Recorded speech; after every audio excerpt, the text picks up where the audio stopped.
Hello, Kevin Cho.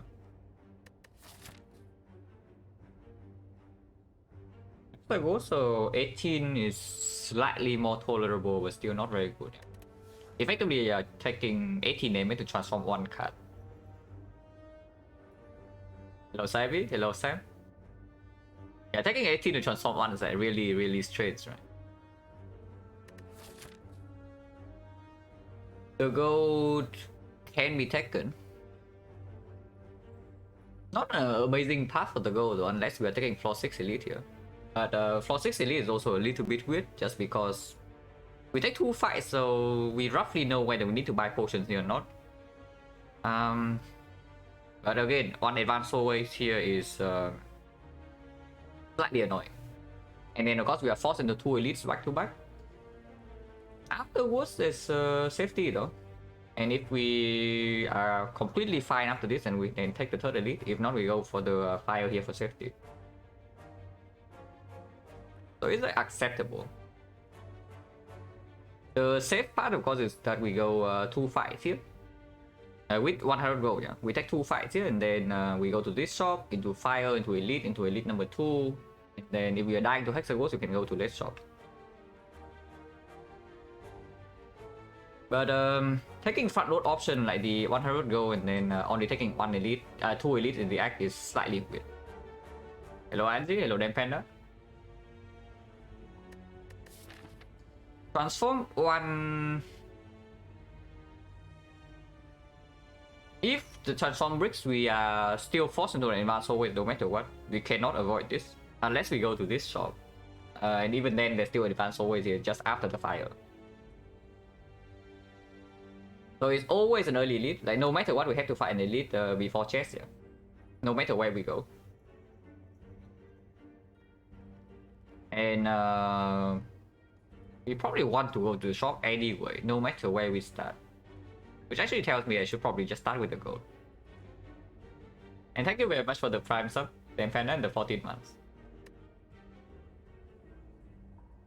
Yeah, no matter where we go, we are going to the early shop. So it's probably just 100 gold and that we see the situation by this point. If we have a good potion, maybe the strength potion, maybe a flex potion, maybe a fire potion. And not terrible cards, I can go here and then commit myself to this floor 6 and floor 8 edit.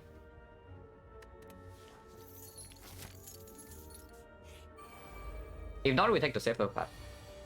Ah, interesting. -5, yeah? No choice here. So I mean, this fight is not usually not too bad, but unfortunately we roll almost maximum damage. I mean, the average, the expected damage in this fight is like 14, but they also can just not attack both on turn 1. Or we can also draw 3 defense. At least I draw 2 defense. If I draw 1 defense, it's force -10, and it's like really sad. I also roll these to the high HP, so maybe next turn I have to take another 2. Hopefully not. But of course I do this so that if I draw like 1 bash, I can kill.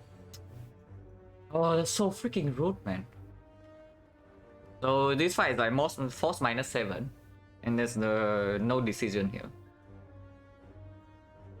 So we low roll the turn 1 56%, turn 2 another 56%. That's like a 30% low roll, and also slightly high damage roll. Overall, it's not that bad. We only lose 1 net HP, but usually this is a fight you can heal with. Because yeah, again, this guy high roll HP too.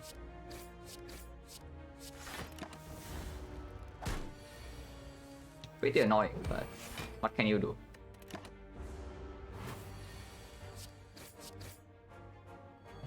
$15 no potion, so just exactly average. Ew. I mean, I click it, but what? Yeah, like not exactly the card I want to see on floor 1, but I mean, I clicked it.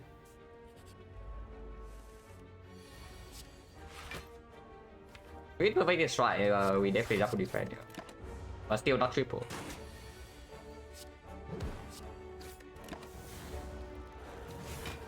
And thank you very much for the prime as well, side view. Appreciate it a lot. Oh yeah, you see why we click perfectly strike floor 1, because it can do that. 14 go no potion, so 60% potion chance, but slightly low roll go, but not that much. Yeah, strike. We added a strike to our deck, guys. So now it's like what, 1, 2, 3, 4, 5, 6, 7. It's 20. It's a carnage, which is not bad at all. No potion, no? So is it strong enough for me to compete with floor 6 and floor 8 indeed? Because we will need to probably buy a potion in the shop. That is still enough to buy a relic, yeah? And with Perfected Strike, we are definitely... We don't want to remove. So this goal is enough to buy a common or a shop relic plus 1 potion. Always? Yeah, potion is like 55 and then 173, so even if the relic is expensive, we can afford it. If the shop is really bad, because Perfected Strike is not Perfected Strike is okay against elites, but it's actually not amazing into the advanced hallway fights. In particular, any fight that requires basically like Gremlin Gang, Slime Gang. Perfected Strike, you are not going to take like an insane amount of damage in those fights, but you are still taking like maybe 15. Because yeah, you're committing 2 energy to kill one very small thing, and then the other 3 or 4 things still hit you in the face.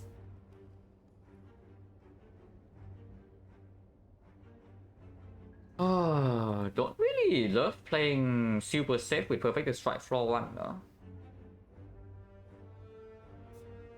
If I go here, upgrade Perfected Strike, I'm strong, and then I still go 2 elite, but that's my only upgrade in the icon until the end.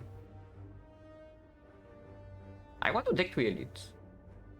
We are still roughly full HP here, and honestly, even if I cannot afford a potion, yeah, even if there's no potion to buy here, like we run into some like a smoke bomb. Let's just imagine this shot at 3 smoke bombs. It's still okay because our potion chance 60. So it's like 70, 80. The chance to miss a potion in both the hallway fights would be 6%. So 94% of the time we get 1 potion here.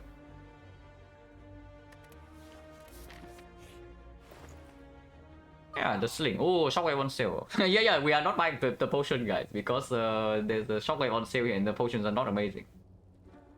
Yeah, extremely expensive potions, right? And not even good for us. I mean, cultist potion is okay for Hexaghost, but it's quite bad for the Perfected Strike. And here's the sling, very cheap. Of course, we take that. Here's a second formal strike, but there's also a shockwave on sale. I take the shockwave on sale. Like, very good against Hexaghost, very good later on. Maybe if we end up adding like a second piece strike, it makes the potential snack go like stronger. Sling, yeah, sling is basically a strength potion. I think shockwave on sale.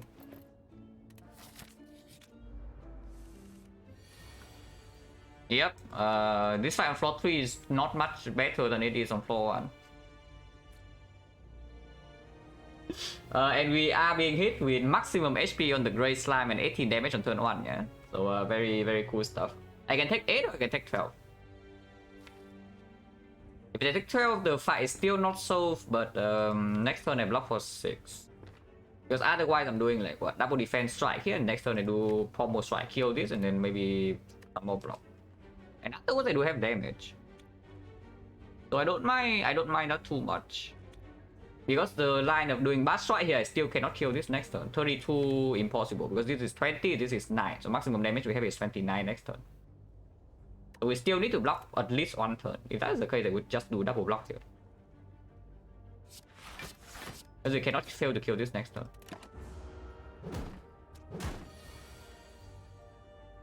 Having to waste so much damage here though. Because no second strike, no pommel strike, no shockwave. Is there a line that goes in on this? Like we do 20 and then 5 and then take 1. So next turn we have weaken. So that line we take another 4 next turn. Yeah, so we take 1 right now and take 4 next turn, is -5 in total. No masking, thank you for the good luck. But this guy always attack next turn, and he attacks for at least 8. Which means that if we do not draw exactly on defense here, we are taking 6 or 9. And we have like 4 defense in the deck. There's no lethal.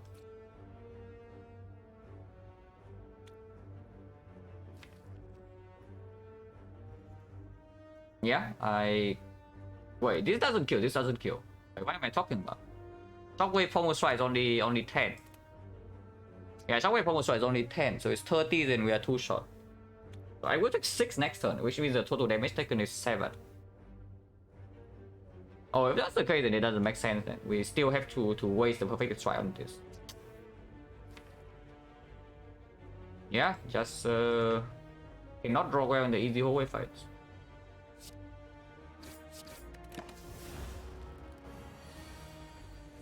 At least we draw a defense. So we only take 4.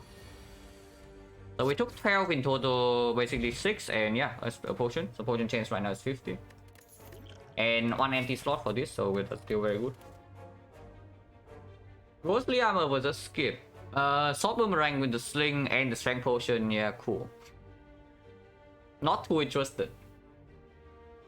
Body Slam unupgraded deck has like base block, not interested. And that's the Ghostly Armor. Against the Lagavulin, we have Shockwave set up, but then still is base defense. Against the Sentries, we have nothing. Against the Knob, our deck is entire damage and we have strength. So I would assume that taking Ghostly Armor here to help us in the potential Sentries fight, it also helps a little bit here. And into Advanced Soul is okay too. Uncommon, uncommon irrelevant. I take Struck over this every time. So like why is being uncommon like an argument? Just compare Struck to this man, like and then see how mediocre this thing is. And yeah, Struck is a common, yeah. A pretty good one of course, so it's slightly unfair, but still. Oh, the other two, nah, it's also irrelevant because I don't. These are not even better than Skip, you know. If they are better than Skip, then you can argue that yeah, this is uncommon, this is not uncommon, and then maybe we see them later. But I don't want to see these later.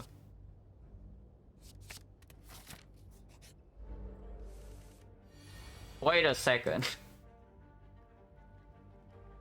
Well, this is kind of why I was saying, right? That we are committing to floor 6 elite and then this is advanced soulway. So it's like completely unknown how much we are going to have into this fight. At least we have a sling. Now, if we do not have a sling and a potion and our deck is like slightly worse, I would be terrified right now because we are probably losing quite a big chunk here. Yeah, this is stronger than Knob, I'm just saying. This is the stronger Knob fight, just compare. HP wise, like, it's almost the same, yeah? Damage output to come in much faster, and we are also being vulnerable on turn 2.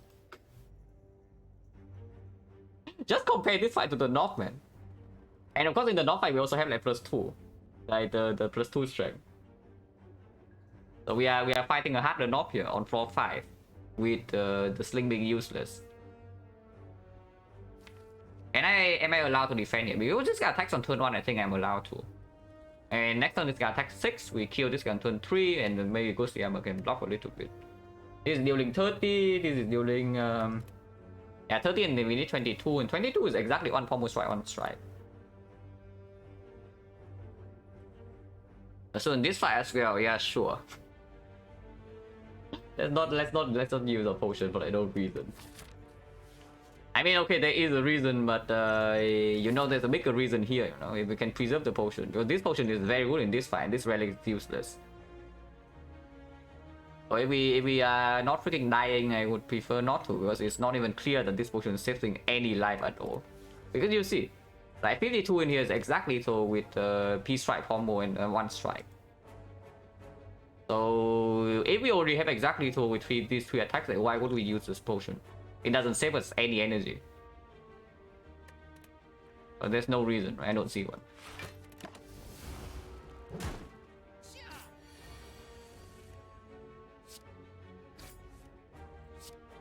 But yeah, this will have to play, so yeah, next time Ghostly Armor comes in. Overall, honestly, not too bad. We take 18. Okay, one more. But Ghostly Armor plays fully, yeah. So we took 19. So it's only minus 13 net in this fight, no potion use. That's very good. And good stuff that I bought Shockwave in the shop instead of the second Pommel Strike, yeah? Just imagine this fight without the Shockwave on turn 1, like how bad that would be. Because without the Shockwave, first of all, we take how much damage extra on turn 1? It's like 7. Immediately take 7 extra, and then we cannot kill the Green Slaver by turn 3. So we are netted and then we are vulnerable the turn after, while not weakening. Shockwave also blocks 3 on turn 2, so it blocks 10 and then it allows to kill on turn 3. So it probably blocks another, like, I don't know, 15. Yeah, good stuff that we have a Shockwave in our deck.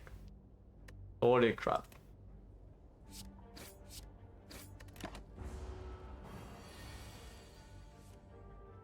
Hello Cygrate, thank you for the good luck.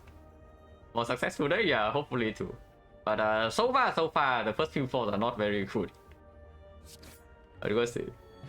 Oh, potion. So 50% potion chance. Speedfall is not amazing, especially with Ghostly Armor, we already overblock.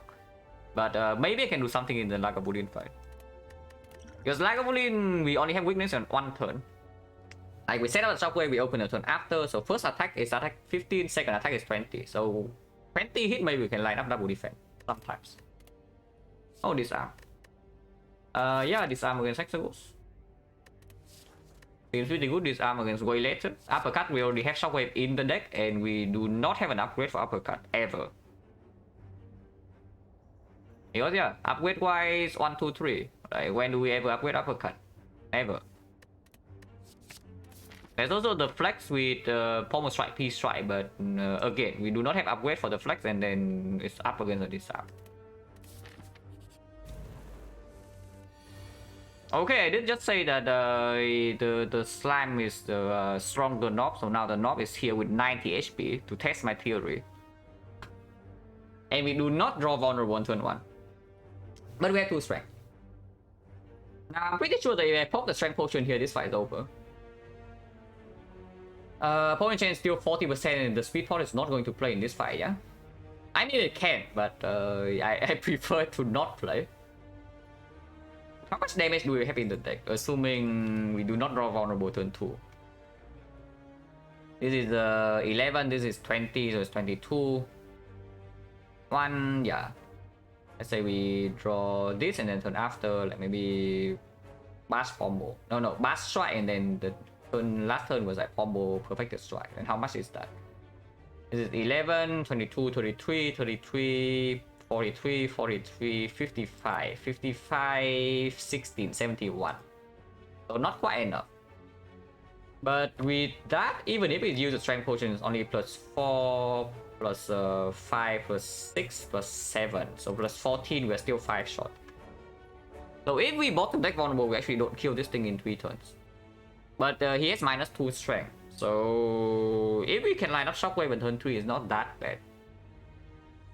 Yeah, it's only going to be plus 1, so it's like 17, 19 damage.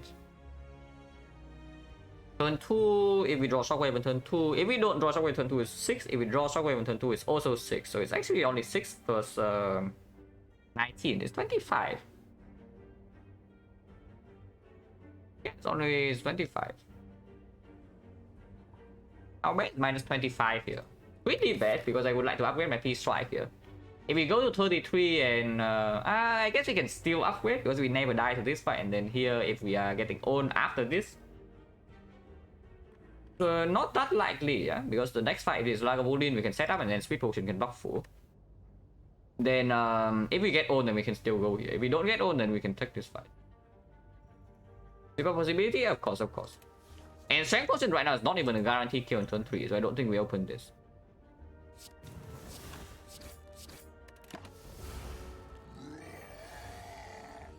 Oh, Bash Strike. So now what? Because if next turn I always have Peace Strike. I might not have Pommel Strike, but I always at least have Peace Strike with vulnerable. So how much damage is that? We know exactly. 10 plus 12 is 22. 22, this is 22, so 33. So 55 plus another 55 plus another 12 is 67. 67, we are 7 short. So strength potion will, and next on speed potion is not an option, yeah. And I definitely play P-Strike over Shockwave. So if I do not potion here, we are taking 6 into 21. So the strength potion saves 21 HP. Even if I draw Pommel Strike, it doesn't kill, right? Because yeah, Pommel Strike is like 11, 16, 16, 22, 33, so 49. 49 plus 22. Yeah, 49 plus 22, 71. We are 3 damage short. So basically, I'm using strength potion from 21 HP. Well, seems good enough, I guess. And we try to find another way to kill Hexagons. Because if we have to give up on one upgrade and one elite, then the strength potion cannot be worth that much. We are still on floor 6 here. It's not like we are on floor 14 and Hexagons is in one floor. If I strength potion, can I play Ghostly Armor here? 12, no way, right? Yeah, this is 12 and then this is going to be 24, so it's 36, 48, 48 plus another 48 plus another 15, so 63. Yeah, it's 11 shot. So yeah, it's just strength pot, bass strike, and then we take 6.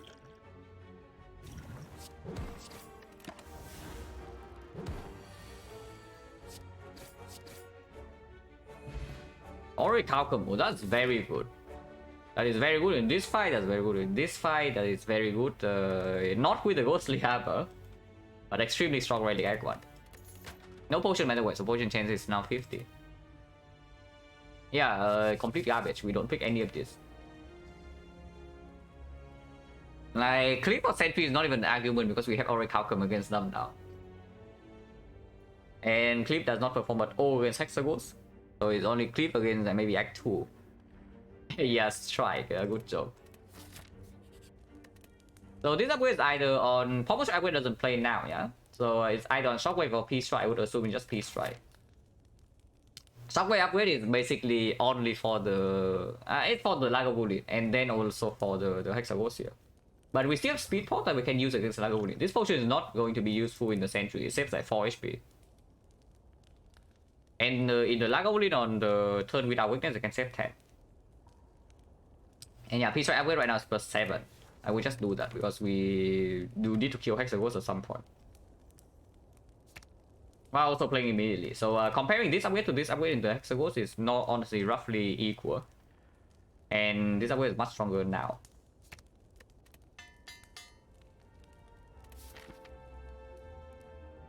Oh, my way can play a bit, yeah, but not without deck, right? Not really with this deck. Like 2 energy, we don't want to play the defense. I guess we don't want to play the defense means that this upgrade is a little bit stronger. And it's better later for sure. So Pommel is the greediest upgrade. Oh yeah, we also have this arm here. Wait, Sling sucks. We cannot play Bash. Yeah, Sling sucks. We cannot play Bash. But you see, yeah, this arm into Shockwave, we are taking like maximum 7 damage on turn 1. Because it's only for 13. If you can draw Shockwave. Shockwave.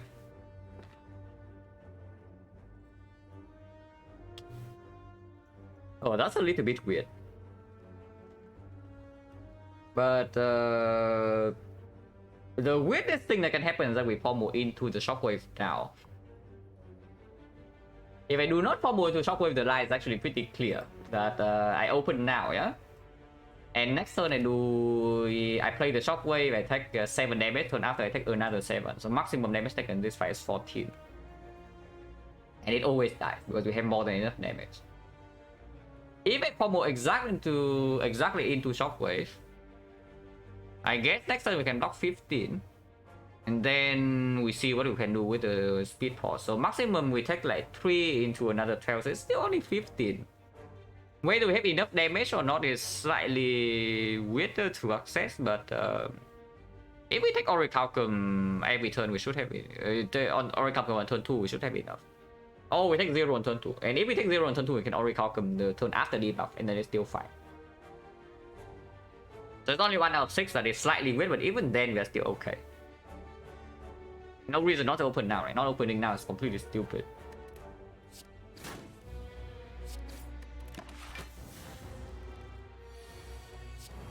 Oh, can go sleep armor block for 4. Or we can strike, but I think I would just go sleep. I think we can play extremely greedy here. But man, with this hand, I guess we are taking 7. So we are taking 10 damage in this fight, no potion use. Yeah, sounds fine to me. or we can double block. Double blocking here is pushing it a little bit too far. Yeah? Is it? Because we can draw only 2 strike next turn. If that's the case, then what happened? If I double block here and the next turn I draw 2 strike, we are dealing 24, so it goes to 42, and then vulnerable weakness runs out. Yeah, that's a little bit weird. But it's only... So we need to bottom deck, yeah, we need to draw all of these 3. So that's like 4 choose 2. 6 and then 7 choose 5, so 21. Which is 2 out of 7.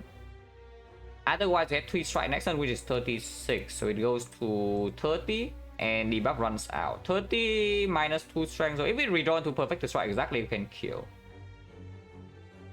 If not maximum, we are taking... Yeah, we are trading 7 for... Yeah, we are blocking for 4 here only. So we need to take less than 4, which is not possible unless we have lethal. Otherwise, we have to waste potion. Yeah, I should probably just take the 7 and get the hell out. Because even if we draw 3 strike next turn, it's not even a guaranteed clean fight.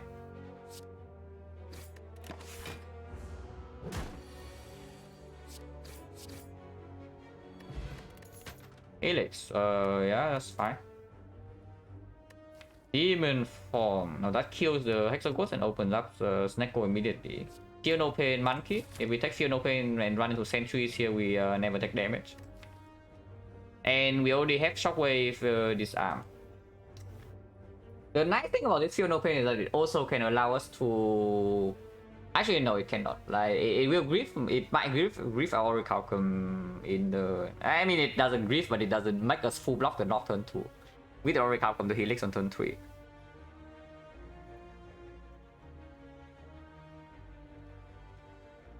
It's going to be decent into Act 2, and we can carry it around a little bit with the Helix. It's just that I will fine against Hexaghost. With this and Orichalcum, we can actually go very long there, but our damage output is a little bit weird, yeah. If for Monkey, it doesn't play at all in this fight though. We just fought like a Wolin. And do not forget, our deck is very expensive. But Demon Form is supported a little bit better with the Helix, and it's also supported a little bit better with Orichalcum. So our relics actually support this Demon Form. Our deck doesn't. The Act Boss supports the Demon Form. But again, our deck doesn't. So into Act 2, if we don't see XecnaR, we are like very upset. I mean, not that upset, because at least with the Demon Form, we know that our damage is fine against bosses. Thing 6-4 against Demon Form irrelevant, because Demon Form is not a card you care about in the elite fights. Whatsoever. It's not like you are running to elites and you are playing Demon Form. Like, yeah, Slavers. The Slavers hit you 34 on turn 1, you are playing your Demon Form. 3 energy. Probably not happening. So it's just the Demon Form is basically just a boss solver. And you carry around in every other fight. Hello Lunatics, thank you for the good luck. And thank you very much for the Prime Stars under 7 months. I wish you a lot.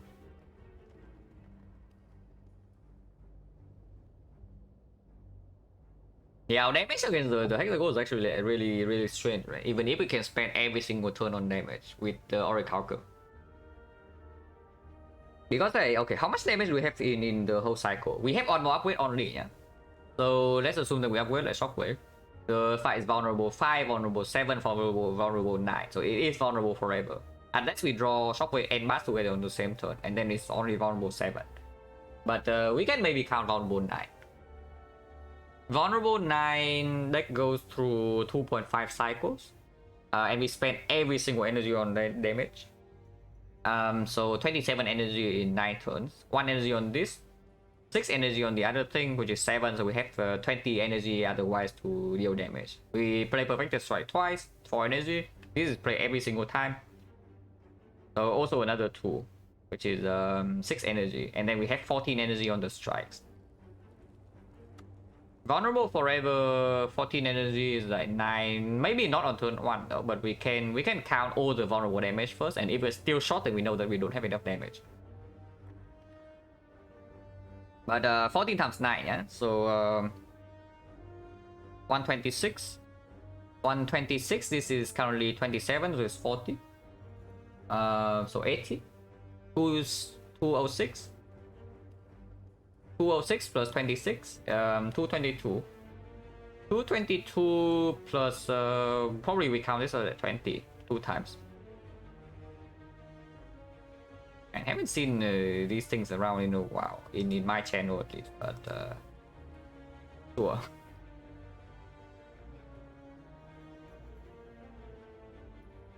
Honestly, even since I made Twitch partner, I haven't seen those things around like too much in my channel, but I guess they are widening their range nowadays. But yeah, where am I at? Like 126, 206, 232, 252. So we will not kill by Inferno even if we spend every single energy on damage. Interesting. We do not die to Inferno actually though. Is the thing. If we get disarm early, maybe Shockwave. Shockwave is either landing on turn 2 or on turn 9, right? If it's Shockwave plus. I mean, not exactly true. If it lands on turn 3, then it's like 3, 4, 5, 6, 7. But it will still land on like the 9 times 2. Expect that deck has loaded to output? No, it's not surprising. Just look at this. What is our deck?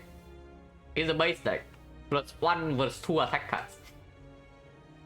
And no damage relic. I mean, technically this is a damage relic, but it is a base deck with 2 added attack cards.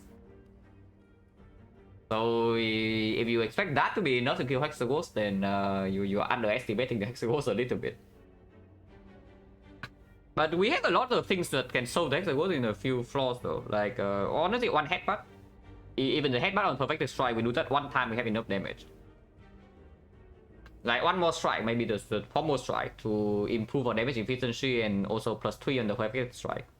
For second Perfected Strike, yeah, I don't really love it, but if we have to, we can do that.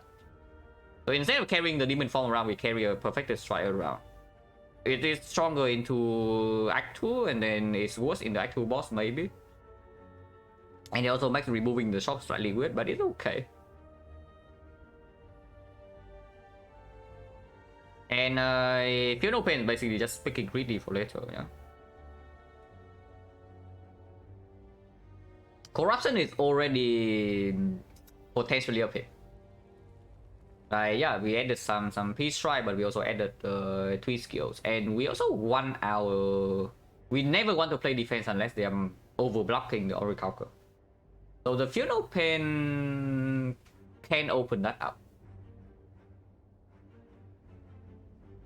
The Feel No Pain can definitely open that up. Man, with Orichalcum, I really want to click P buffs if I see it, but Perfected Strike plus with the P buffs exactly not what we did. So that's slightly sad. Because P buffs would definitely speak for the Feel No Pain. This Feel No Pain is not even for the sentries. Like it's not even for anything. Like it's not for sentries. It's not for the Hexaghost. It's not even for early Act 2. This is basically a speculative pick for way later in the run. If we are saying that we are strong enough to carry the Feel No Pain, basically an empty card around for a while, then it's going to be good later. When it's later, nobody knows. But these relics actually tell me, like, if I survive Hexaghost, I can carry the Feel No Pain around. It's just that, do I die to Hexa? Because it's only 4 times 6, so, you know, like Orichalcum 4 times 6, we are taking 18 to Inferno.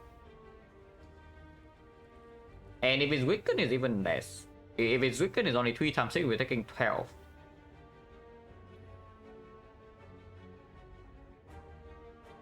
Yeah, I do not believe in this demon form at all, you know, because if demon form, let's say we draw demon form together, perfected strike, and then we had to choose one over the other, then like does the demon form gain us much more than plus 40? It's plus 49 actually, because we are trading perfect strike plus another attack.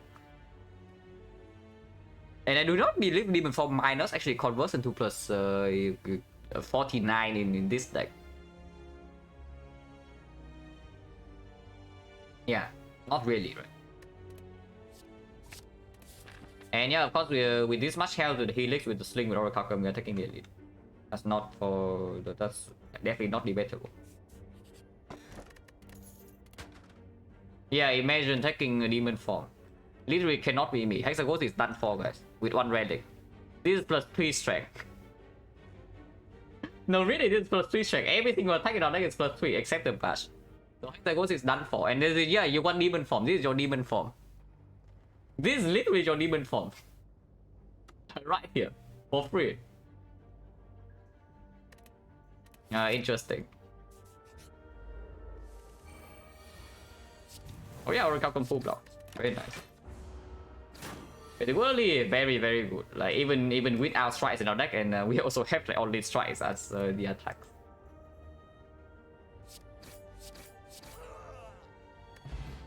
No potion, so what is that now?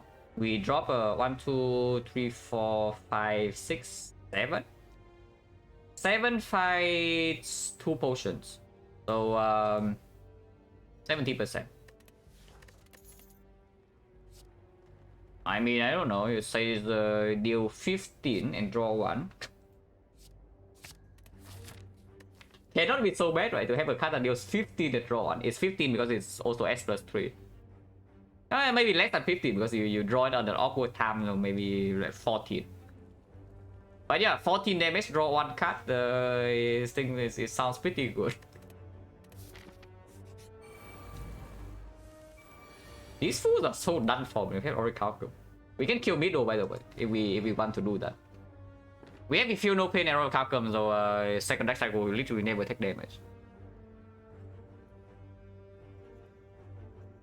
Or a Helix strike damage smoke right with the gods. I mean, event at some point we need to block. We cannot just smoke the heart to death, but maybe you can find something along the way, because yeah, these relics are all front load except Helix that can scale a little bit later. But yeah, front load. Also front load, but can be a little bit better later on. Yeah, we can kill Necronomicon. No, that's not enough. Like I have played plenty of Voyager Strike. Necronomicon is one of the bigger like win conditions. Like you have Necronomicon, you have Snecko, you have Paper Frog. But that is not enough. Yeah, you still need to figure out a way to block somehow. Like Corruption Snecko is the very good one. Is a very good way to block. Another good way to block is just yeah, max HP. So some feet. And maybe some apparitions can also get you there sometimes. You kill the heart very fast, but not quite as fast as Brimstone. At some point, we need to figure out how to block. We are not at that point yet. So damage completely, yeah, but you screw over your draw though. Is the unfortunate thing. Because you are going to have honestly, I don't mind removing 1 strike, but even then you are probably still going to have like 4 strike into the heart. And then it's a little bit weird. Which is why Corruption Snecko is such a powerful soul for that. But I mean, Corruption Snecko is basically a soul for like everything else, you know.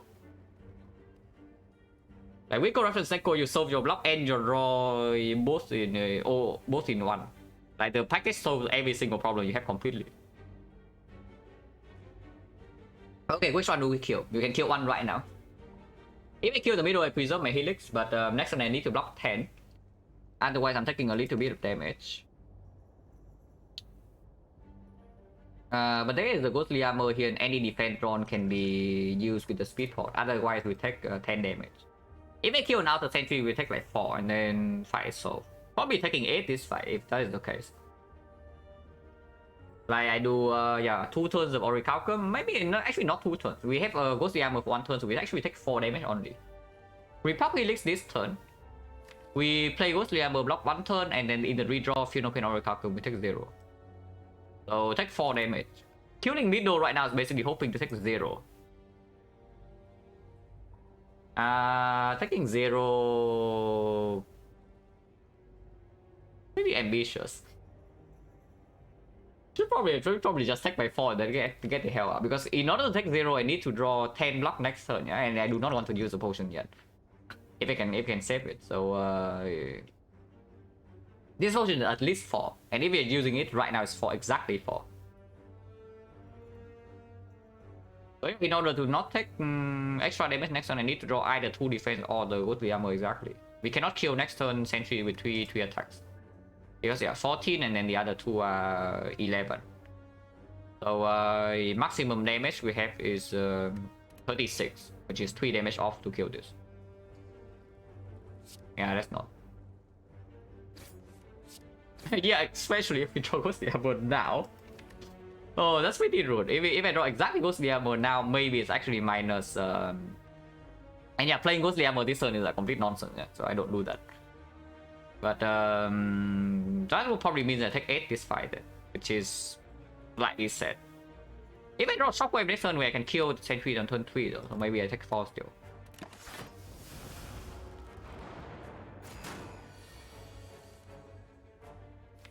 Or I can just kill this. So I take 4 this turn. That line I don't play the Feel No Pain. No, I can play Feel No Pain.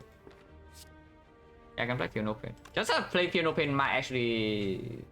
no, I just don't play Shockwave if I draw into it. If I play Strike here, I never take damage next turn, but the turn after, maybe I take another Fog, because Feel No Pain is not in play.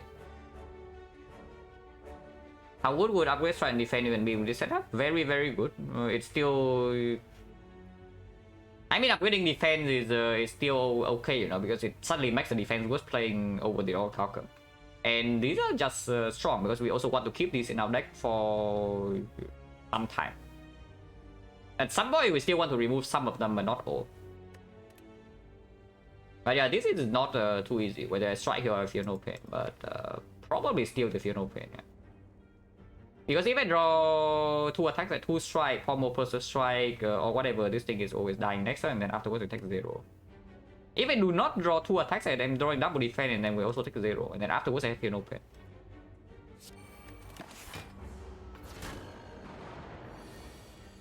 Yeah, double strike exactly too.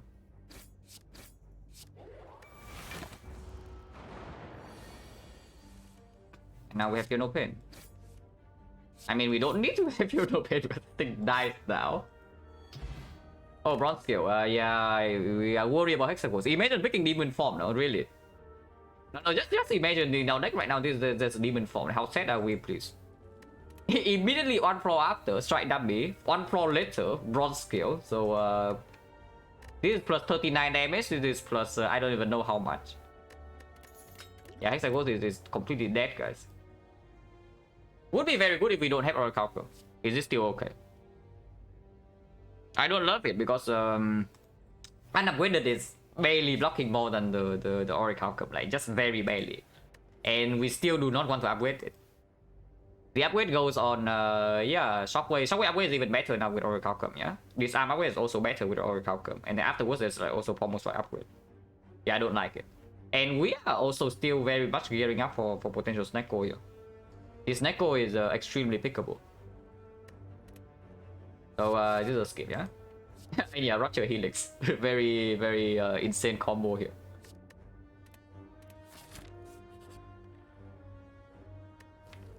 What a garbage. Are we actually removing a strike? I do not mind that so much. I actually don't mind that so much because it does make the PvP strike slightly weaker, but we have more incentive to add like a twin, even an anti-twin strike over skip. Eventually we will face no way, why not? If we are not scared of Hexagons, like why not remove this? Because eventually don't you think that we are running into a don't you think that we are running into a situation where we have yeah, an empty pick, Twin Strike versus nothing. Maybe Pommel Strike versus nothing we always click, but yeah, what about Twin Strike versus nothing? And if we skip that and then we skip this remove it makes like 0 cent, right? Just make us weaker in the altogether. And yeah, like PvP Strike with this event is like very funny because the base damage is not 10.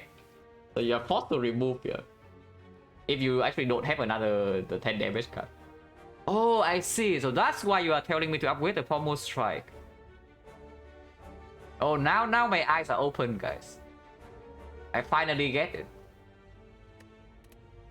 Because yeah, if we upgrade the Pommel Strike here, we can take the gold. But we cannot.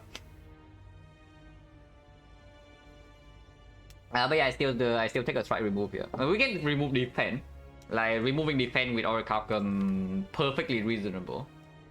It's just that there is already a few no pain down deck, so corruption is a pick, definitely a pick over a lot of things.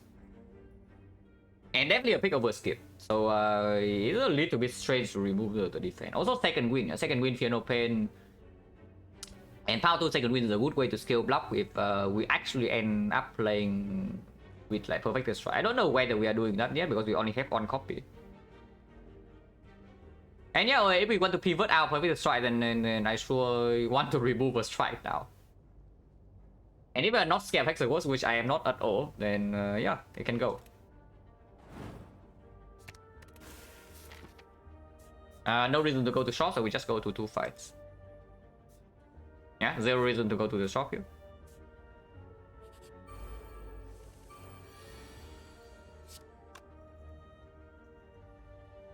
That's a little bit rude, but we are okay. But this kills this. So unfortunately, he lost by one damage.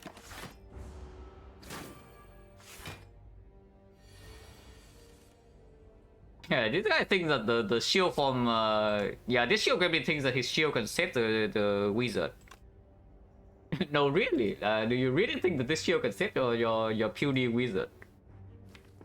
Because I see that okay, double pommel strike is one off, but we can pommel strike here. Yeah, shield that, my friend. And if I pommel strike here, no matter what happens, I always kill because next turn vulnerable is still on. If I draw perfect strike right now, double strike is 26 exactly, so we have perfect kill. If not perfect strike, next turn one shot this, so there's no reason to not attack here.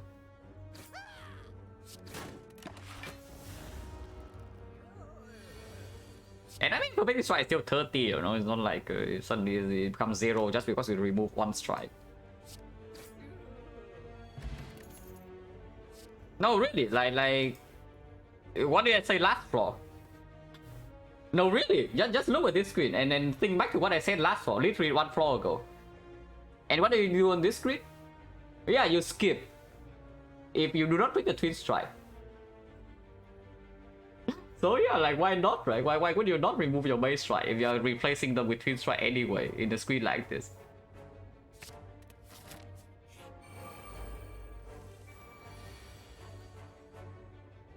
We're taking 0 here, so that's good.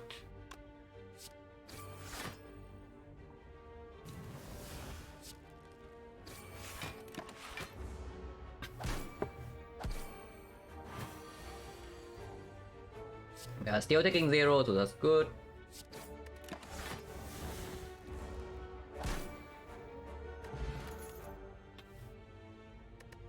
Angle Omega cringe. We definitely do not need the angle damage. Do we need the whirlwind or not? No.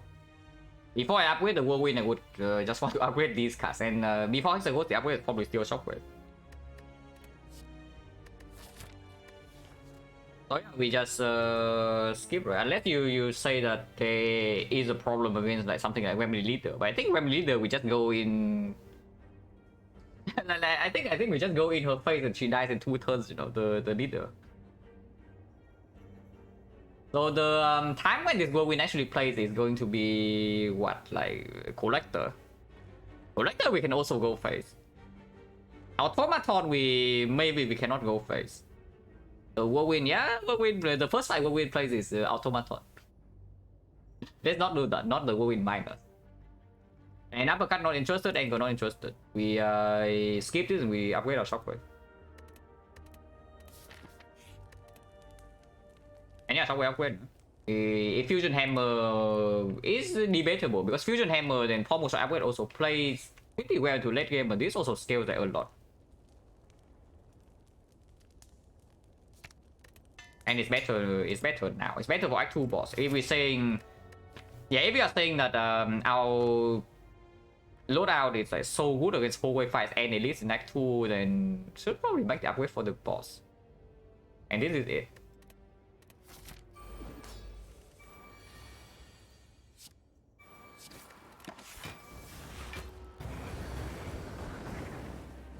Ow. Full block we can speed pot, but speed of 15 basically is like for yeah, 4 HP. So what's the potion chance? Because if we get a potion, if we do not get a potion back, then using this for 4 HP into Act 2 is never making sense.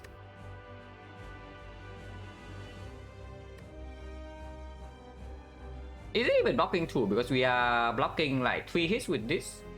So we only facing, yeah, we are facing 12. If we are using the potion, we are taking 0. Because yeah, we helix the last hit for 1 damage. So actually it's only converting to 3 HP, not 4. Yeah, it's blocking 12 damage. Not 15. Potion chance though. We have only 3 potion drops in the entire act. Like strength potion, explosive potion, speed potion. So 1, 2, 3, 4, 5, 6, 7, 8, 9, 10. 7, 3. So 80% potion chance. Oh, 80% is it's slightly different. If it's at 60, I would never use it here. But it is not 60, it's freaking 80%. 80%, then we save just save 3 HP into next act. Maybe it's okay. It's probably okay.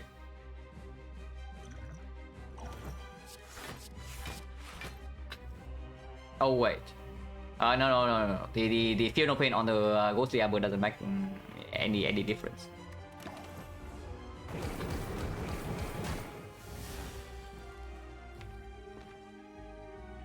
Disarm. If I want to deploy disarm here, I cannot play combo strike, so I'm losing out on 6 damage to play the disarm.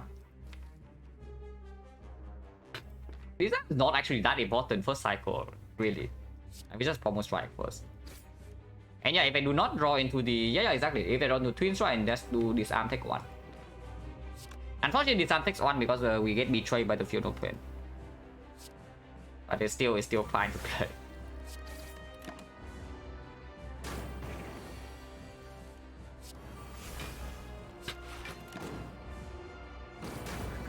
Okay, so now we just go in with our damage. I think the strike drawn here would be slightly sad, but doesn't matter. Honestly, we have way too much damage to care. At least I think so. Might not be true, but I think we... Even if we had to face Inferno, it's not that bad. It's another thing.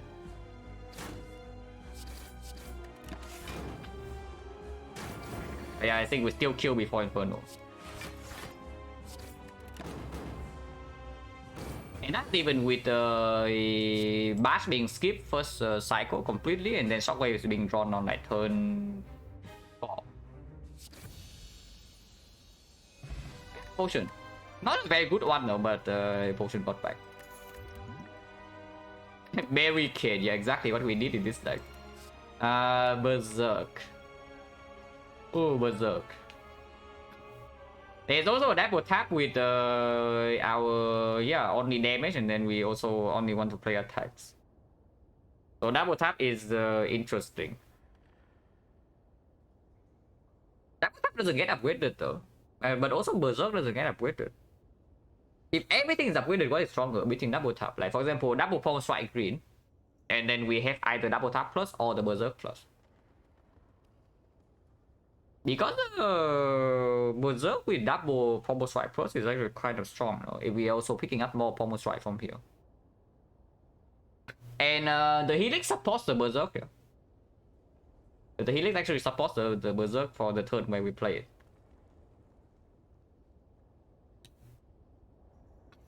But it's going to be Berserk minus for the first half Act 2, so it is a little bit of a double burden.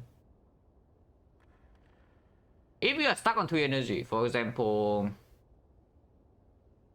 well, the Snecko, I mean, if we see Snecko, that's already the good case.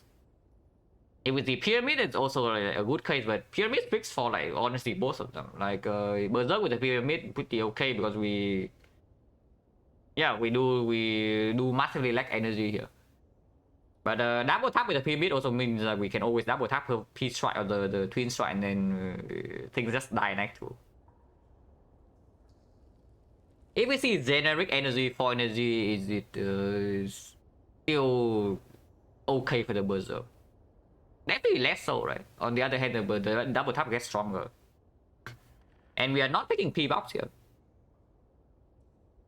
If we are not picking P-box, we are not picking Astrolabe. And we say that with both Pyramid and Snecko, it's okay to have both. It have either one. And then the with 4 energy, the double tap stronger, then it's probably the double tap. These are definitely not a good race, but it's okay. Something slightly annoying about the double tap is once again is a front load card. And yeah, we already talked about relic bar, like it's all front load here, and eventually we need to scale. It's okay though, because even in the hard we already have some block solution, like disarm blocks the thing, helix blocks the big hit. Hopefully blocks the big hit. And then shockwave permanent weakness. So even in the hard right now, block is not that bad, even without adding much else to this deck. So playing into front load for the rest of the run is not an insane idea. Yeah, exactly. Killing fast is defensive scaling for most fights. For the hard we need to block, but again, our block for the hard is already here like a little bit. For every other fight we can try to kill fast. So double tap helps that. Yeah, I can see it. With Fusion Hammer, I would also like the double tap over the Berserk.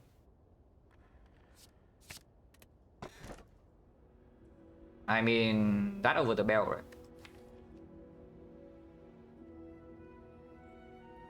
Yeah.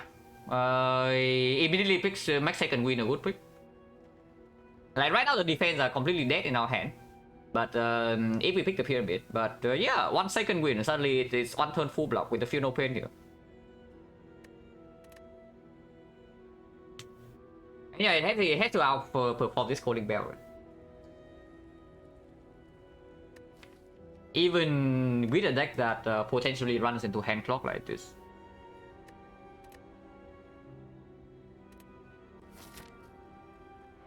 It is Automaton, are you kidding me?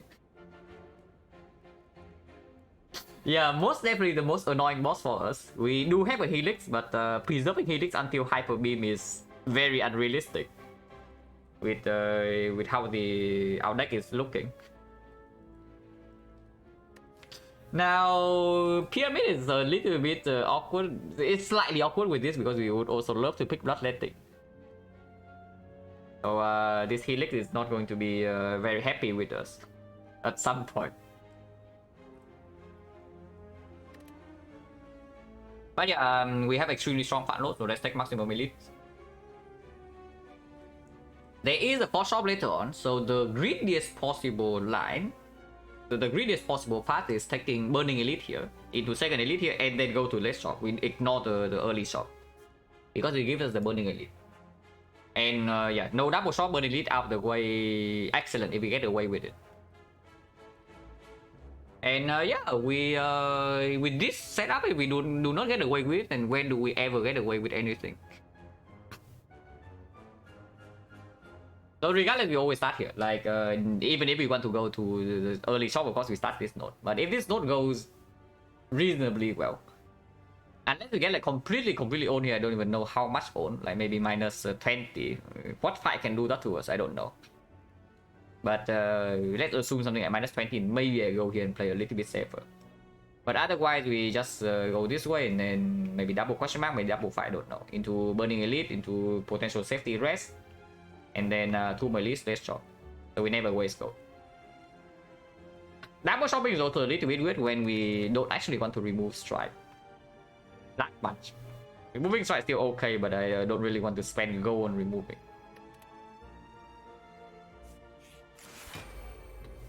Yeah, the 4.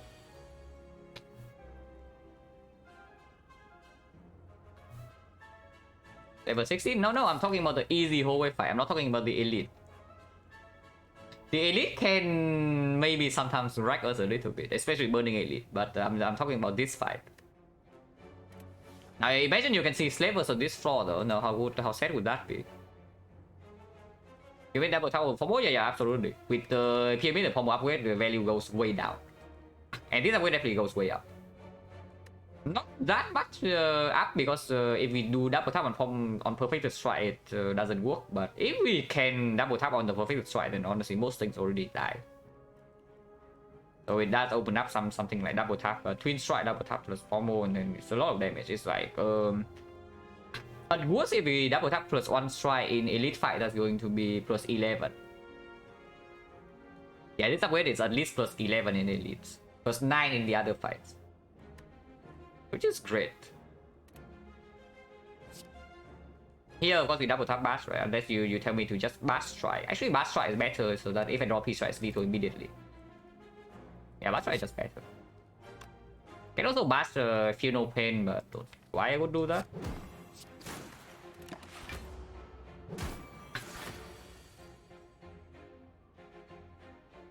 I think 8 here or what?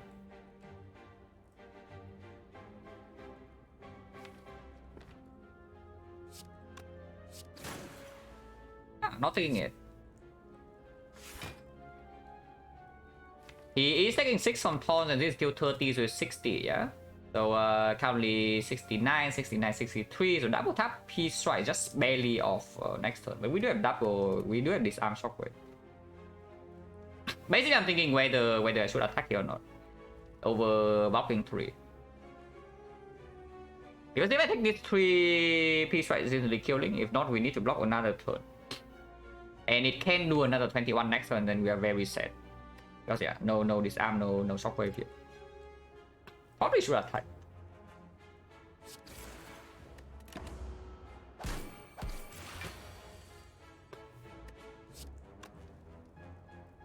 It is fine now. This is full block. Yeah, of course we do that in that order. Yeah? If we play field open first, we are not full blocking.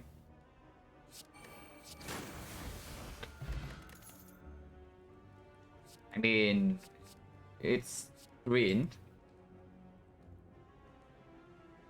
Green shock attack. Yeah, green shock I definitely take. Metallicize with the Orichalcum is like kind of cute, but not over green shock, right? Metallicize Orichalcum is actually quite good. Yeah, if it wasn't green, then Metallicize would be pretty appealing. But it's green. And yeah, with the first roll, that's potential 50%, we definitely go to the right path and run into Burning Elite. Hopefully we don't die here. What can kill us? Don't think slavers can ever kill us, even if it's like strength slavers, max HP slavers, they never kill us unless we are way too low entering the fight. Bow stabbing, we do have disarm and the bronze skill, so even strength bow stabbing, not that bad. Max HP bow stabbing also not that bad. Probably the fight I'm most scared of is strength remnant leader. Max HP leader can be a small problem as well, but probably strength leader has a higher chance of like just completely owning us. Don't think it straight up kills us, but it can deal a ridiculous amount of damage. Now excited, yeah, cleric sucks, but point chance 50, and do you actually want to run into advanced always? Because yeah, there's ritual dagger, there's apparition is apparition is we do have apparition pyramid, and apparition suddenly solves the automaton, but we are losing so much HP. Buys are bad, yeah, but the transform 2 is also not amazing. Yeah, transform 2 is also not amazing, and then there's the library is very good, red mask very good, the book is very good. Most events are still okay, but the bad events become like way worse. Or we just be skillful. No. I tell you what happens. We go here. Mutation is real, but the problem with mutation is just that it makes our it kind of it kind of kills the it makes us reliant on the helix. Basically it means that we cannot block the vulnerable ever, even if we bring, let's say, an artifact potion into the hut. So that's the thing, it kills potentially one of the defensive plans. I mean, if we run into mutations, we are taking that over Transform 2. Unless you tell me to take Jax with the helix, which seems really weird. But if we run into mutations event, we will take the mutations. But yeah, I tell you what happens. We go here, we run into Mausoleum, I click it. I don't know what relics I get, but then I see the next node is a cleric. Definitely in that order, not the other one, surely. But yeah, honestly, I want to probe first. Because I want to know after this fight. This is still an easy hallway, yeah? So I want to know what happens by this point. If we are strong enough to run into like double advanced hallways before burning elite. I'll tell you, after now is okay too, because maybe we get to heal in the hallway fight. It is very possible for this deck to heal in the hallway fight. If we run to like Chosen or the base bow here, we probably get to heal.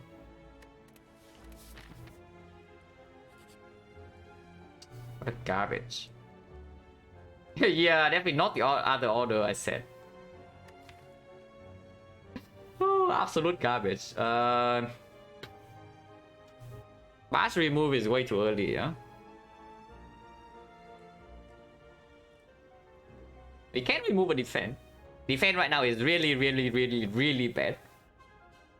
And honestly, if we see second wind, we pick any other skill. And then power 2 second wind, I still don't want the defend in my deck.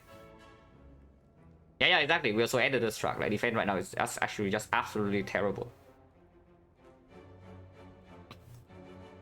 So yeah, we still take a remove on defend. Because double tap bash can actually strip artifact against automaton, maybe let us deploy this armor shockwave. And bash is very useful in potentially in this fight. We are running into like both tapping. Defend is just worthless.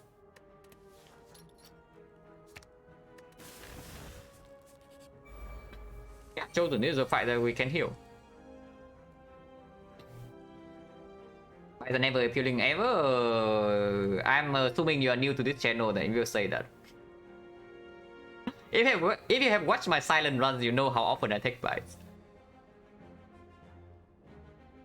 So if you're around for the Ironclad, then yeah, on Ironclad I take bites way less. But on silent I take bites almost every single time I see it. But yeah, in this game it's true. In this game we are never touching the bites. That's an empty note. Is there any reason to peace strike here? Probably not. Still can wait for double tap, but double tap goes on peace strike, not the twin strike, so I can just play twin strike now. Defect depends. I don't love it on defect so much because I do want to remove strike neck one if I can. First remove defect is almost always a strike. Unless you get bow lightning early and then maybe you can remove that. But basically if you're taking buys in Act 2, you are trading like 2 removes for some sustain, which is very steep, but sometimes you have to take it. Also this thing's dead next turn, so we have full heal, yeah? This is 50. Yeah, Chosen really wants to go in, but Chosen's skill damage is a little bit slower than us, I have to say.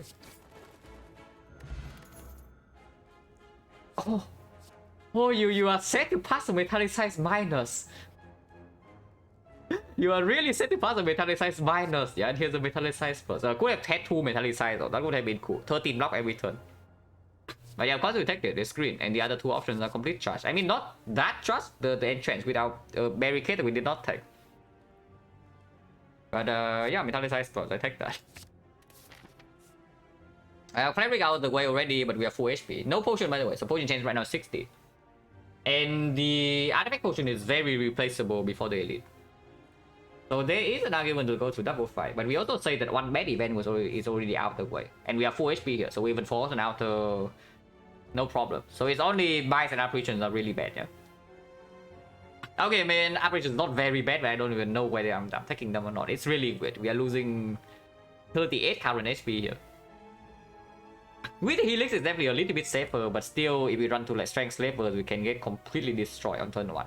If we don't draw our patient by turn 2, we are dead. And that seems to be pretty strange. Artifact safety, yeah. Artifact is not useful in this fight, but it can be very useful here. It can be chosen +1, it can be Snecko, it can be honestly even the baseball sometimes, but probably not the baseball. We don't really block except the Struck Plus. We do Ghost the Armor.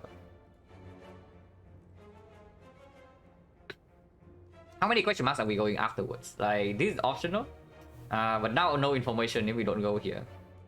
If we don't need the fire, we don't go to the fire because yeah, upgrade double town. And then what else? Oh, this arm upgrade I can maybe see, but honestly probably not.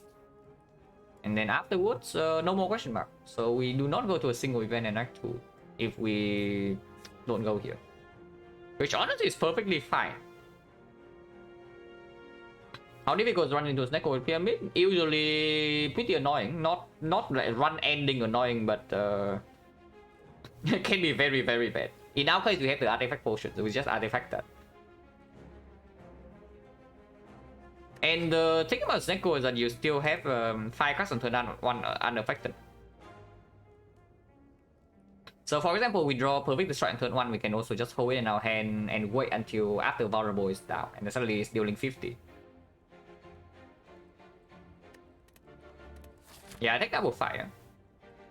I think that was fine. We can replace one potion, gaining a little bit more gold for the shop, and then I do want to add a little bit more damage to this deck. Yeah, I know. Our damage is at the moment to the roof front load, but what I mean is for like boss fight.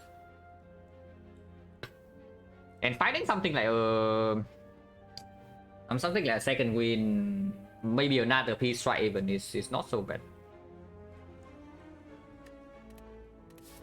Oh, yeah, we take double fight over double question mark. Ideally, I want to take like one question mark, one fight, like question mark here first, and then have an option is the ideal thing, but yeah, cannot choose.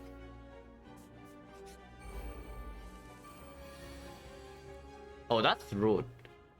Yeah, we are taking 9 here currently.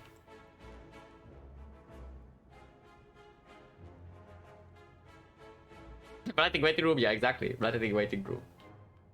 We use a helix and then we bloodletting one shot or something. Yeah, definitely cast with one. Like second wind with one, corruption with one, bloodletting with one, second shockwave with one, maybe more damage with also one. Spot weakness is actually very pickable here. Yeah, I don't mind because we only have one perfect strike at the moment. So strength scaling is okay, and we do scale strength decently with this, and the double tap as well. Double tap is strength scaling, twin strike strength scaling, pyramid with the spot weakness it never misses. Unless we pick Dome after Act 2. But we'll see. Playing Struck right here is just weird, right? Because we saving the Struck for next turn is probably just better. So I'm taking 9 here. But probably, right? And this way I can also just kill this next turn.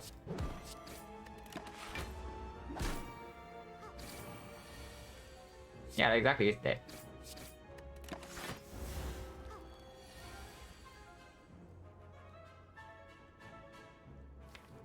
It's buffing strength now, and then next turn you can attack. So if we do this, you never attack.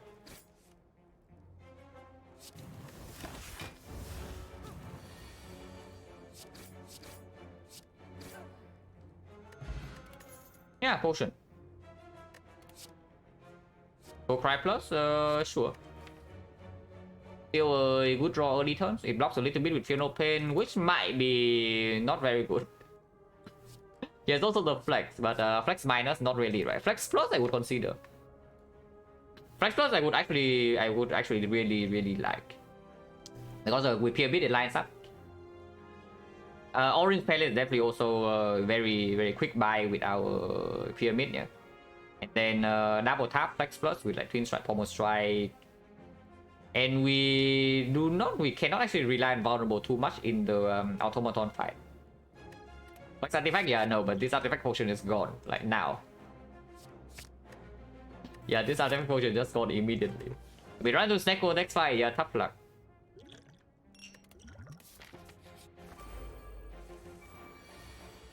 Yeah, Chosen I don't care about. And yeah, this bird can die on its own, so we just attack Chosen.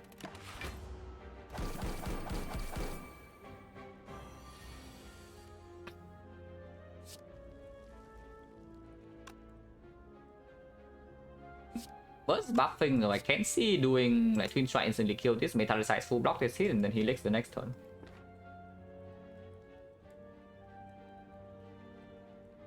But next turn Burst is although if it's multi-hitting it's only for 6, so it just dies with the taunts. Honestly not. We already full block, let's just kill the Chosen. Is it strike, counter strike, and exhaust? No, it counts in the real deck. So if you exhaust perfect strike, your exhaust strikes during the fight, your damage goes down. But if you do wheel your strike, your damage goes up. But this guy also sends the bronze skills on all his swoops. Very, very intelligent. Yeah, smart bird. I guess we have to spend some resource here, and of course again we take 0. Burst gaming, yeah, burst gaming, but Chosen is not. It's like to be a Chosen fan, but what can you do? Some days you are not playing the best. Still full blocking. Eh?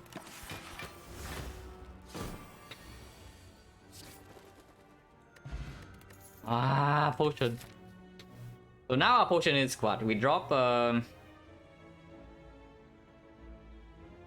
yeah, we drop 2 potion in 4 fights, so now it's like 40%.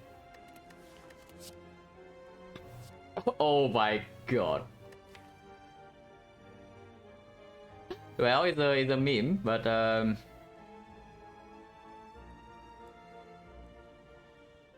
honestly, it's not the worst Juggernaut I have seen yet. It's just I have a feeling that it doesn't play until like way later. Like how late? I mean, it kind of plays immediately, it's just that it doesn't play for 2 energy worth of output, you know. Juggernaut feel no pain? No, more than that. Juggernaut Orichalcum, Juggernaut Metallicize. Like, we play the Metallicize with Juggernaut and it's already dealing 10 damage passive. And then afterwards we have like second wind, feel no pain, and it deals 30-40. Can be upgraded. Oh, here's the real play here. Here's the real play. We take this Juggernaut. And then, yeah, this guy steals the Juggernaut and then we never get it back. Yeah, very nice. Instead of them stealing our Shockwave or something. So, yeah, that's an interesting plan. I know really how is it, like, pretty bad currently. Top deck Jug? No, if we top deck Jug then it deals a lot of damage, right? No problem. It deals at least 5 passive. Yeah, after we play Metallicize, it's dealing 10 passive. It is 2 instants of block, right? With Metallicize or Calcum, so it's like actually dealing 10 damage. Upgraded to 15 after the Feel No Pain. This exhaust. This also exhaust. Second wind is prick, and then it deals a freaking machine gun. It's just not good, right? I got to believe in it pretty badly, but it's just not good. But the thing though is that it's not good currently. Is the another problem is that we are fine currently. We are fine in the short term. So is this okay or is it not okay in the long term? Like way later. I have a feeling that yeah, into Act 4 Elite it does not play at all. Yeah.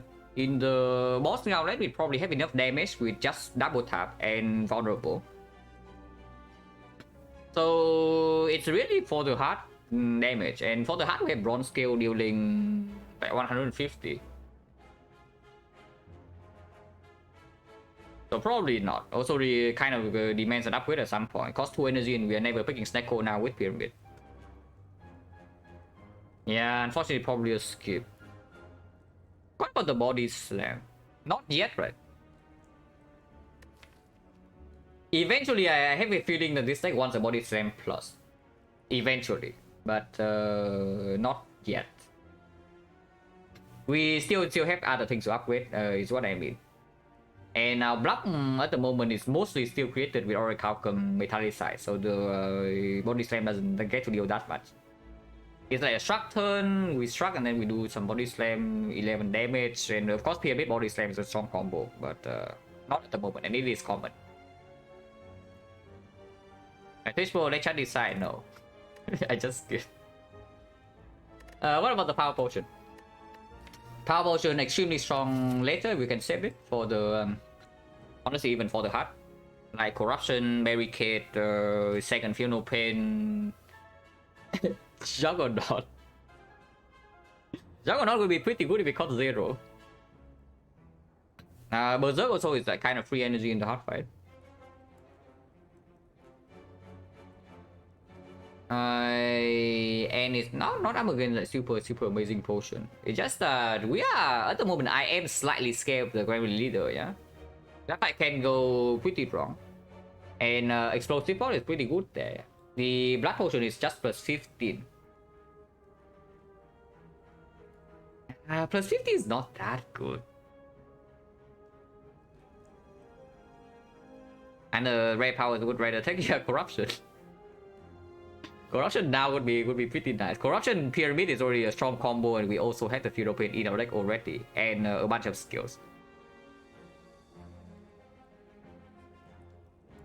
I should just swap the blood for the power, right? Because power potion can also help in boost stabbing all the leader if our turn 1 goes wrong. Yeah, if the turn 1 goes wrong, I can open power potion immediately. It is slightly weird because brutality combats are empty picks with the helix, yeah. And of course brutality with the pyramid is slightly sad. Rupture is an empty pick, but demon form, inflame, funeral pain, juggernaut, corruption, barricade are all playing. Even now, and later on is better. It's okay. Okay, we can drink it for 0. And I keep the explosive over this 15 HP, yeah.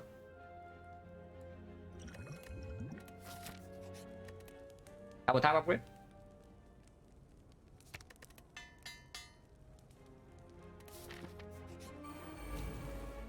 Max HP book, but we draw shockwave turn 1. So that's good. Definitely one of the more annoying fights. But I can struck shockwave here full block, and then next turn we can see again.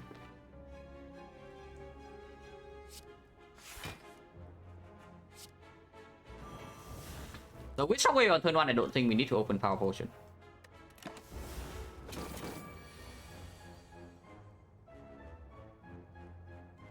This arm it goes to 3 times 3, so we are not taking damage, but we cannot full block either, unfortunate.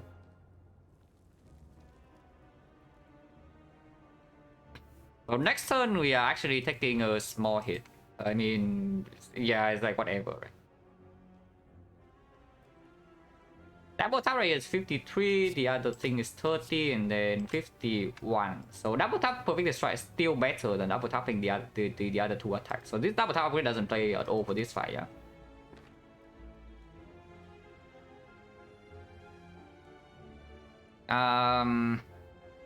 I guess I can just pommel strike first. There is also a potential to just do disarm P strike, but pommel strike into twin strike just better. Because if I draw exactly into ghostly armor or the war cry, no war cry cannot. Metallicize, yeah. Metallicize or ghostly armor, so 20%. I get to keep my helix for next turn. After disarming again. Oh, ghostly armor works. Yeah, ghostly armor works. Yeah, exactly right. I talk about like 20%. We draw into either ghostly or metallicize, and then it gets to do disarm into pure no pain, full block, and the next one we helix. So perfect. Yeah, and of course the order is like that. We play Funeral Pain first, we are very upset. But with this way we have full blocking. Yeah, very nice.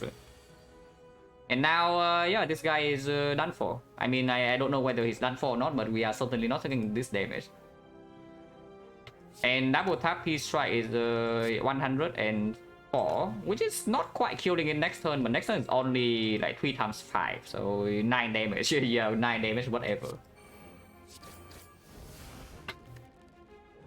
No reason to go cry now, also no reason to go cry next turn, but matter.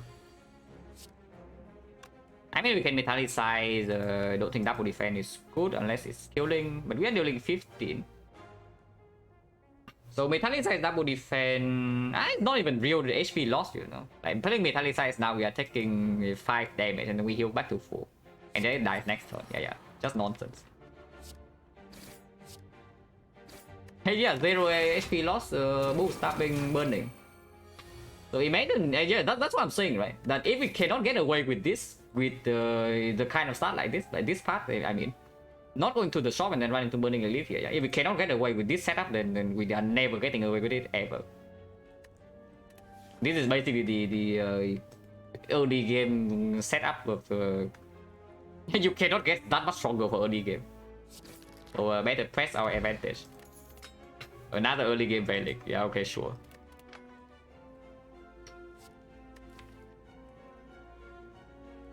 Exhume disarm, exhume shockwave plus, exhume funeral pin. There's also an inflame plus. Probably not, right? Inflame plus is not even so much better than spot weakness with the pyramid. So we are basically comparing like spot weakness to exhume here. I would probably just take the exhume. We already have exhume targets, and yeah, exhume funeral pin. Exhume is also a good upgrade. Yeah, exhume is definitely a good upgrade with the pyramid on 3 energy. If we see corruption, of course, exhume is completely insane. But if we see corruption, is probably already the good case. But even just exhuming shockwave in the automaton fight is very, very, very big. Now, because of this exhume, do we go to the fire and then upgrade it? Or do we take the... Because with the exhume, yeah, let's say we upgrade the exhume, the disarm upgrade also becomes much stronger. Or Act 3 boss gauntlet. And even for later for the heart. Like for example, we disarm first cycle of the heart. And then we exhume the disarm plus back, and then disarm plus is actually fully blocked second cycle. Disarm minus will not full block second cycle, but disarm plus will. And then yeah, the fight is just over if we are easily blocking 2 cycles of the hard fight. And of course, in the boss gauntlet is huge, especially in, for example, Awakened one, when we also probably going to play some powers. Like Metallicize is going to play, and yeah, not playing powers in Awakened one with the pyramid is like also very weird because our hand is just completely stuck. The slightly annoying thing is that we just fought boost stabbing, but at first it goes on exhume and not a disarm, so it's not a huge issue. And honestly, I don't really care for this question mark whatsoever. Just imagine we also roll a shop here, like 6%. Yeah, 6% is a shop, and then what? That story, right? Yeah, that's what. Let's just get our energy upgrade. Because seeing red right now is also pretty sick, and then we can upgrade seeing red with exhume plus, also becomes like way stronger.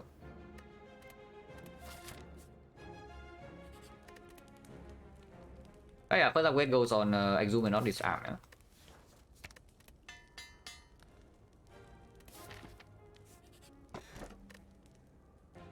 I mean, I don't key this, but once again, this thing, I mean, this thing also has like a lot of long-term values. It's not like it's just fun though, but it is not what we need right now. That's true, I don't key it. It's still very good.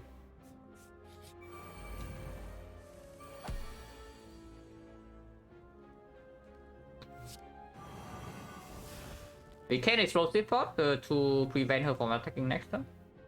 Don't know whether that's needed or not, because explosive pot also can play here. And it also can play in slavers. If we do not need a potion, I would just not potion. At the moment, I don't see why we need to potion. So attack was that, think of the good luck. It really attacks. We disarm, we go to 6 times 3, so we're taking 6 damage maximum. Yeah, that seems fine. Go Pride first. Oh, disarm the Exuma we're playing, so she goes to what? This is 11, she goes to 7, 7 to 5, so 5 times 3. Yeah, doesn't really block. Got time first over here. Take fall of the run. Yeah.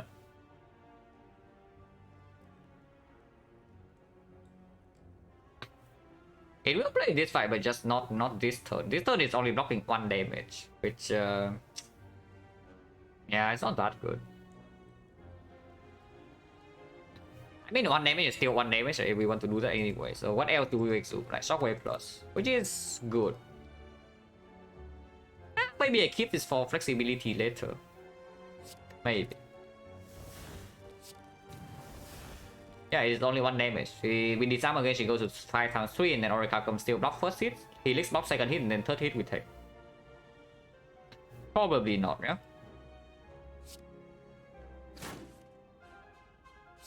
Wait, why did I do that? That was... I don't know, no, it's a 17. Yeah, 17 and strike doesn't kill. It was fine, it was fine.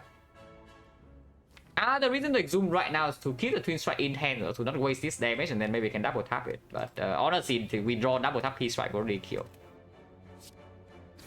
But it is fine too. Also, 6 is still 0, so I don't really care too much.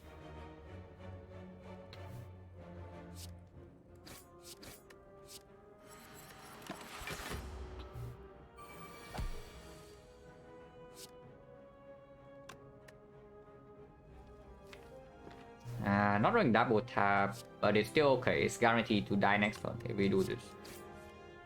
Double tap, always kill next turn with Peace, right? We can actually it's actually this turn. What am I talking about? Yeah. What am I talking about? Sorry. Well, the stonks of exhume this arm just went way down.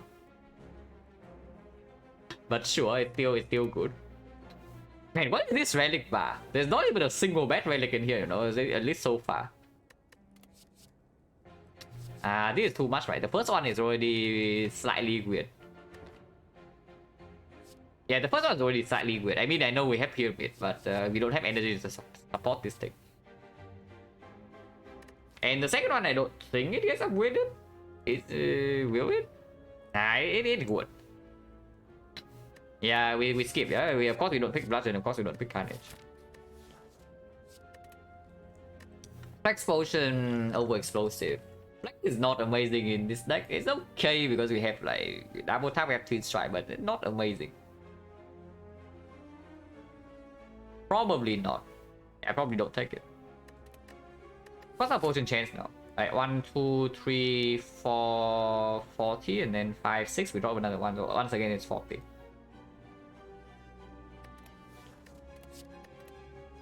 Yeah, not really, right? And now we get to go to 400 shop. Or 400 gold shop. Well, good things come to those who wait, guys. I mean, we would also get the membership card here, so it doesn't matter too much. But we get the Burning Elite out of the way. And Hauntlet, yeah? I take the Hauntlet.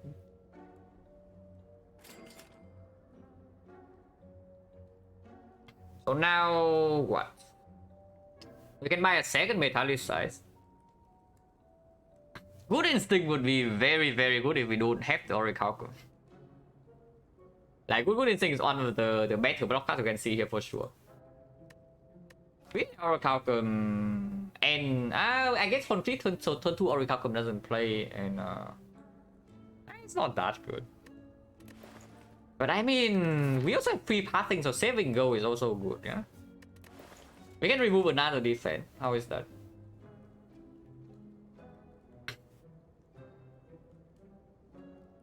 Not a terrible idea. Oh, no, really. It just makes the corruption slightly weird if we see it after Act 2, and we're probably still picking it. Don't love it because, yeah, removing more defense also makes the second win pick also kind of annoying. Hello, Peter. But yeah,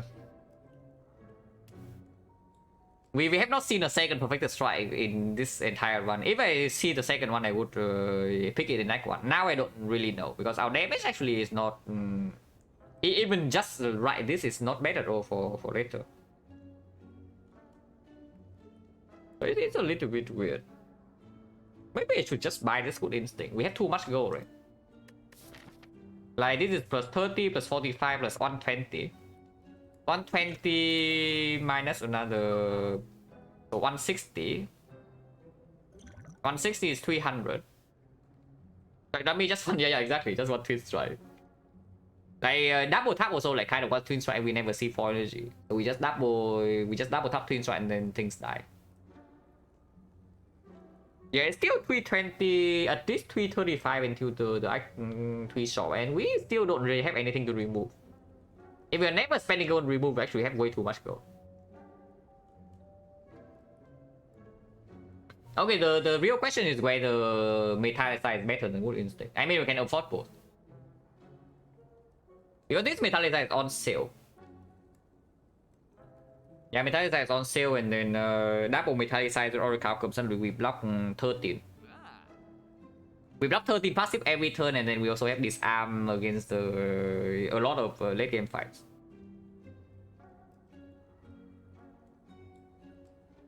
If I buy the Metallicize, I don't think I'm buying Good Instinct though. Body Slam right now is a little bit better than before with the Hot Crit, and then the Good Instinct is also here, and then double tap Body Slam. So basically, if I buy the Good Instinct, is to hedge for the Body Slam as our potential damage.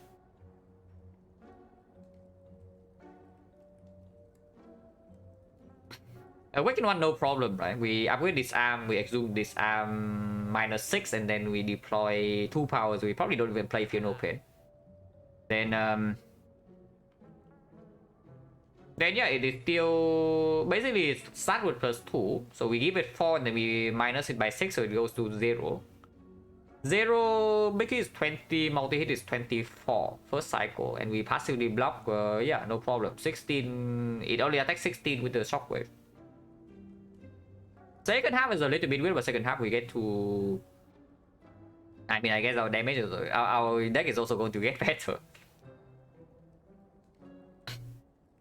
Honestly, basically, even if we take the second Metallicize, the Awakened one is not going to be that annoying. Probably prefer the Good Instinct though. If I have to choose between the two, it's just that the Good Instinct is more expensive. But we don't really care. Yeah, I don't think we actually care. So I can take it. And if I buy Good Instinct, I do not take Metallicize. Yeah, stupid book.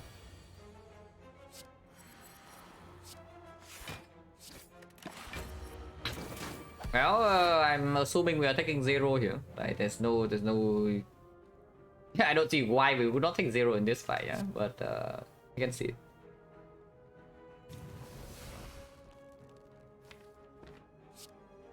We can exhume this arm right now. I can just bash.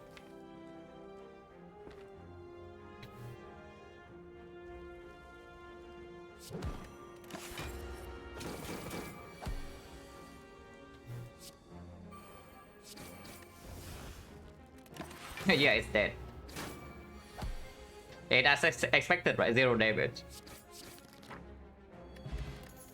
Oh, really? Where is my Juggernaut, please? No, really, where's my Juggernaut? Like, Orichalcum, Trade Needle, Metallicize, 15 damage per turn. For free. We don't even need to play a single card, it's just dealing 15 damage. And we skip that. Upgraded the, upgraded is dealing 21. But no, seriously, what is this relic bar? Defense, yeah, defense a turbo crits. Exactly.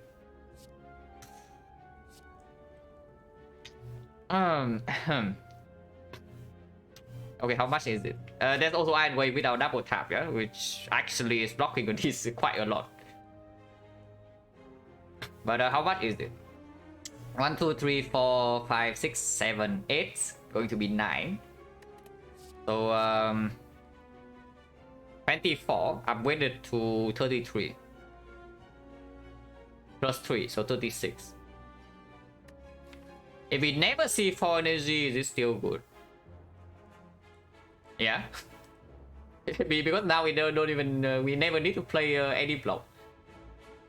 No, it's actually true, we never need to play any block. Like ever. If there's one big turn we need to block, we can play Good Instinct Struck. That knocks for like 17 and then plus some relics. But otherwise, passively, we are blocking 10, 14. We block 14, the enemy's disarm is weakened, we have Tori.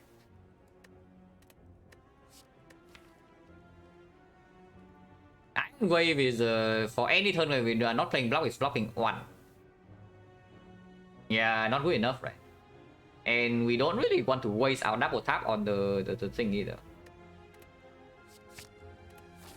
Yeah, rejoice Peter, today is the day.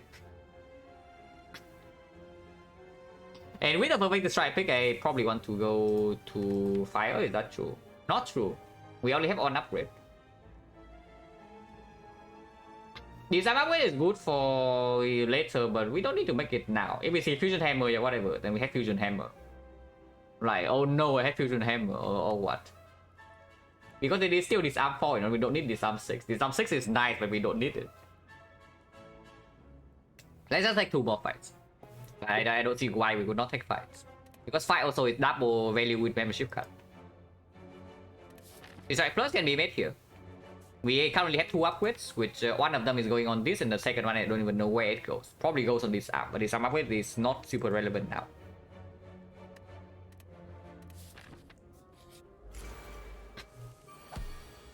Cool.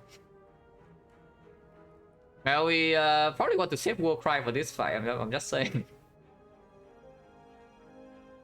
Yeah, I have a feeling that we probably want to save our War Cry to reroll some cost in this fight. Or we can be very optimistic and War Cry the Shockwave on top, so that Shockwave becomes 0 next turn. Oh, yeah, probably not, right? Just play Shockwave for most trying.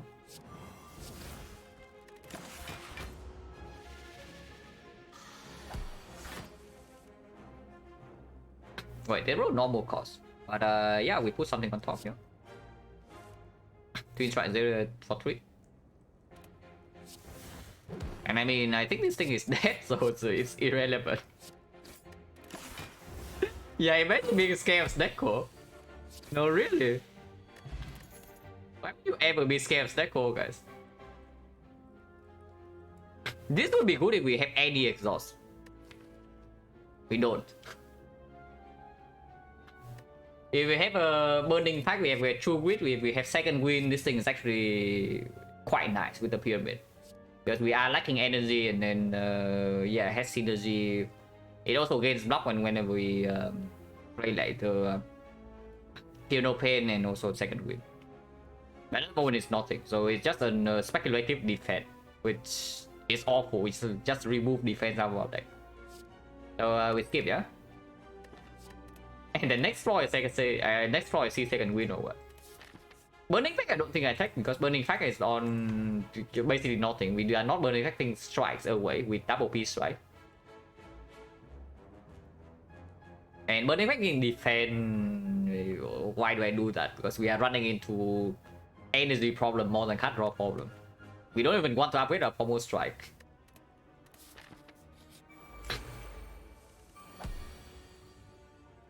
Oh, this guy is...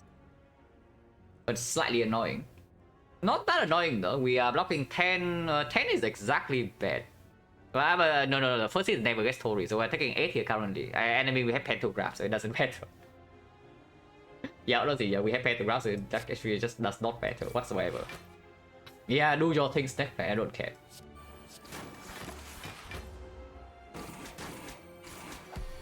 Yeah, Pantograph is going to heal us for 2. Insane, guys. 2 HP heal. Completely nuts. Literally blood vial. That's not good. Yeah, that is quite bad, right? Exhausting strike in combat, lower P strike damage, yes. This is one of the worst end of Act 2 that Embrace I have ever seen, but and yet here we are.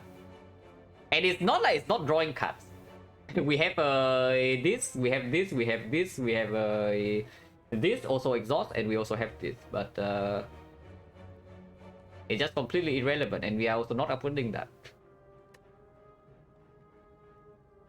Only good if we actually see a second win, or maybe a corruption, but honestly, corruption pyramid, like why do we need Arc Embrace ever? What? How many wild strike have we seen? Quite a lot, right? Since the strike dummy, I think we have seen like at least 3, or but maybe 4. Sweet potion. Potentially good for later, just for turn 1. Probably stronger than explosive if we are saying that we don't need help against automaton, which I would assume that we don't, because now turn 2 we have Hornclip. With Hornclip on turn 2 and then afterwards we have set up Metallicize and whatnot, maybe we can even preserve Helix until Hyper Beam. And then that fight is like completely trivial if that's the case. And first value of Freeport goes down, but it's still, on turn 1 it's still basically better than a Mega Prep, you know. That is quite strong.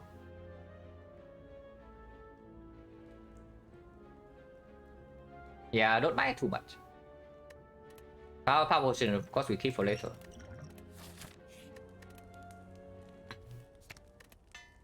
Yeah, plus 9 damage upgrade, of course, it make potentially going to be plus more later if we add more. Like this thing, for example, would actually be a good turn to do the support, but if we don't need the potion in this fight, we'll just not.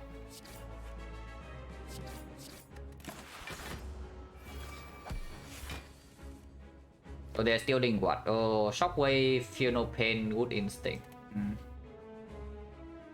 That's not very nice. I can kill one of them immediately.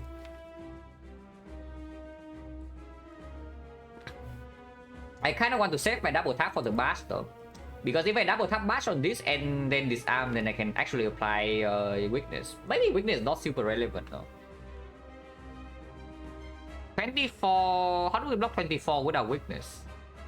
Because if it's weakened, then it's only 18, and 18 is easily blocked.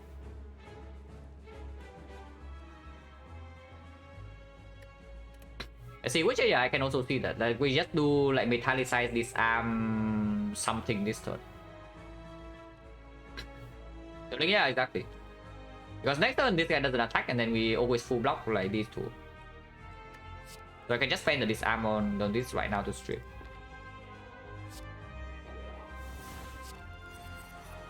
Don't really care about keeping the ghostly, right? In fact, leaving the ghostly in the thing, we can exhume it back. I can still put a strike on something, would probably still put it on a minion. I'll put it on the correct one. Good for us.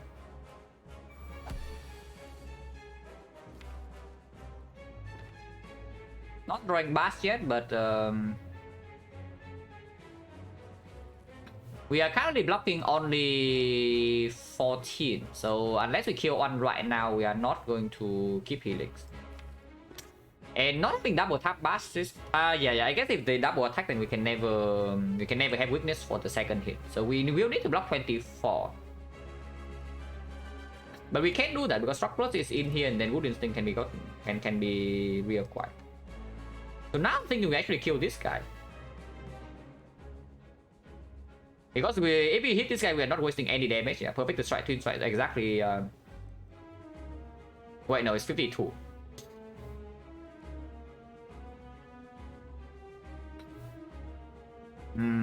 Yeah, it's a little bit awkward. Bash is not being drawn yet, so letting Shockwave back into my hand right now is also not easy to keep drawing.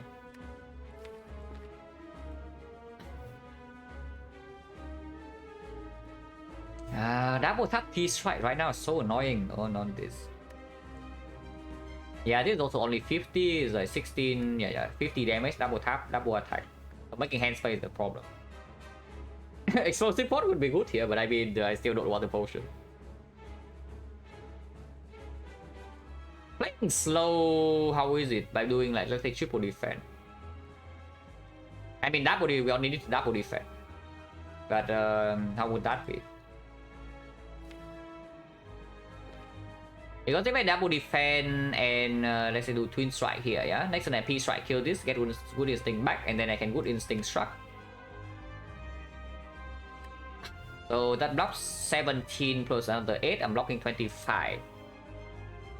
And this guy will not attack. So if that's the case, I get to keep Helix.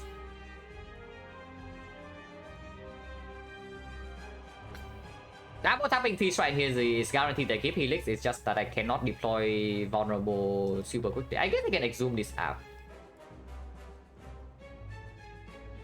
Hand space, yeah, double defense line is literally just for hand space. But yeah, if I exhume, honestly, I can even exhume shockwave. Like, how bad is exhuming shockwave really? Honestly, not so bad. Yeah, I would just kill this. Yeah, I should just kill this. Redrawing into double tap is also not so bad either.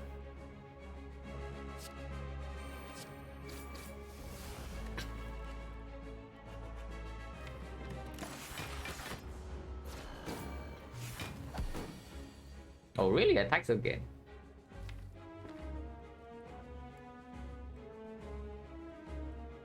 So we need to block 32, which is possible. Pain is blocking 6. I can exhume the ghostly armor if everything goes badly. But I think this turn is just Feel No Pain into... If I just full block. How much is it? I'm blocking 21, 21, 29. So no, I'm losing Helix. Yeah, start with Feel No Pain and then we see.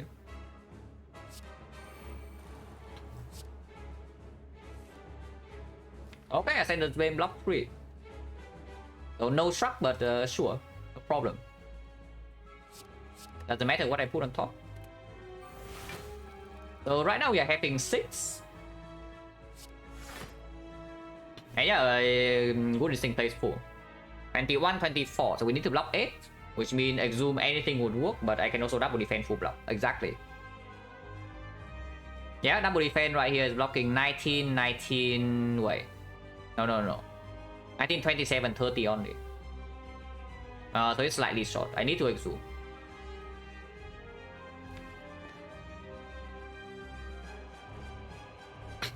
But I can exhume anything though. I do not need to exhume... Not the this app, but I can exhume either Ghostly Armor or the War Cry.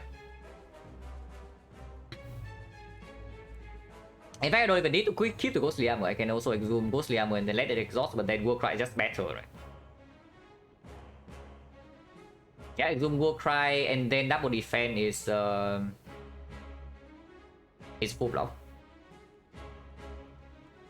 But I still need to spend double defense. So if I exhume the Ghostly Armor instead, I can spend all energy on something else. Is that true? Exhume Ghostly is blocking 13, so I'm blocking 22, 30, 30, 33. Yeah, it's true. At the cost of redrawing to the Ghostly Armor again, 1 energy. Probably okay.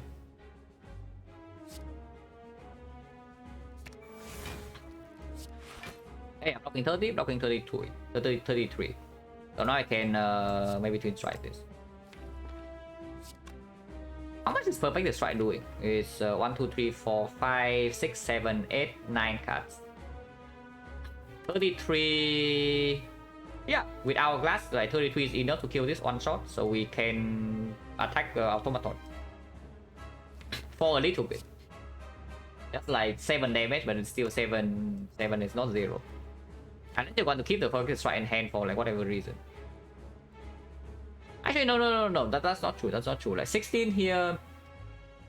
Plus another 3 is 19, 19, 22, 22. It's not enough to kill with 1 energy. So we do need to keep 2 energy and then Shockwave is not played.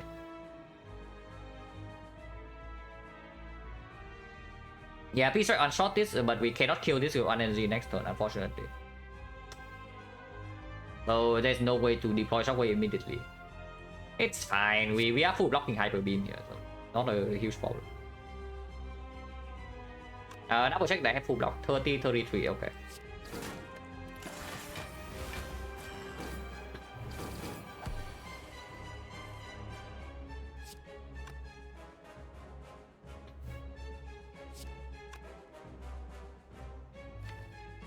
Yeah, hand space is an annoying problem, but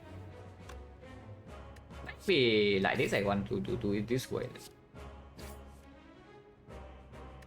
Yeah, Good Instinct gets out of hand. We do not need to block next turn whatsoever.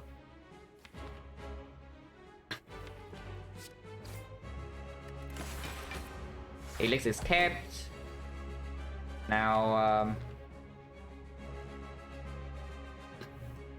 do we care about weakness? Because if I don't care about weakness, I should just bash now. It's 20 times 2. The weakness blocks 10 and then weakness blocks another. It's 24 times 2. But we should be able to kill by before that. And if I do not care about weakness, I can also get to double tap my Peace Strike. No, seriously, that seems quite good.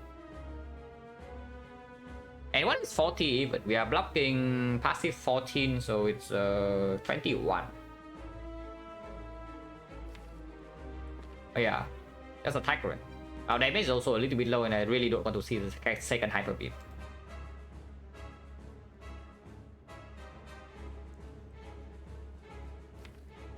And I need a corruption on a second win. But these things are actually very annoying.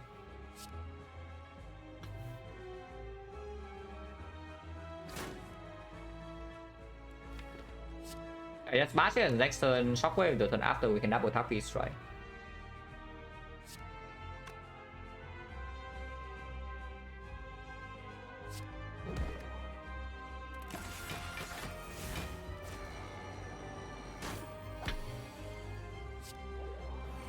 Yeah, 5 vulnerable.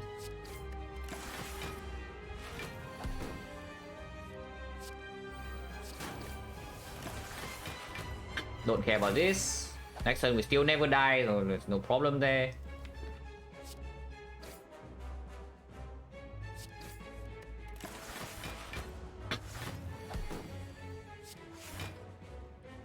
In fact, this turn we can block.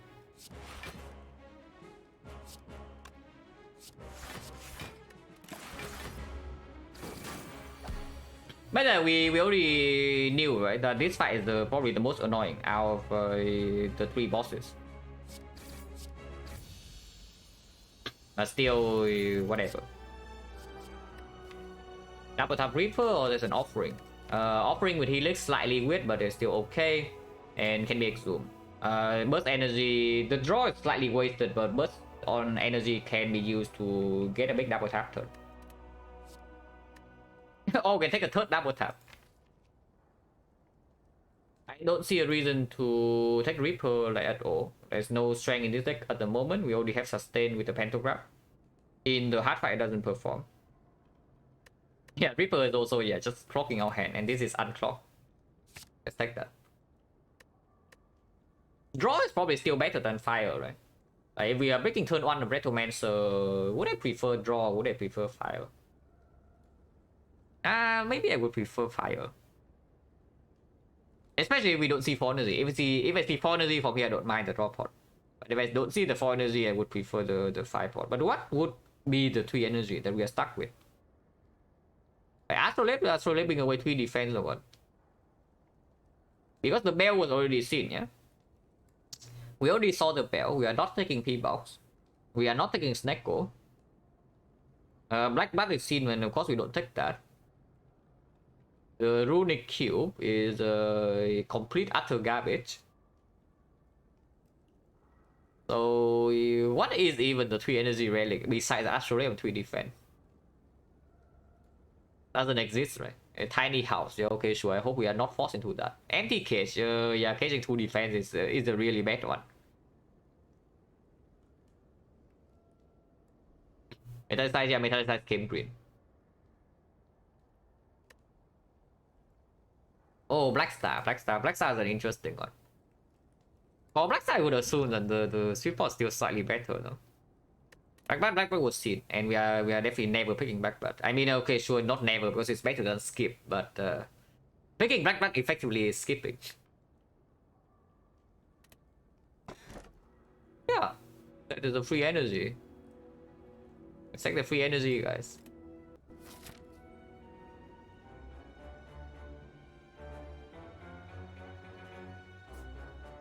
Man, this relic bar is actually completely ridiculous. Like what? And yet we are not set for the late game yet, because our deck is not quite there yet. But this relic bar is completely insane. I know, seriously, there's not a single bad relic in this bar.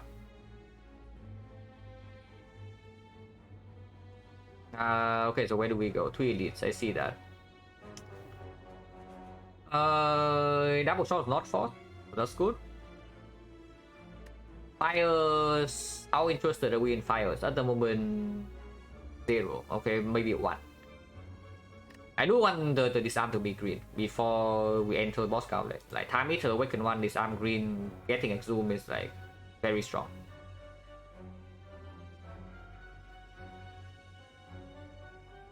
Because silent wandering sustain, sustain even silent like pantograph, pyramid ripper, you usually don't really lose. On silent I mean. On Ironclad, don't know yet. It can happen because our we can also just take 0 damage for the rest of the run, but we can also like sometimes die. Yeah, if I want 1 fire at the very least, then it's probably still this elite. And if we take this elite, then no matter where we go, it's three fights into the question mark. Double shop is possible, yeah. So 2,000 gold is a very stupid idea because we have the pyramid and no exhaust. So let's not get baited by 2,000 gold. But yeah, question mark early, question mark late, is there a difference? I guess Sensory Stone we want to see earlier, Rare Relic we also want to see earlier, right? Red Mask we never take, Madness we don't take. Falling, yeah, falling earlier, later. Earlier is probably still better because yeah, we pick less good cards in our deck. So I would assume we start here.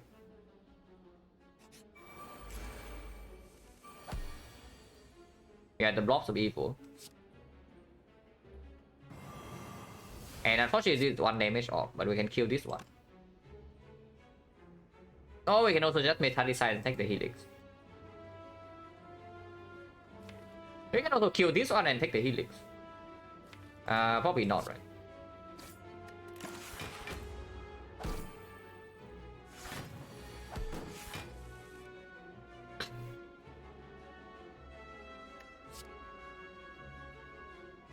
Don't actually want to kill it, yeah. Letting it die to our class is way better because we get 1 more turn of stuff.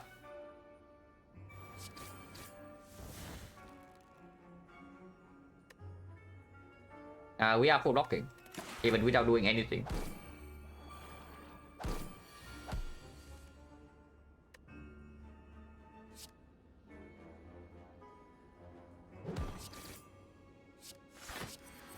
The wooden thing is doing nothing, but we are also not taking damage, and this thing dies to our class.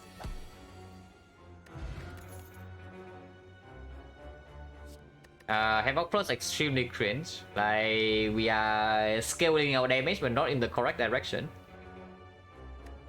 On the other hand, there's a Sentinel Plus. Yeah, why are they green? Havoc is never even considered, but this Sentinel actually is like. Yeah, we'll cry, yeah, but for 1 time and then what? What do you even want to Havoc in this deck? So you add a Havoc to like, exhaust and maybe a defend.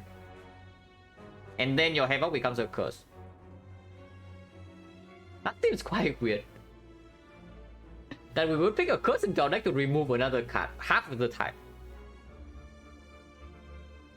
On the other hand, if we pick the Sentinel, then we can pick the Havoc. And Sentinel is only a defense plus, and it also scales if we see, yeah, second wind of course we take, and then corruption of course we take. True Grit, I can see True Grit. Not amazing True Grit burning pack because we are exhausting strikes, but sometimes statuses also get shuffled in.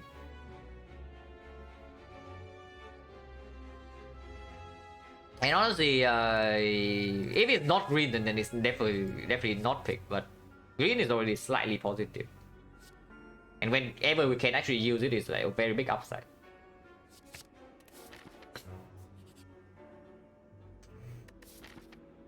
Ooh, 550 gold. Regret pyramid, yeah. Yeah, regret pyramid. So okay, here now I see. Now I see why you want me to pick Havoc.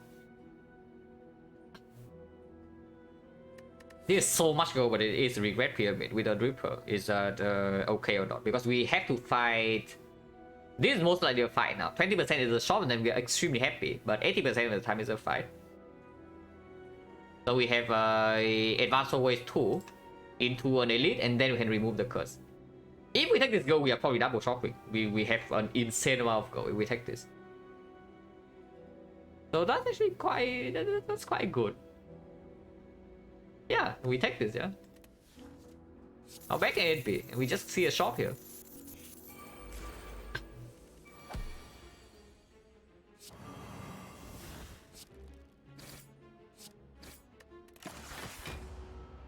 Yeah, finally to get utilize buffer. Not even wrong. Or can we? Because I think this guy's dead in this turn, you know. No potion, so bone chance right now 60. That is not second queen. It does work with our Fear No Pain, and it does work with our Sentinel, and it works with the Regret. But it costs 2 energy. And it doesn't get block. Yeah, second win at home. Like, this is way worse than second win. It's not even close. Boomerang also comes green. I don't know why, but it comes green. Not yet, right? Especially if we are double shopping. If we are double shopping, there's no way I take this reversal.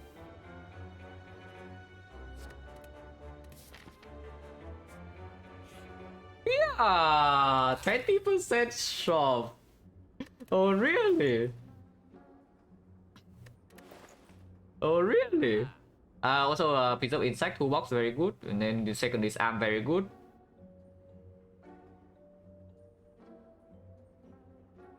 What else do I take? Like right now I see purity is interesting on the some defense. It blocks the burst with the Feel No Pain, and we have Sentinel.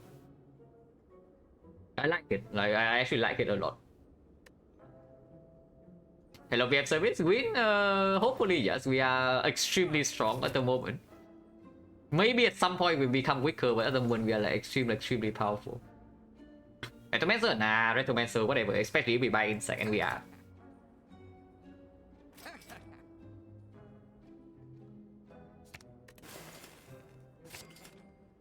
Yeah, that's basically it, right? We still have 400 plus for the next shop.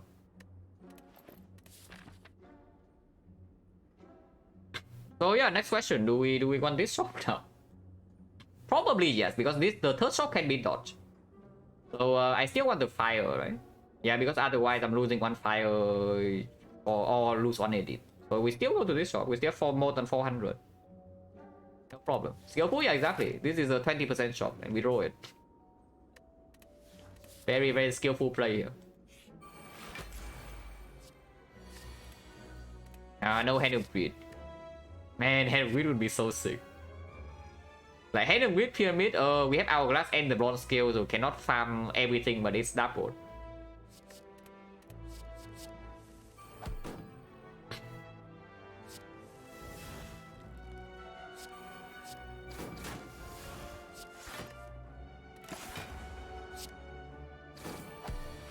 So I can just hide because this is a shrine.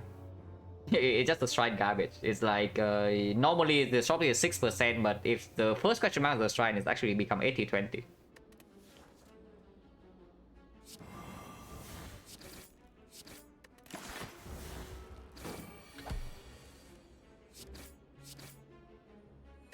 No potion, so potion change 70%. Not like we mine too much. Ooh, it's screen. There's also a perfect strike here, but this thing is dealing 20 for 1 energy. We double perfect strike, 26 for 1 energy. And in elite fight, it's plus another 4, so it's 30 for 1. On the other hand, the third perfect strike, we have energy now, but we are not swimming in energy yet, yeah. But the third perfect strike is like 10. Can be upgraded. We don't really have the upgrade for it though. And if we don't have the upgrade for it, I would probably take the Twin Strike instead. I with second disarm now, the upgrade on disarm becomes less important, but it's still pretty strong. And I mean, how bad a green card? Yeah, exactly. Like also with the double tap. Because we cannot do double tap into double P strike, but we can do double tap twin strike into P strike. Exhausting impurity, yeah, the card right next to it. And over the defense, and maybe some status is shuffled.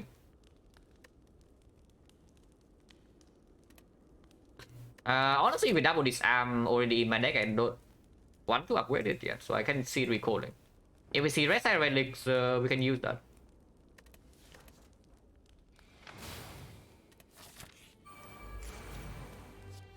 Yeah, you want whirlwind for this Retromancer. Now I wonder if Retromancer lives to see turn 2, but we'll see. Exhaust strike, P-strike lose damage? Yes. Yeah, no, really, you are scared of Retromancer potentially, but I'm wondering whether she lives to see turn 2, you know. Trip or Flash of Steel? Flash of Steel, honestly, probably Trip is just stronger. Or Panic Button in case some very bad things happen and turn 2 we need to block. I think Trip.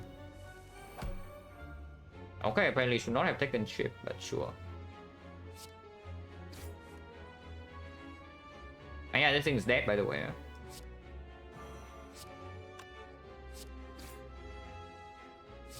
Don't care about the wound.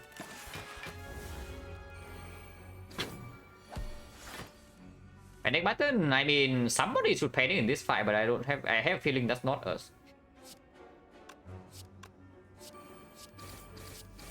No, really, somebody should panic in this fight, but it's probably not us.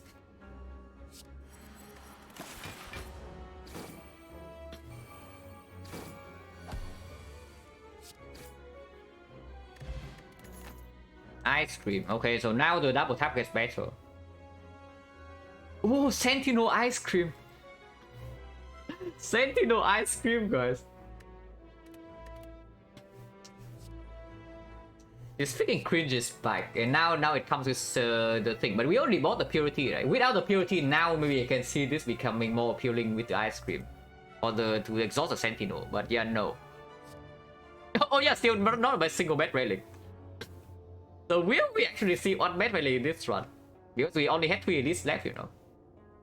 Yeah, we only had 3 elites left to give us a bad relic. But yeah, these are not good enough unless you tell me double tap. Uppercut is something we would like. The only reason to take the uppercut is that we say we need to shockwave first half of the awakened one, and the second half there's nothing. But we can always save exhume for that. With 2 disarms now, we can just do 2 disarm first cycle and shockwave, and then second half we exhume the shockwave, and then we continue to do that. It is also possible to triple disarm the awakened one first half with the weakness, and then we save up ice cream energy in the second half. We just kill him in like 1 turn. It's very possible. But double tap uppercut is pretty powerful. And if we do not get to helix the big hit from the heart, then I would really love to have weakness. At the moment, there's only one weakness source in our deck, which is the shockwave. But if I take this uppercut, it is going to be the upgrade target. So we lock our upgrade in this fire to the uppercut, or at least the Act 4 fire. So 1 fire will be spent on the uppercut, which means that we don't get to upgrade this arm to exhume it. Which immediately might even make us worse in the boss count rate already, I don't even know. I guess against Donuts the uppercut is playing, against Spear and Shield the uppercut is playing, against the hard uppercut is also definitely fully playing. Because it allows us to shockwave first cycle and then still artifact strip to disarm second cycle. Yeah, I take this, and now next floor I see double the uppercut plus or second shockwave, and then I'm set. Can already see it, but I think this is good enough. If nothing else, just for the artifact strip. Yeah, Brimstone, very nice. Toxic egg, but no, way too late for that. I don't even want to remove anything, so maybe we are cheap for shopping. Unless you tell me toxic egg now is still good for 5 card rewards. But do not forget, we are playing the Ironclad, yeah? We are not playing silent or like defect here. Oh, T-set, wait, T-set. T-set ice cream is pretty real. If we say we have too much gold, then I can't even see buying the T-set. Place here, so 2 energy for icon 1 and 2 energy for the spear and shield. And 2 energy for spear and shield is a pretty big deal. With the preserve insect as well, 2 energy plus 2 energy on spear and shield allow us to maybe even kill one of them immediately, which we would like to do. Oh, I don't hate it at all, like the T-set. Removing another defense, how is it? But yeah, I'm not buying toxic egg, yeah? So and if I can get away from going to another shop, I would do that. And yeah, do not even say that this is a bad relic because we bought it. However, Brimstone, yeah, you want to throw the run, you can do that. I personally do not want to throw the run. So I mean, it's not as bad as I make it sound, because we cannot win this arm. We have the freaking Tori. So even in the hard fight, the Brimstone is not going to hurt us that badly. But like, why? Like, what is the reason to take the Brimstone here? Like, what is the reason at all? If we say that our damage is like already completely solved, which it should be. Removing defense, so going to 99 gold, and then 99 plus another 60 plus another 45, 200, 400 into Act 4, or 500. 500 is spendable. I will just keep my gold.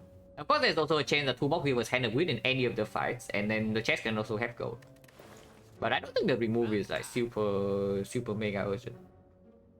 Defense remove is better than before though, I will say that, because of the ice cream. We never want to spend energy on this crap to get them out of our head. But we also have purity for that. Like there's already purity on double defense, Sentinel for example, in some fights. Yeah, not too interested, right? So we just leave. If we see too much gold here, for example, like old coin, maybe some gold in the shop, maybe some hand of greed, we can still go to this shop. It is possible. Yeah, there is gold in the shop. So Blood Vial would be the first bad relic in this run, but yeah, it's a blue key. So doesn't count. Another with ice cream is like huge, but probably just take Good Instinct to protect my helix here.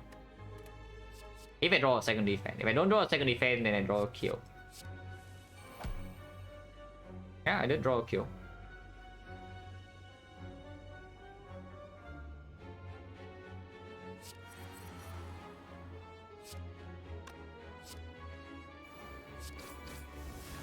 Why did I do that? I can save my double tap. Yeah, I could have saved my double tap, so why did I do that? Probably no reason. 24, we are blocking 22, so we can play Good Instinct to full block, and then we save Ice Cream Energy. Sounds good.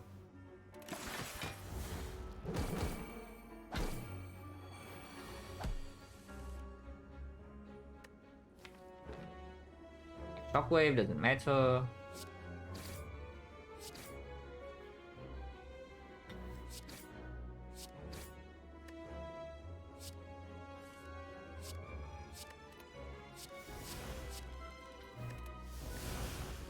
Can always exhume the purity for the Sentinel later, yeah, if we need energy, which is why I also play that. And I mean, yeah, this fight is over already. Regen potion, yeah, irrelevant. Where is the Silver Soul? No, now I would take the Silver Soul. I'm not kidding. Now I would take a somersault. I mean, we click that. Ideally second win, but if no second win, then what else can we do, right? So 400, and now the medkit is like kind of real, yeah. Honestly, I might even I can see going to steal the shop. 400 gold. So this is plus 60 plus 75. Plus 75 is 530. 530 into 2 shots is not that bad if we are not removing cards. This signature, yeah, sure, it's better than the other two. So Nemesis will be the first one that deals damage to us.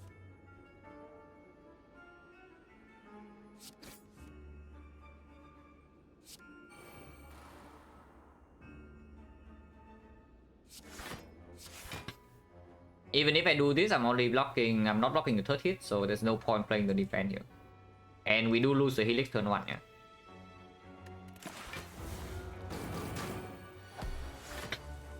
Oh, Nemesis is going in, guys.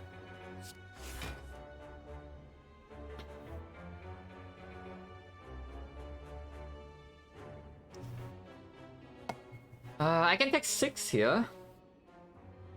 I mean, I can take 6 and we're still full HP, I mean. But if I want to full block, I can full block. It's just that I don't kill it next turn if I do that. Actually, I do kill it.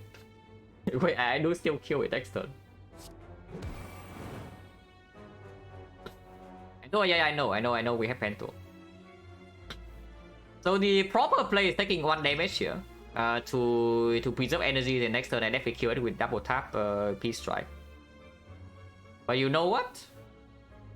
I am blocking because minus score. Yeah, minus score, guys. Also plus 1 card draw next turn, so it cannot be that bad.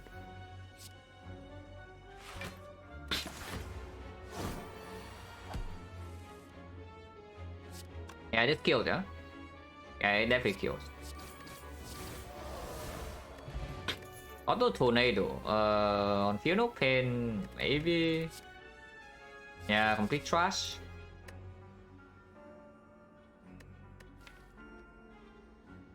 We can go to Metallic Size, or we can also just skip.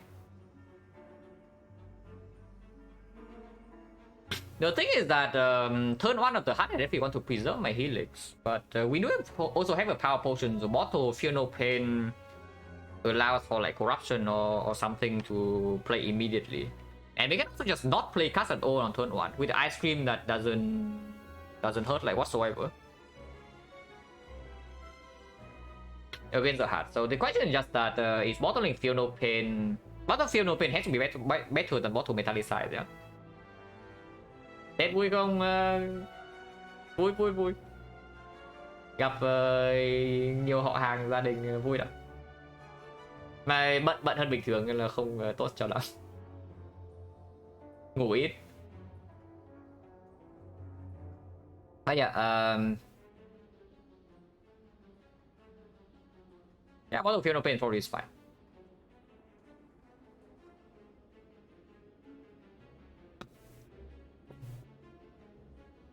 Can't be that bad for Act 4 elites, right? Unless you tell me it's actually harmful. But we have draw pod. Yeah, this is literally why we are still keeping the draw pod, right? For Act 4 elites. Cannot be that bad to bottle Feel No Pain. Armaments, not interested. Like, what are we even upgrading? Uppercut a little bit, maybe disarm a little bit, but we already have 2 menu upgrades coming up. We can take armaments into upgraded, but that seems really straight because I still don't want to play defense plus with the ice cream.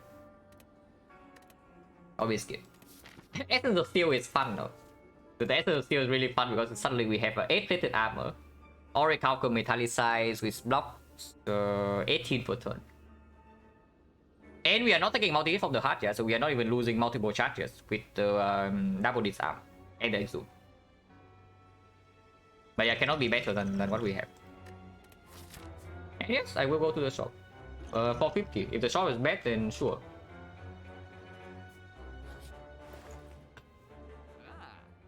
Well, good stuff that this shop is out of the way, guys. Imagine we run into Act 4 shop and with 500 going, this is what we see. Wouldn't that be sad? If this is our Act 4 shop. Okay, I see Transmutation Chemex. With ice cream. But yeah, let's not. Yeah, this shop is a complete utter garbage and we can skip. We can remove now, actually. I do not mind removing defense in this spot because we do have way too much going Act 4. Event wise, zero direction whatsoever. We have no idea what the event is. We have seen one shop and one shrine, so every single event is still available. So of course rare relics are good, sensory stones good, falling probably cringe. Yeah, falling is really bad. But falling will ask for metallicize now because we have bought to Fear No Pain. And madness is bad. So once again, it's like probably a 50-50, probably 55, yeah, probably like 55-45 in favor of the event. But not definitely nowhere near guaranteed to be positive. And the fight gave us double gold.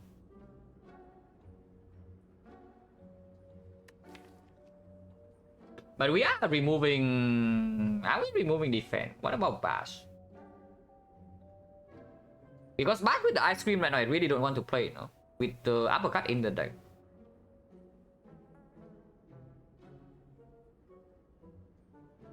And it is still possible to see second win or corruption in the last two floors. Unlikely, but it's possible. Yeah, when do we play Bash? Like Act 4 needs to strip artifact? Actually true. Yeah, we can open the turn with that Bash into the shockwave, apply 5 vulnerable, and then we just kill them. But yeah, I just remove a defense. I just remove a defense. What about Weststone? Weststone, with his uppercut, we have an upgrade. And with the ice cream now upgrading on the pommel strike is not terrible, actually. Bash upgrade actually makes it a real card too. So 4 strikes are misses, but these are fine. This is very good. And we have 1, 2, 3, 4. Yeah, basically 4 misses and like 5 hits.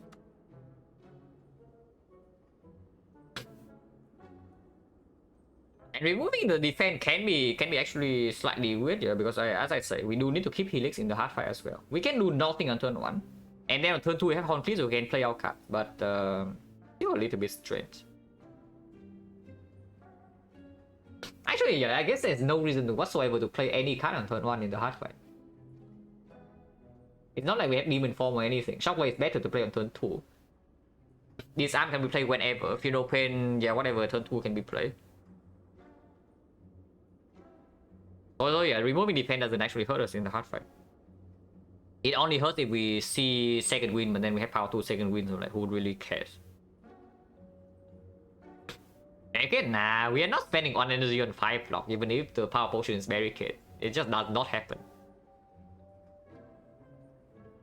But corruption is a real thing. Like corruption from power potion, and suddenly the defense are basically removing defense is a waste of goal. If you see exactly corruption in the power potion.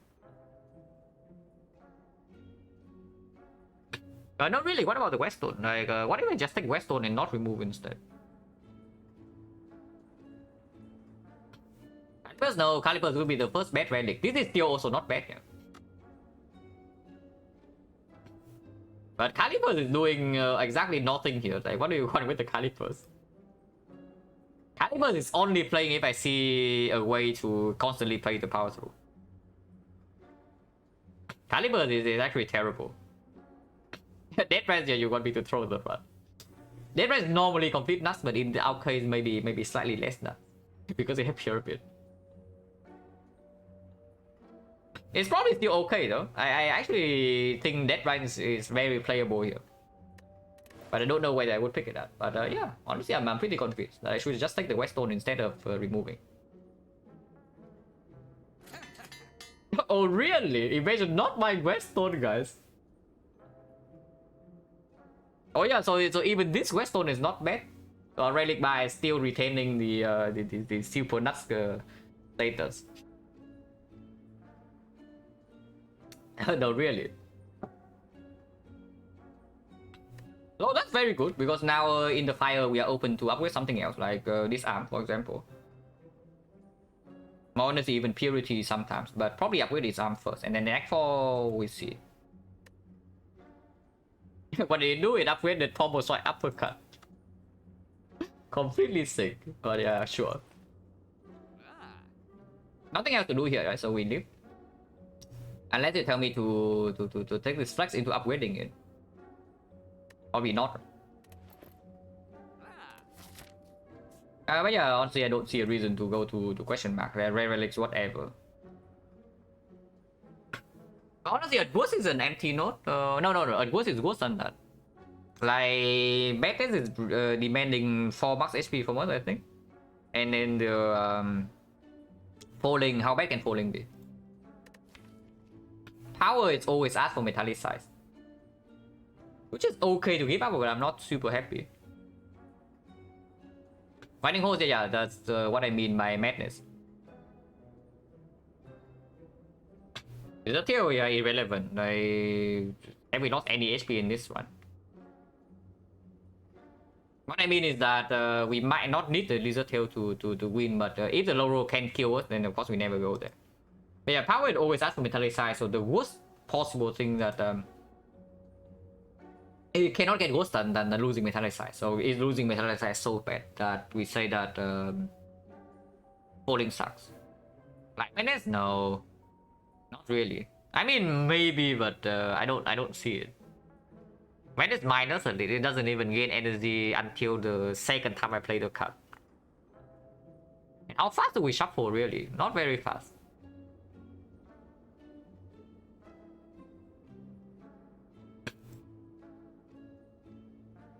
Yeah, if I ask for a strike, it's not even good, yeah.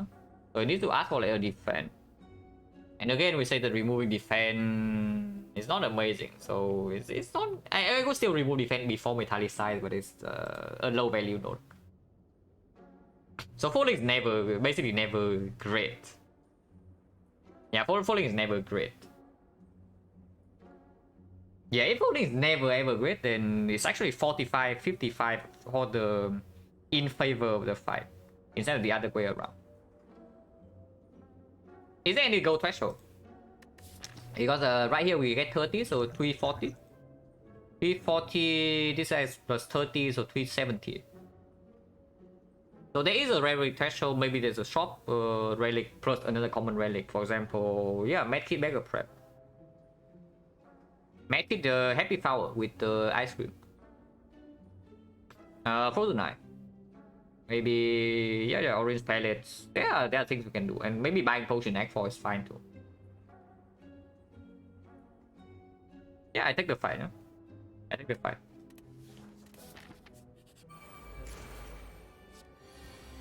Six hours? You think Frozen Eye makes this one longer? Because I think Frozen Eye, if we get Frozen Eye, it's just going to make this one shorter, you know.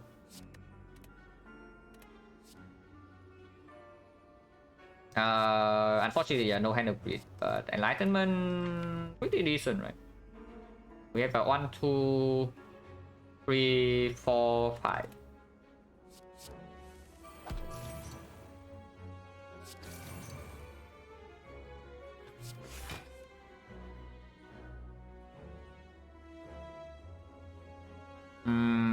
Slightly annoying.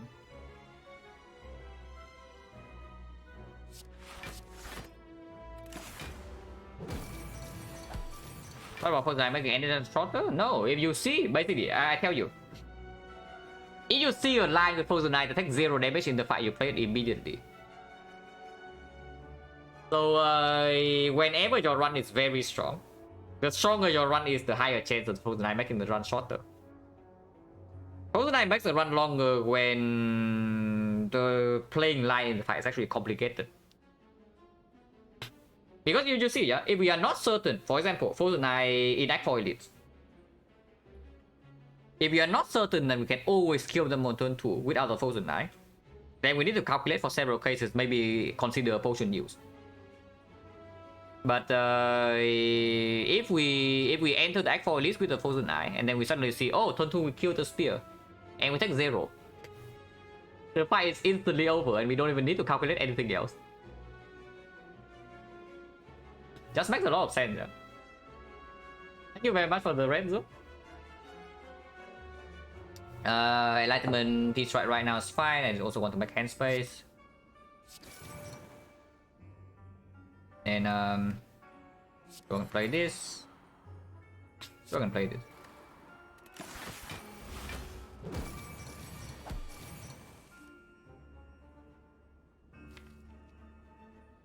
Maybe if we bottom deck all of these, then we do have a small problem dealing damage in this fight. It's a small problem.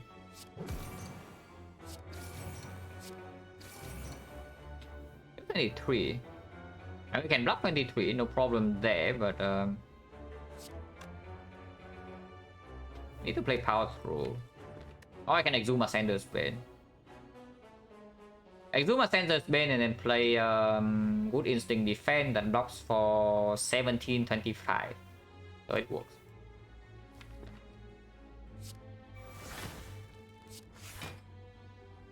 Double check, yeah. Yeah, 17, 20, 25. Maybe we could have played this up. Yeah, definitely could have played this up. So, small bet play then, but no problem. Do not want to play Offering in this fight, and then POT here plays fully.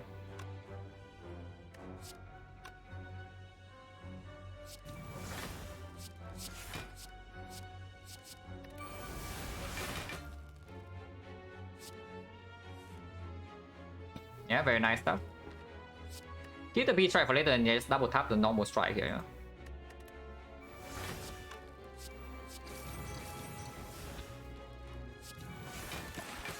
Don't need to play that, but also yeah, whatever.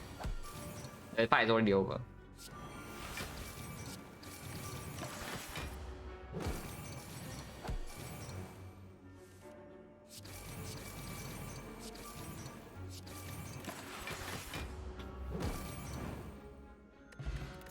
Oh, Endless Brew, that is way better than the Swift Potion, it's not even close.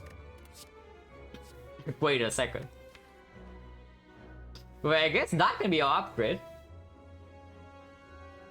Cannot be so bad, right? No, really, like how bad can it be with the... Because like 1, 2, 3, 4, 5, 6, 7, 8, 9, 10, 11. So on its own is already dealing unupgraded, yeah? But we probably upgrade it. So upgraded is dealing 39. And then it's also plus another 6. So it's 45 damage for 2 energy. Cannot be that bad. Especially now that we have Gambler's Brew. We never get a Hand of Greed from the toolbox. Like, come on, toolbox. Oh, okay, I say that, but please don't give me Hand of Greed in the hard fight. give me something like Dark Shackles would be good in the hard fight. Enlightenment stays in our hand. Dark Shackles can go out.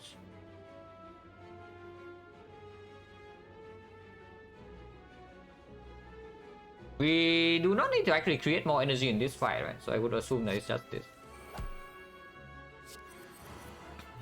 There's no reason to even play any other card here.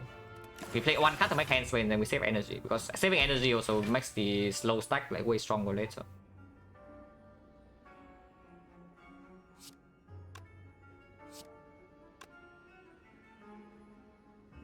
Now even here, honestly, I can even see he's skipping a turn completely, but I play this to make the hand space.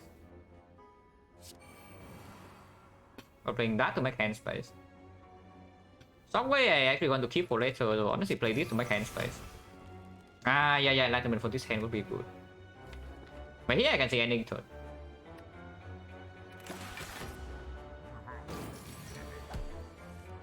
Okay, now this turn we're not weakened, so we can go in.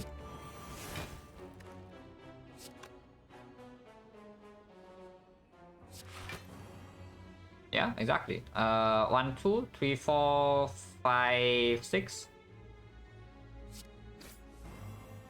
No double tap. And this still not play yet because of the helix.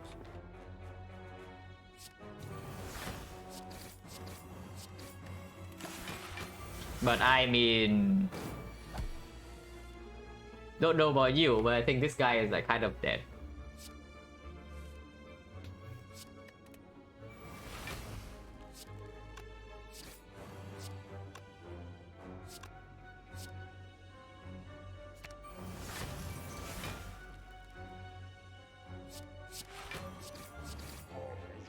Yeah, we full block and we kill. Oh, potion bell. Oh, exactly the right time, man. After this already, we cannot see it. So in Act 4, we cannot see it. Man, this relic bar just keeps getting better. It just doesn't stop. So there's only one fight left that can roll the bad relic, which is the Act 4. So will the Act 4 at least finally do it and give us a bad relic? Okay, I see another perfect strike, but not over this arm plus. Let's not get too carried away here. Yeah, I see another perfect strike, but yeah, we don't get too carried away. Act 4 shop can have potion belt? No. After floor 48, it doesn't show up.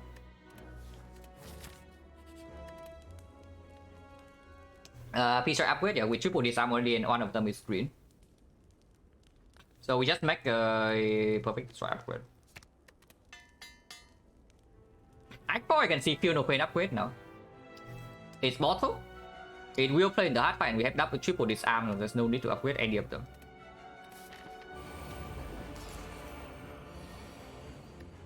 Transmutation. Oh, Sith Strike. Sith Strike is dealing 10 and then it gives another 9, so it's the 19 damage for 0 energy. Oh, we can also take the good card, the Flash of Steel. Oh, we can take 25 gold. I'm not even kidding, what about 25 gold here?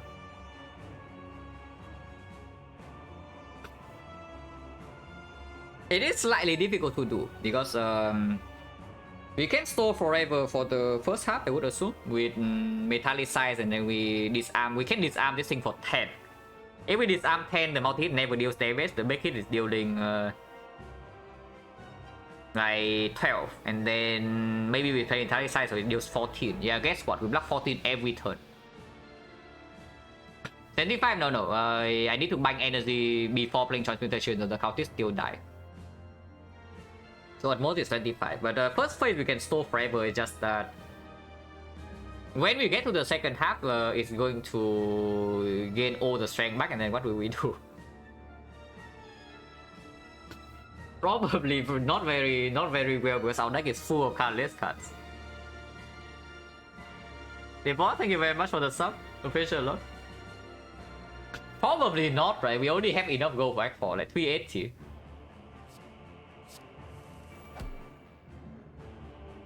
Oh, by the way, this fight is not extremely trivial, yeah? I'm just saying, this fight is actually not extremely trivial. It will be trivial if we do not lose our plated armor ever, but in the first half. Because yeah, we disarm 10 and then we never take damage, so we can save up energy forever, and then second half we just open with shockwave and then we kill it instantly. So if we can do that, the fight is extremely trivial, but right here you see, we are losing our helix. But I still play this, yeah? We don't play anything else, right? With Ice Cream, just save energy. Won't have a last 12 run mini sample and I was watching stream quite excited. Yeah, very nice. And yeah, congratulations. Yeah, very nice to hear. Pen probably is not going to play this fight.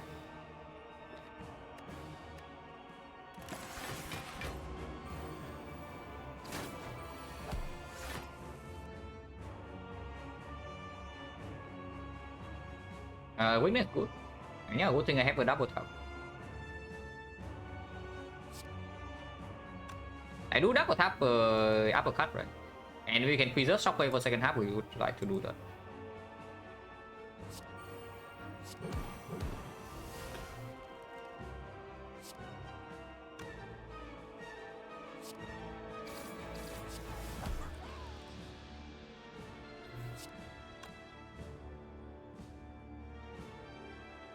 Do I want to keep Ghostly around? We still need to block 24. Currently, we are blocking 22. This arm is making it go to... The disarm is making it go to what? Currently it's 24, so it goes to 22, 22 is 16. So yeah, it's not 17. So if I disarm, I full block this turn, and the next turn I want to play disarm anyway, and I'm never playing Feel No Pain. So it just makes sense. Instead of keeping the ghostly armor around at the cost of 1 energy. And yeah, we are full blocking this turn, yeah. 6 times 4, weakness good. Unfortunately, I cannot full block this turn unless I play Feel No Pain and then Purity. If that is the case, if I play the Feel No Pain and then Purity, even if I exhume this disarm plus, we cannot actually stay in this fight for forever. To bang, I guess it is weakened. We have uppercut.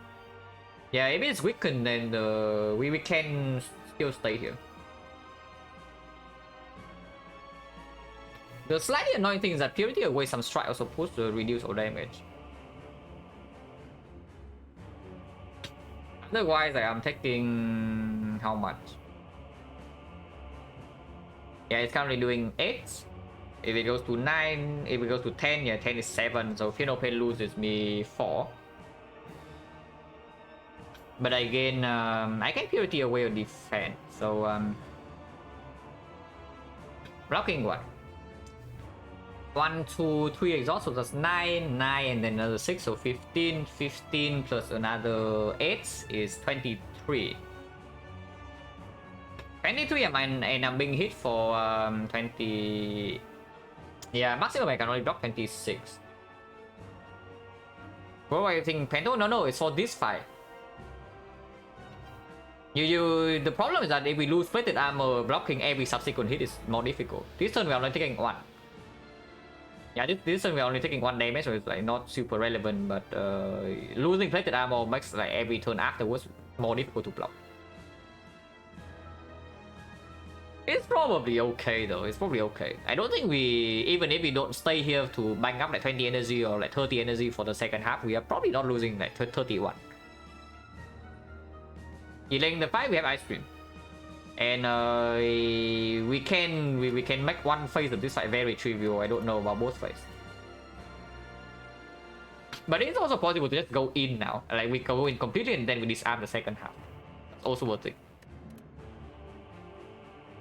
Actually, it sounds quite good. I got 45 damage. You know?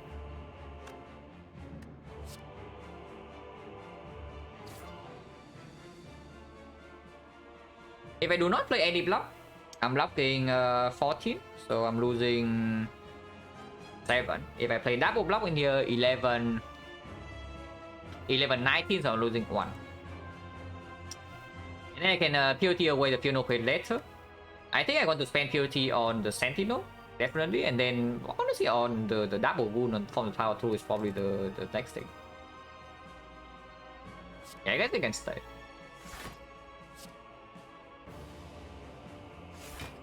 And play 1 card to make hand space.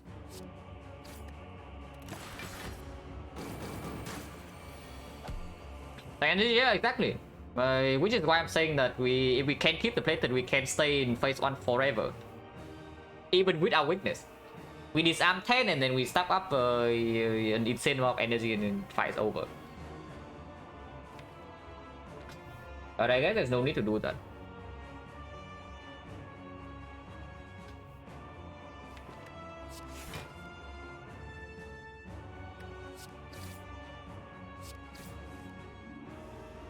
And yeah, now Helix is gone, we can play our offering.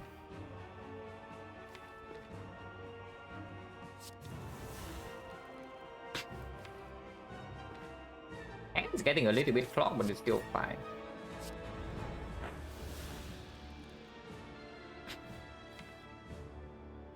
Yeah, not drawing into Sentinel now to use the purity is also a little bit sad.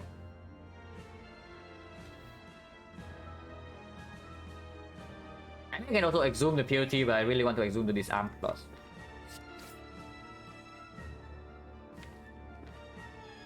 Maybe just play the second half with like 1 disarm and weakness. That's probably good enough. We can also just disarm next turn. Weakness still remains for like 2 more turns. And I can play Shockwave. Yeah, it's actually stupid to not play this disarm. Like, I don't even know why I did it.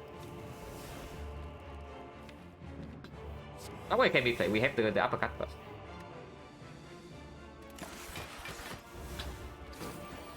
Yeah, now this is only 2 turns 4, so we don't even care. Maybe I don't even care about the powerful. I just POT away this, and this.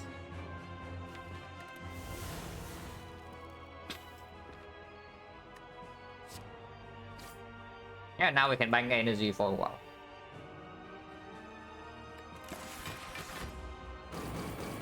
This should be more than enough. Like, if it's not enough, I don't even know what would be. And yeah, we can double tap.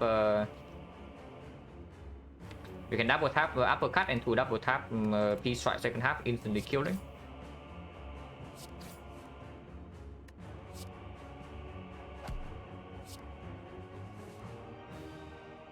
In fact, I should just do it now.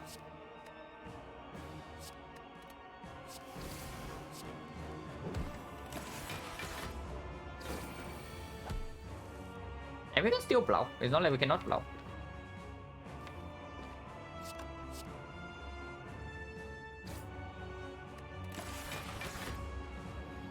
Yeah, very easy to block this with 13 energy. And it's also like almost dead.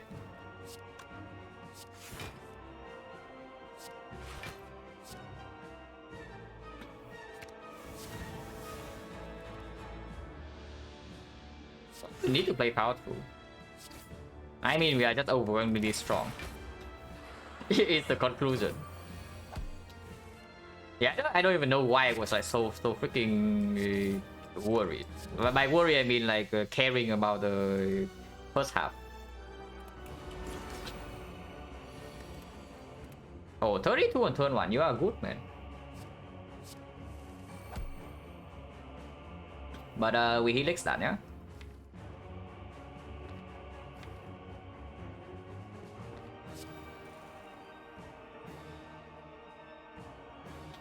The snail, nah, this thing is completely done for. This thing has no idea what's coming, man. So really, they just has no clue. And we even have ice cream, so we can control the clock perfectly.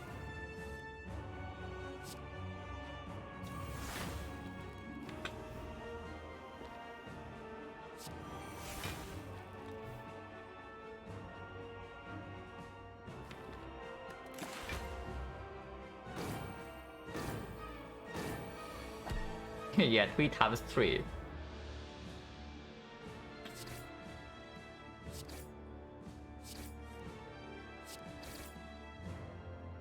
I think it immediately is not terrible. I mean, whatever, I can play this. It's not real HP loss.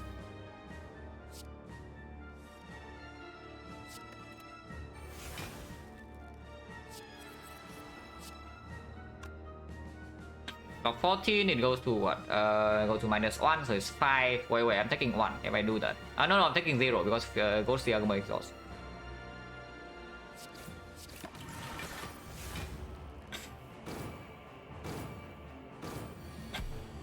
Yeah, debuff, but you are already split.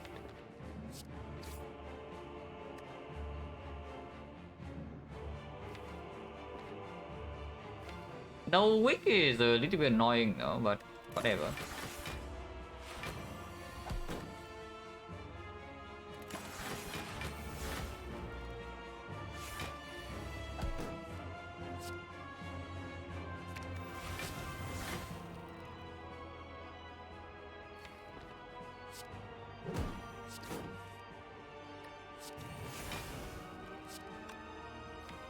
Our tap is still in here when I want to do it now.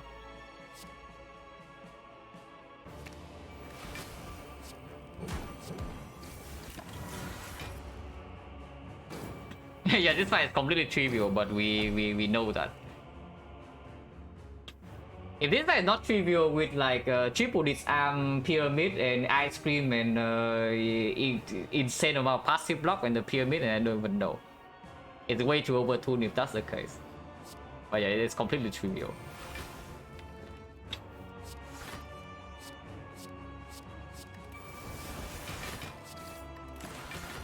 And yeah, no relic to set up, so perfect. You can just kill whenever.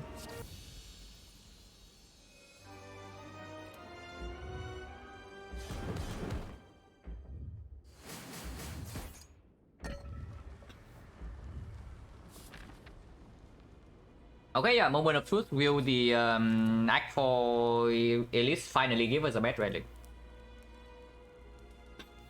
You no pain, right? All these relics, yeah, all these relics, and all of them are good. And yet there's no relic that needs to be set up.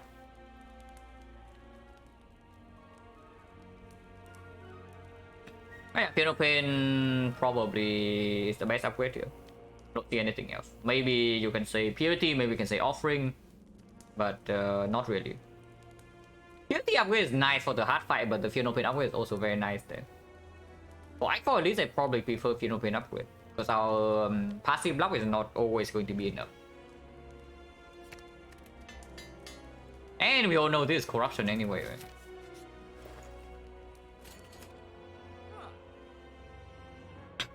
But yeah, I talk about it. There's a Frozen Eye and I buy it. So now there's a Lantern, which is never wasted because we have the ice cream. Or there's a Master Strategy with the Frozen Eye, with the bottle feel no pain. Or there's maybe some potion, but probably not potions. I will be infinite. Yeah, infinite. Where? Infinite way, because the last time I checked we don't have a single thing that can exhaust our deck down, you know, except the Purity. So where is it? I still haven't spotted it, but maybe you can show me. Like, if you can tell me like how we get infinite from this, we'll be pretty interested. Yeah, there's no infinite. And even if there is, it's also completely stupid to not take the Frozen Eye over that.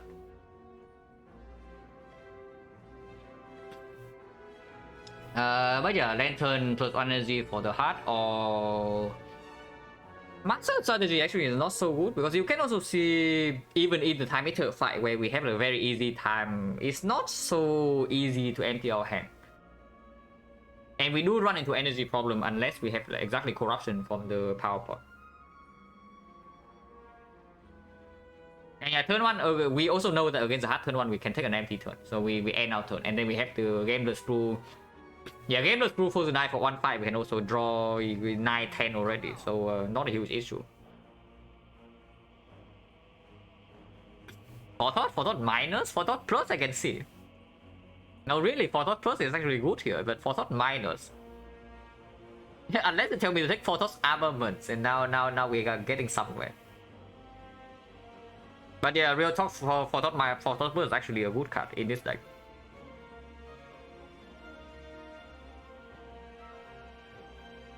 I think the Lantern, right? Unless you tell me defense remove is better, but Lantern basically is a defense remove in a fight that doesn't go to second deck cycle.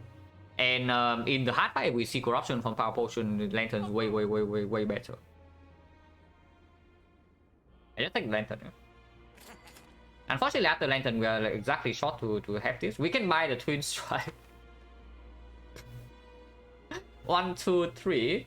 So it's plus 9 damage, and then the base is 16. So it's 25 damage for 1 energy. Not good enough, right?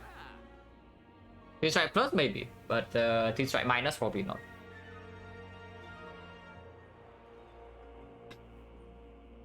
And yeah, the nothing else in here is relevant.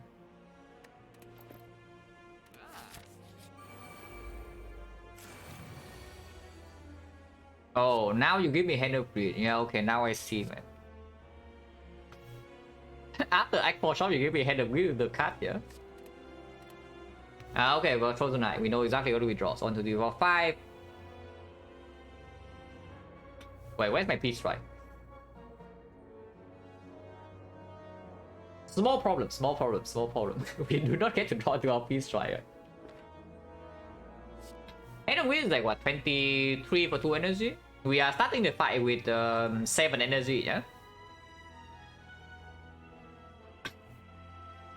So I start the turn with offering. We can play double offering, no problem. He looks irrelevant and we have pentagram. So on to default 5, offering until here, exhume offering, offering until here, pommel strike until here, pommel strike plus until here. Double tap is in hand. Wait, this is a lot of damage. This is 12, so 20, 24. So we have 48 here. 7 energy, 11 energy. It is 11 energy enough. It has to be, right? Yeah. Definitely is. Scientific nature actually is 10 damage. Magnetism is not play. Energy is not play. How often have I randomly picked for Thought of Curiosity? Once. Exactly once.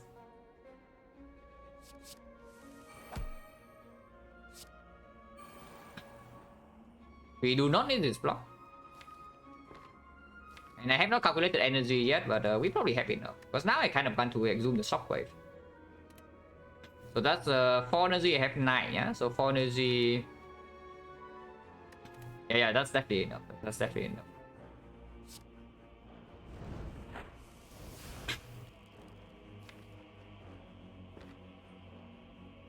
Yeah, this is 10, 12, 18, 36, 72. Also more damage. 72, 21, 41. Energy wise, how much? 1, 2, 3, 4, 5, 6, 7, 8, 9. Yeah, we can kill this. So let's do that.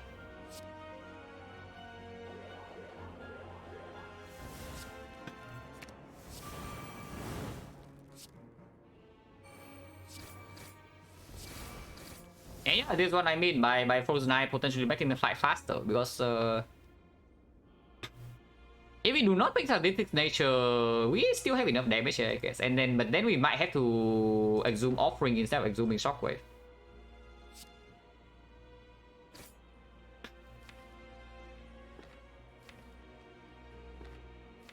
I don't need to play this, you know, okay. But I mean, this fight is already over, so that doesn't matter. Do nothing. And it dies this turn. Okay, the Elite failed to give us a bad relic, guys. So our relic bar does not have a single bad relic in it. Yeah, no, really, the I4 Elite have failed to give us a bad relic. So what the hell is this? Like, come on. Insane. We bought this, yeah? Insane early game, and even Insane even now. Very good. Extremely strong. Basically 3 strength in our deck. Yeah, very good. Very good. Very good. Very good. Extremely good. We bought this and also Insane. Very good. Boss relics also completely nuts. We bought this. Very good. We bought this. Also very good. Extremely strong. We also bought this and it's full value in the X4 Elite 5. So definitely playing. Very nice. We bought this and it hit like completely nuts. Yeah, super sick. We bought this, and this is... Yeah, okay, fine. Oh, I mean, I did not buy the Twin Strike Miners.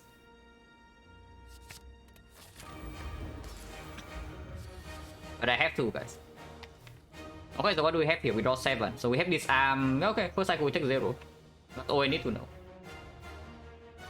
Yeah, that's honestly all I need to know. Is that first cycle we take 0 damage. And if that's the case, then Shockwave is at the bottom, uppercut is slightly far down, but our damage should be enough. Trip over the other 2, yeah? Now, I do want to play some cards because the hand plays problem, so... Okay, maybe Beggar Prep is giving us a tiny bit because it cannot enter. I mean, we can enter. If we enter right here, it's exactly the same as if we don't have the Beggar Prep, but... Playing some cards is fine too. Opening Power Potion immediately is fine. Barricade plays immediately, Corruption plays immediately, and then we also know. Oh, Demon Form. Oh, Juggernaut. The Juggernaut has waited like all along for this, you know. Like it has waited the entire run, and here it is. No, really. Demon Form is way better, I'm just saying. But Juggernaut is also here. Yeah, even from just way better. It's not even close.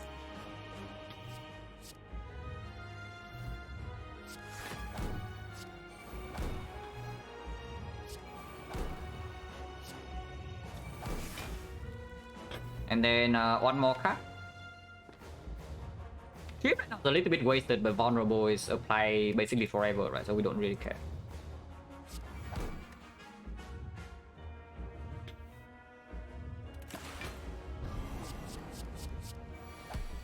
There's on 15.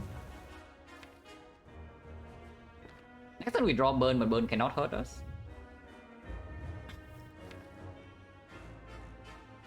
Honestly, I don't mind game loops through this hand.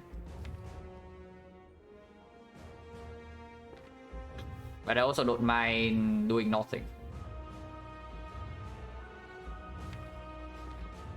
I mean, I should not do nothing, I should deal damage, but we don't need to do much here. But yeah, game loops through for, let's say, 7. And then combo strike into the void after spending all energy is definitely a line. And I do not need the disarm, I don't need the power tool right now. Yeah, I can do that. Yeah, so 7, so drawing the exact until here. And then I do double perfect strike, twin strike, combo strike. Consume all the energy and then draw into the void last. So I do not lose anything. That's perfect.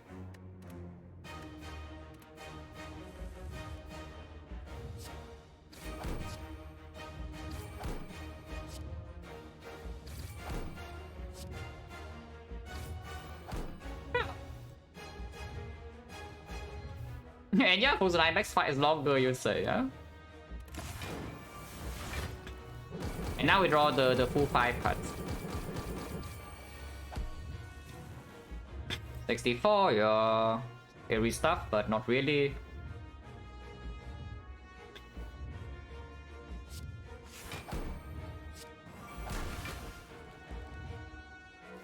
Can play Slime, I guess. Oh, pretty cool cry.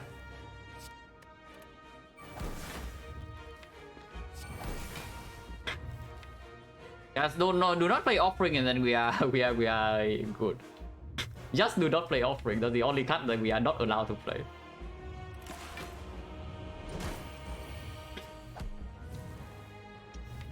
But yeah, now we take some chip, I guess, but it's fine too.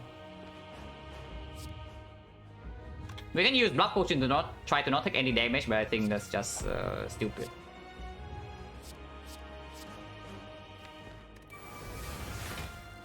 And yeah, now we have enough energy for the entire fight, and then we just do our things.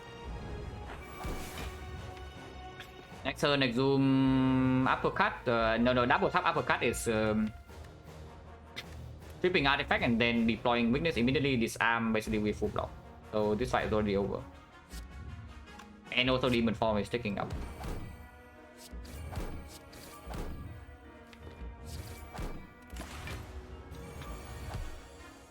First, so this will be the hit that we take. We actually take some damage here, but not much. Don't need to double tap that, but I want to.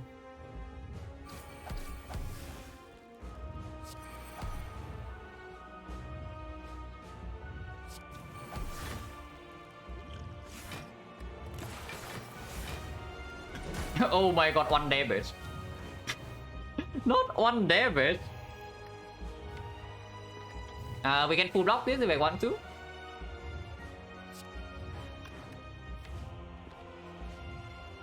I mean, I can also kill now, which seems good.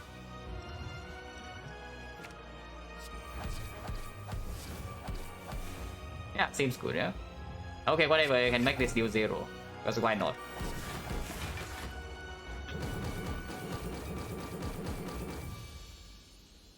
But yeah, I expected that no fight in this run can pose a challenge to us, right? If this is our relic bar. So 60, 10. Strongest relic bar. I mean, this is not the strongest relic bar I have ever seen, but it's certainly up there. Now, if you add something like intense burner gambling chip to this to replace the fuse of the stuff, then it can be stronger. But it's definitely up there. Like, there's not a single bad relic in this bar. That's crazy. Yeah, we have 24, 25 relics and everything is good. Doesn't happen very often.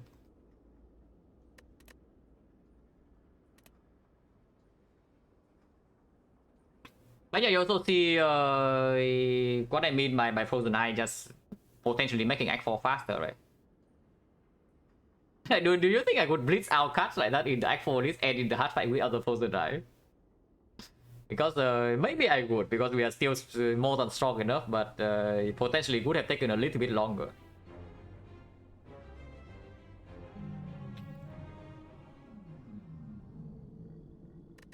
Ori Metallicize, yeah. Yeah, 24 relics and not a single bad one. Yeah, only 2 minutes, I look at that. If the run is difficult, by Act 4 you see this number being like maybe even 1 hour. But yeah, we don't care. Like we are more than strong enough, so it's only 2 minutes. How much stronger will it be? You can see all the past shuffle. It's not that much stronger, but of course it's like still. Of course, it's strictly better, but I don't think it's that strong. But it's also impossible to do, right? With the way the reshuffle is coded, like because if your card plays change the draw, then the reshuffle also changes. But I think it doesn't actually make that much of a difference. Maybe you say baseline winner of Frozen Eye is like 97, 98%.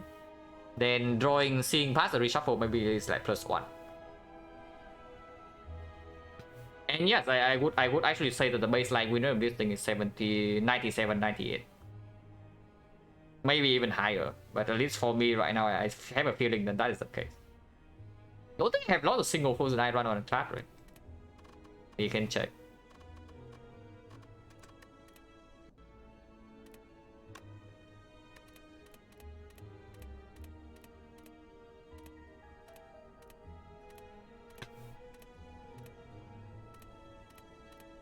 Well, yeah. Well, yeah, that is all you need to know, guys. Like, exactly.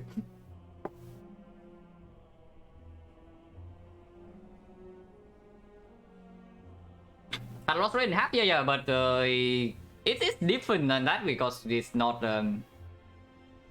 You cannot say it makes it cuts loss rate in half. It means that it's double stronger or anything close to that. When the win rate goes from, let's say, like 90, 97 to 98, just doesn't make sense. But yeah, Frozen Eye OP. Like, what's new? But yeah, take a short break and then we do defect. Yeah, so be right back.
Very few events, yeah.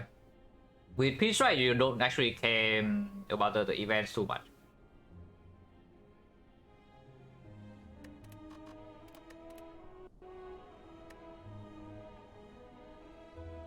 Oh, defect.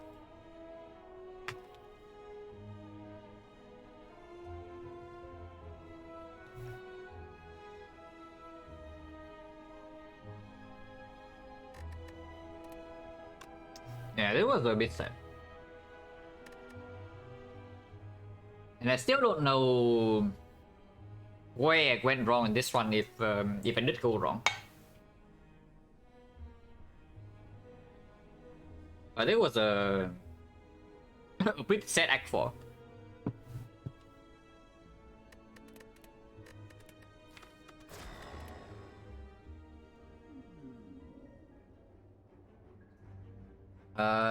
Probably playing the remove strike then.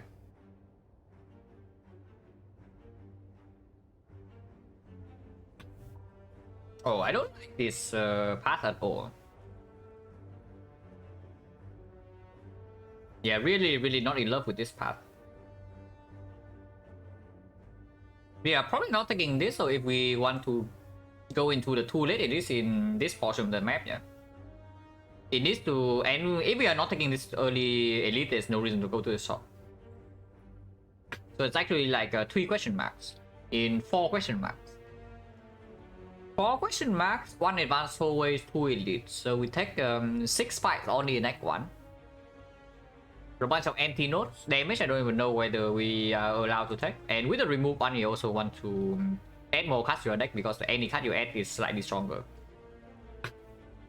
Yeah, exactly. I can also see the 5 hallways here. The slight issue with this 5 hallway is that if we are getting owned in the advanced hallway and suddenly we die here. That's the only problem. But if that does not happen, everything is fine. Now there is also an option to go to a floor 2 shop to buy some cards. That is definitely a little bit weird. If we start with we start the run with remove 1. I guess we do not go to a second shop in this entire act, so it's like slightly better than normal. That we just go here, instead we take like 3 fights, yeah? We get to take 3 fights before the fire, and then we get to buy some cards. Some cardless cards can also be bought, like for example, yeah, the blind. Like we buy the blind, we buy dramatic entrance, maybe we buy like dark shackles. And cards can be upgraded here. And we are not forcing ourselves into an elite before the chest, with no guarantee that we have enough health to face tank the knock, for example. And after this freaking elite, there's no fire for safety. So for example, we get owned in the advanced hallways, and here we make the choice to not rest if we know that we never die to knock, for example. But then we face tank the knock, we go down to like, let's say 5 HP. 5 HP, and then what do we do for the rest of the act? We are dead. That's what we do, unless we see healing event here. Same colors show up in shops in the same run? I think so. But not 100% certain, but I think so. If the shop is nothing else, we can also remove 1, you know. Like if we do not see any cards worth buying, we can also remove another card. So basically we start starting the run with kind of lose all go for remove 2 really. And like -1 node, but we gain like 20 go. It's okay. Or you can be adventurous, take the rare card and then go like, I don't know. Seems really good to take 80 damage for rare card, but suddenly life loss events cannot even be taken, even in the Hexaghost act. Yeah, remove defect definitely on strike.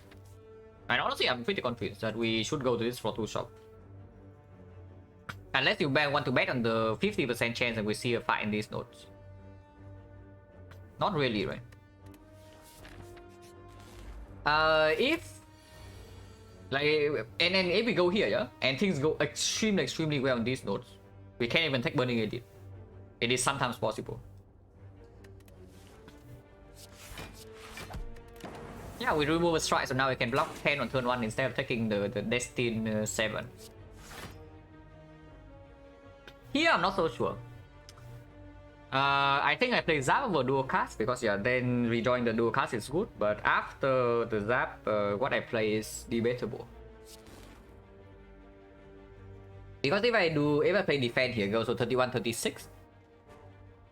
If I play dual cast, it goes to 21, 18, 18, 23. 23, so I can kill next turn with the dual cast redraw if he attacks for 12 again. But with one strike remove, I think we are allowed to grid. Even if it attacks 12 next turn, it's a decent chance that we draw double defense. So it needs to attack 12, we need to draw dual cast and not the double defense for it to go wrong. Now this is only 20, so we do not have a kill.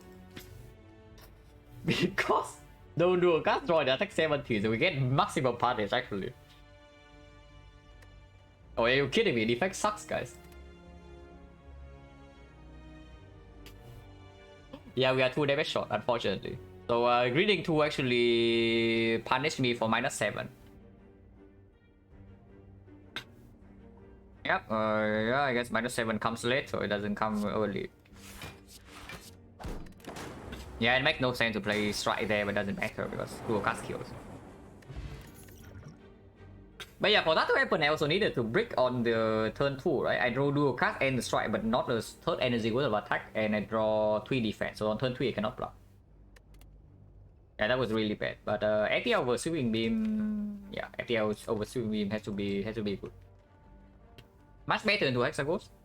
Much better in any fight that's not AoE. Oh, we say goodbye to orange pellets. So we know that pellets will not happen in this one for the bias cock potential, yeah? Because Neo remove one. But yeah, buy sell repair. And Charge Battery on sale, yeah, I can also buy that.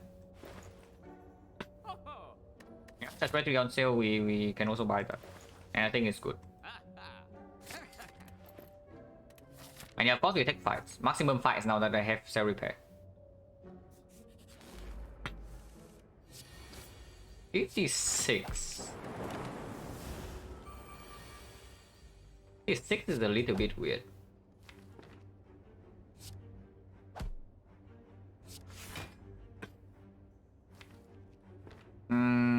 Probably play Cell Repair, right? Do not redraw it again, and maybe next turn we can double defend or we can kill. So I set the -1. Did not need to take the -1 if it's like that, but sure. So opponent change 40. Yeah, sweeping beam is back. It's slightly better than before with the charge battery. And it's also up against basically skip because loop right now definitely not. And go with the eyes with the charge battery is also a little bit weird. We just put energy. Go with the eyes into Hexagons does perform a little bit and then it opens up off 1 immediately, but doesn't matter.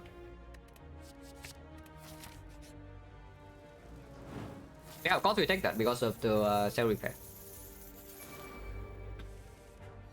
And this is not always good enough for me to run into Burning Elite yet. So I do not preserve my HP.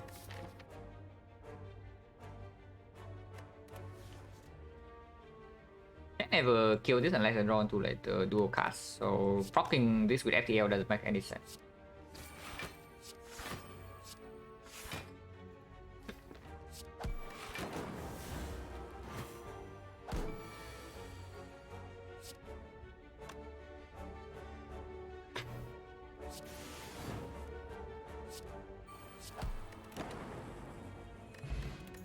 Oh, 5 strength.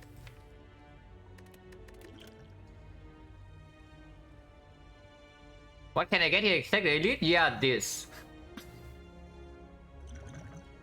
We have 5 permanent strength in this fight. So even the knob is not a huge problem, yeah? Lagavulin Sentry is also completely solved with the Sweeping Beam 5 strength FTL. This card choice is a little bit difficult. Like Scheme very good later, Equilibrium also very good later. If we are running into Burning Elite right now, I would assume the Equilibrium slightly outperforms. Yeah, Claw, interesting. Claw for the off one. Right? And Hexaghost, I would also assume the Equilibrium slightly better than the skin. Honestly, I would take Equilibrium and then run into Burning Elite right now. And I am willing to spend 2 potions. Yeah, why not, right? Potion chance right now is 30.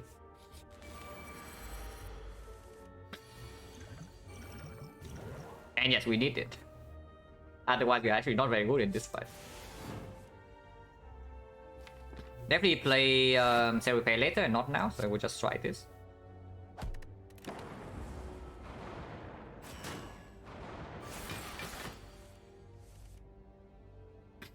If I draw any of these cards, it will be good. -10.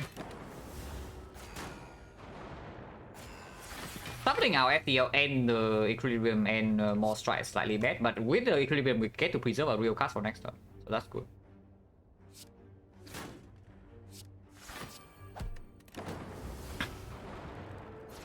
And yeah, without the 5 strength this is not really a thing, but with the 5 strength it's like not that difficult, right? At least so far.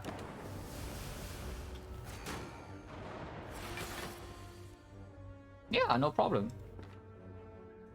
But this time I assume that we should play Cell Repair over the Zap. Because the fight is probably potentially over before I get to redraw it.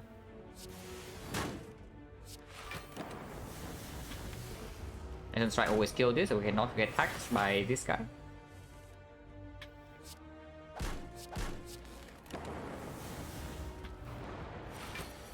Yeah, good, right? And the 5 strength plays fully, like from start to finish. No potions now, potion chain is 40%.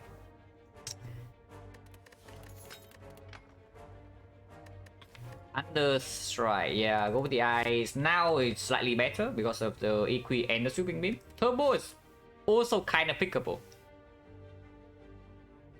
Turbo is also kind of pickable, but not yet. Yeah, it's like not yet, then I never see energy, yeah? Now I wonder, is it possible for a defect run to never see energy? Because Turbo is a common, double energy and then the aggregate. That will never ever happen, right? That you go through the entire run without seeing a single energy generation card. Literally impossible.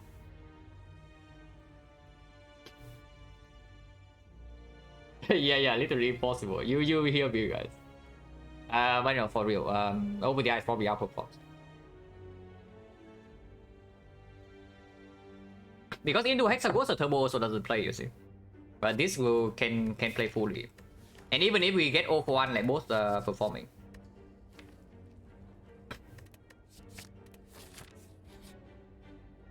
Oh, potions. So now we can run into elites. Interesting. Potion chance right now is 40. So if we buy 2, we get a chance to overlay here, but I still buy... honestly, I buy 3 potions. Yeah, weak potion, whatever. Like I mean, weak potion will play fully next fight though. It's either Knock or the Lagavulin. But Liquid Memory is actually not that strong in our deck currently. Like, what does Liquid Memories even do? Yeah, it's not doing anything. I mean, it gains 13 block with Equilibrium sometimes, but into the Knock is not that good. Into Lagavulin, I guess it's better than the weak pot. And Explosive is just better than the Liquid Memories, damage-wise. Energy Event and both exist, yeah, sure. Because you gain 1 potion, so you basically buy 1 potion for 40 gold if you click to it. Which is still not too bad, right? On random potion for 40 gold. It's not a terrible deal. If you click 1 or 2, you get scammed. But if you click 3, you get a decent deal. No, that's how they get you to spend, guys. But yeah, Memory's Explosive seems fine. Because Explosive can also be played here if we run into a nasty fight. And I definitely take more fights with the Cell Repair and the Pantograph, yeah, over the garbage question marks.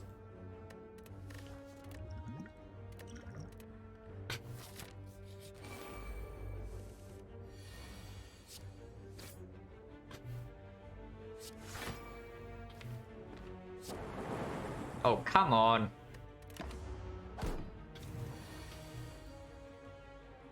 Okay, that was pretty bad. Yeah, that was actually pretty bad. I mean, I guess I win triple defense here and take 2, but that could have been way better, you know.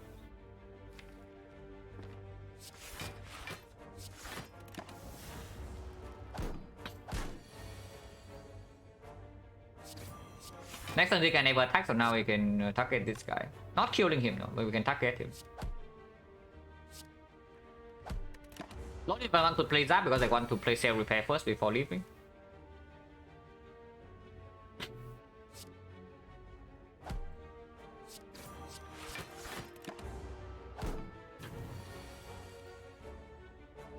Yeah, next turn they cannot stop me from drawing Cell Repair. Even if it's the absolute bottom card, they cannot stop me. Yeah, no potion, so now 50%. Bow Lightning, yeah. Bow Lightning is a good target for the Liquid Memories. It's good against Hexagons, it's good against the North. We are at the moment dying to Hexagons, I'm just saying. We are going to enter the Hexagons fight with full HP, but at the moment we are dead. Just saying, if we do not pick this. If we pick this, we might still die, but it's less likely. And yeah, of course we take 2 more of these, yeah? No reason not to. Oh. I mean, where's the Thunder Strike? It was giving us a hint, guys. No, really, it was giving us a hint that, oh, Thunder Strike is coming, Thunder Strike is coming, Thunder Strike. No, Strike Dummy is coming. So like, pick the Thunder Strike, Bow Lightning, Thunder Strike. We did not listen, and then what do we get? Yeah, Strike Dummy. It's only upgrading 3 strikes, yeah? But with the Bow Lightning in the deck, I am willing to remove Zap now. If we get a remove event or we go to the shop. Honestly, even removing a defense is okay. So I do not mind seeing another Thunder Strike. Yeah, I hope not, but sure. But yeah, I take this, the Strike Damage, because at the moment, if we are really worried about Hexagons damage, this thing is still offering 9 damage per deck cycle. Maybe 6. But even then, it's still maybe 15 damage in the Hexagons fight. That's good enough.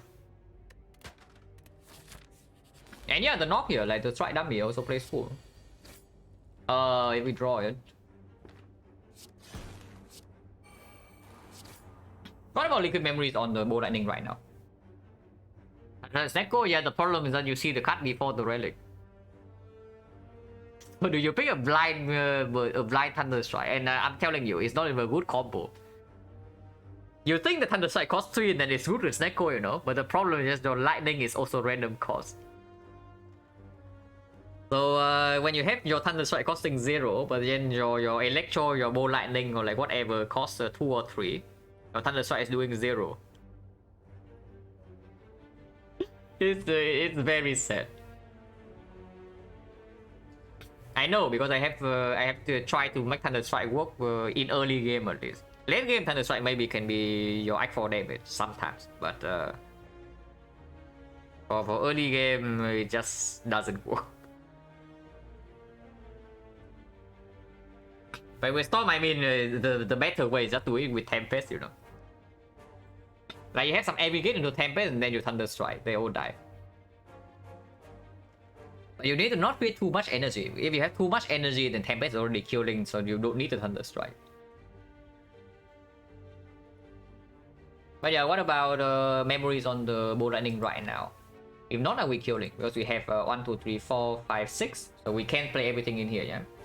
27 plus another 6 is 33, 33, 39, so it's currently at 33. 33, dual cast is 13. So 20 zap. Yeah, not quite enough. Not quite enough, even with the explosive pot. So memories on Bow Lightning is fine. Unless you say that we are willing to take the hit. If you are saying that we were willing to take a big hit from the north to preserve the Liquid Memories until it Hexagons because it's dealing more damage there, then I can also not use a potion. But potion chain is 40% and we are running into at least 3 more fights. 3 including this one. So 1, 2, 3 here to get a potion back. And maybe this can go wrong. Maybe this can go wrong. Because the second sentry's fight, we no longer have 5 permanent strength. Yeah? So killing the first one is going to be difficult. Yeah, I don't mind using weaker memories to block like 24. How much does this matter with self-repair and Panto? If we make it to the boss, not mattering at all. It's just that we are taking 32 here. Because go with the eyes is also missing, yeah? Healing by 7, so we go back to 27. And do you think 27 is completely safe in this node? Because I at the moment I don't see it too much. And if we are overlaying potion into a life loss event here, we are very upset.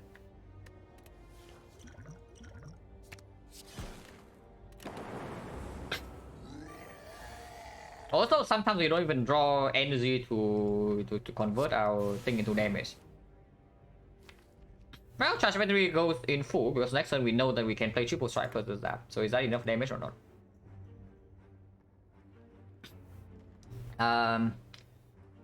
16 plus this is 22, 22, 28. Yeah, it's enough. But I do need to play the dual cast, right? Or do I? Because next turn I have 4 energy. So triple strike 27, 27. This is actually 8. So 35, 35 plus another 18. What is killing? So I do not need to play dual cast. I can play defect. Double check. 9 damage will go to 41. 41 next turn, another 9, so it goes to 32. 32, the strike dummy is dealing 27, and then Zap is dealing 8. Yeah, it's lethal. I do not need to dual cast. Yeah, strike dummy plays immediately. Very nice. And I'm taking 2 damage, so I'm healing 5. But yeah, without the liquid memories, we definitely need to take this hit. I would not play. Maybe I would not play the dual cast. But I also cannot play Zap this turn. But maybe I play Equi. So Equi double strike here. We take 8 and then... No, I still play charge battery last turn. So lock 3, lock size is -1, but then I gain 13. So I block 12. I take 20. Yeah, so basically I use potion for 18 HP. Yeah, 18 HP. That's not so bad.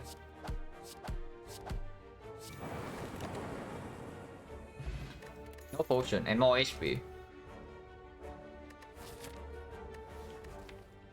No, seriously, this is it. Because at the moment I think we are still dying to Hexaghost, yeah, damage wise. If we pick this consume and upgrade that, the Hexaghost damage is solved. I'm not even kidding, and it's unfortunate that I'm not kidding. We also saw pellets already in the very first shot, so we know that pellets by Skog is not happening in this run. If we are scaling our defense with focus, then it's only the defect by Skog with no pellets or the consume. And consume is here. Now, as much as I hate it, we do have a self repair and a pantograph, so heavy sustain. And you know what heavy sustain means? Heavy sustain means we can play a slower deck. Yes, insert a consume. It's unfortunate, but it's true. That we can actually play insert a consume with heavy sustain. And yeah, this thing's right here. We're dying to Hexaghost. We have an upgrade coming in 2 floors. I hate it, but I think I'm picking it.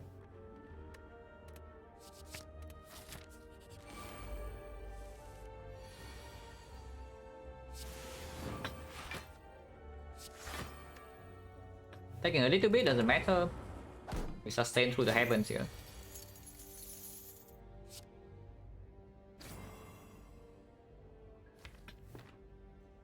Obviously no charge battery in this guy also attacks again.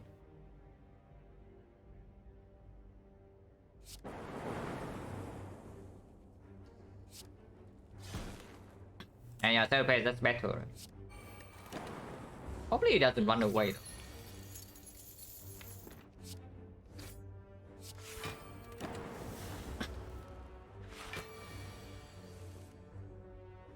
He doesn't run away. Because consume dual cast is enough damage. Oh my freaking god.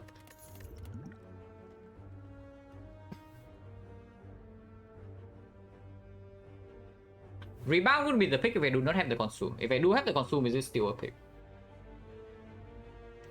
Barrage consume never ever. Recycle, yeah, no.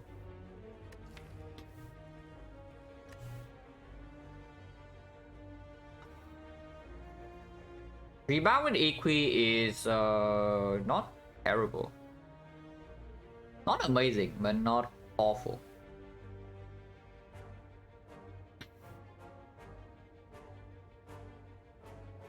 It's fine. Slow deck recycle? No. That's not true because the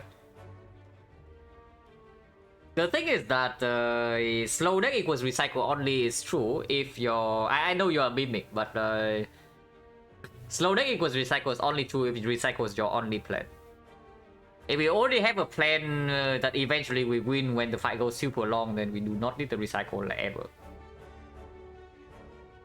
But yeah, like recycle the consume. Yeah, you got it correctly. Eventually the consumes become unplayable and then we can recycle it. Very nice. So we add a card that is useless in maybe the first 2 deck cycles, or to get rid of a card in the 3rd deck cycle for us when it becomes useless. Wow, very, very nice trade. But I probably still take the rebound. Wait, consume?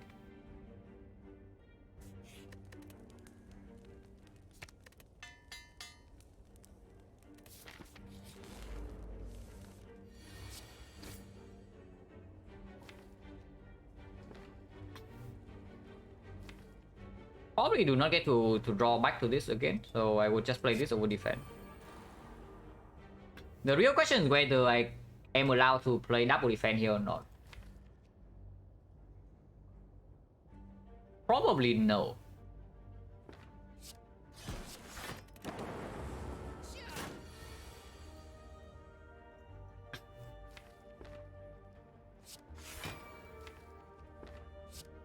But here I am allowed to. Because I only need 1 strike to kill. If not, I draw full block with like equi defend over the eyes. If I do not draw a single strike. And why do I have a consume? Because my cat's name doesn't have a name, but I call him. I basically just call him cat in Vietnamese. Amplify, yeah, here's your amplify. Beam cell, now that we have the consume already, it plays a little bit with the strike and the strike dummy, and then we can upgrade it, yeah. But I would honestly just upgrade the super beam instead. Yeah, I would just upgrade super beam instead for Act 2. Oh, we don't pick any of these, unless you tell me it's like amplify cell repair time. When I not name my cat is like honestly pretty common practice in at least in Southeast Asia.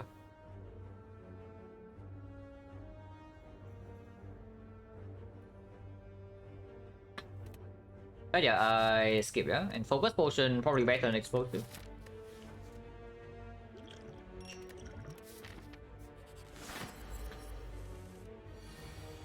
Oh, consume is bad, guys. If I consume it into the zap, it wakes up.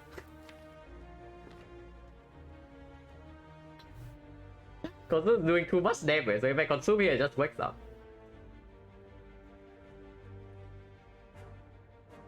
How many channel points name I can? No, it doesn't happen because he's already, I think at this point he's like almost 6 years old.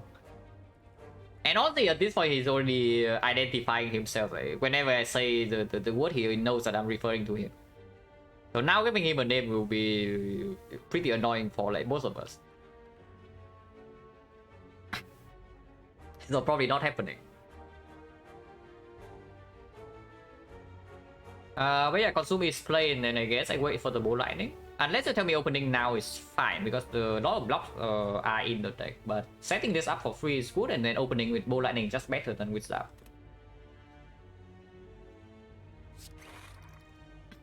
I just wait, right? Because we get more energy as well. Yeah, getting to set that up for free, that's good. And exhaust as well has been very good.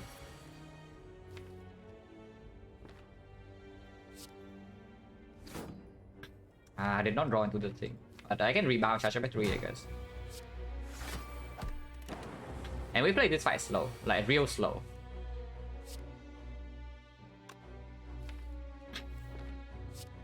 Really, really slow. And we can do that because he never debuffs our damage. 16? No, 6. Like 6, not a 1 before. Yeah, Lagavulin is a complete job for defect. Like, who would have thought? No, really, it's just a complete joke. He dies next turn. So we took 2 damage in this fight, yeah? No potion use. Later this, okay, that's fine. If I do not have consume, I would pick this streamline. With the consume, no way, but now I can see the turbo. Now I can see the turbo. And yeah, as expected, right? We enter Hexaghost with full HP. Like, actually full. So turn 2, we are being hit for what? 7 times 6, 42 damage. Yeah, okay, I hope we draw go for the eyes, guys. If we do not draw go with the eyes, it's going to hurt. Yeah, 42 damage, and what can we block? Not much. But here I can definitely see the turbo. Fear pot not needed, right? Focus pot dealing more damage, and then fire pot is probably roughly the same damage as the fear pot in the Lager fight with this deck. And into Act 2, this is way better. Yeah, upgrade the beam, right? Unless you tell me to upgrade over the eyes now.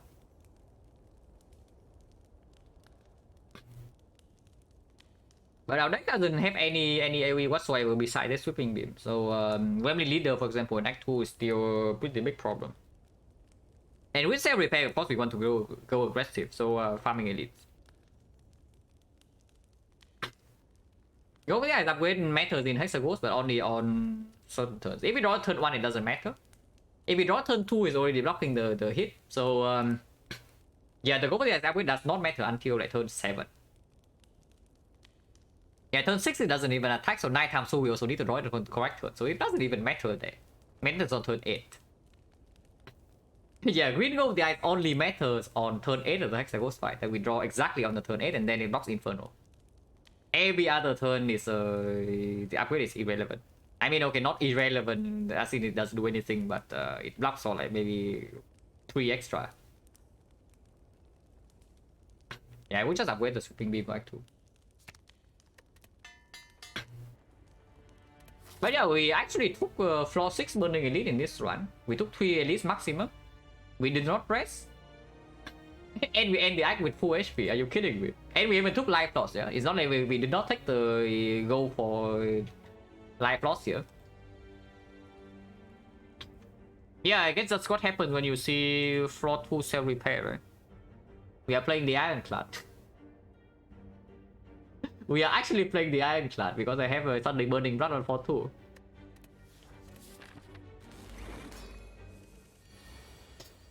Okay, not a very promising turn 1 hand.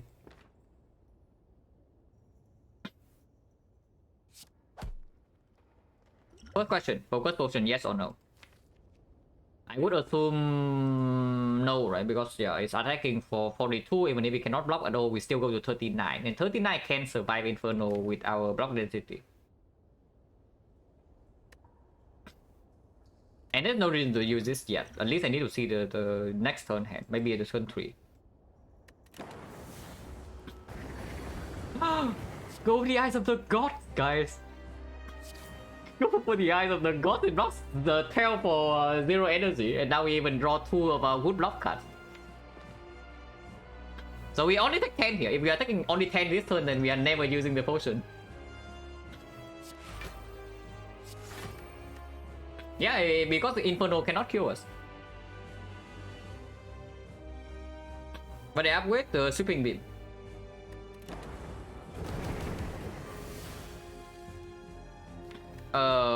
This is cringe. Oh, this is actually very bad.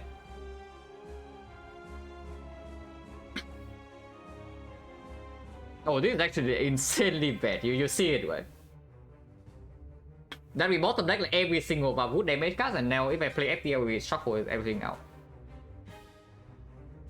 I guess shuffling this out is okay. Shuffling this out is okay too, but not amazing. But I want to shuffle the consume in. Is that true? maybe I don't want to shuffle to consume it. So it's like Ball Lightning, FTL consume is what I can see for next turn.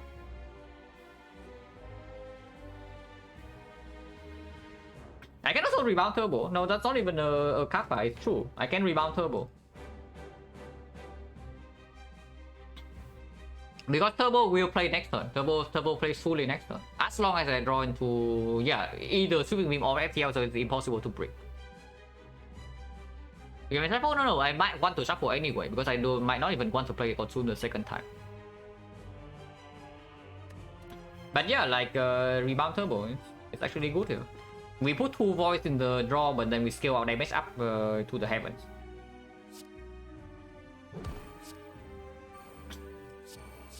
That also allows me to play the series. I don't think I'm playing this dual card though. Yeah, playing dual card here is just losing damage, so I'm not going to do that.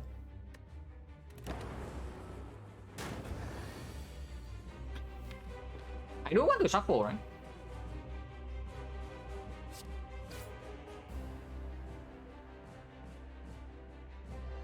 So Ball Lightning, 5 energy, you can play everything. I don't care too much about the zap. So it's like Ball Lightning, sweeping beam, and then turbo.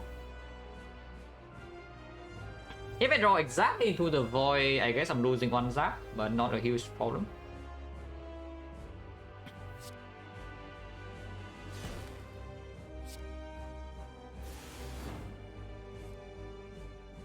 Maybe blocking 7 is good too.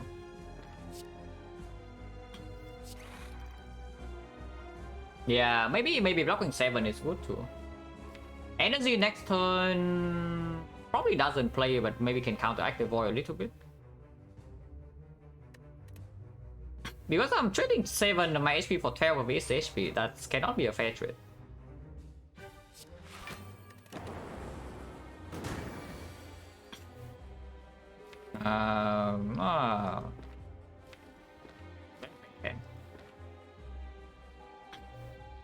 Very bad hand.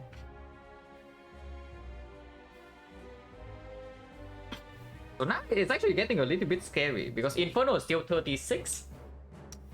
Plus the 9 times 2 is 18, and we are not blocking 9 times 2 with the deck being like this. So we are facing 54 there in the damage, and then also some burns potentially coming. So even if we survive Inferno, we don't really have much time like afterwards. But still, Fire Potion has to be enough risk, right? This dual card is only good if I draw Ball Lightning next turn though. But I guess I can hold the dual cards in hand and not play it. So like it's an do nothing, and then we see, yeah. But potion doesn't count. We might still die here, which is ridiculous, like with how the turn 2 went. Because this draw is like really bad. For the second deck cycle, that is.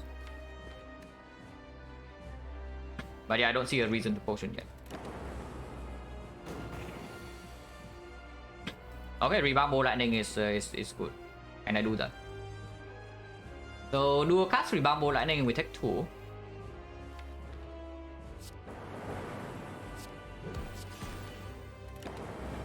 That's a lot of damage.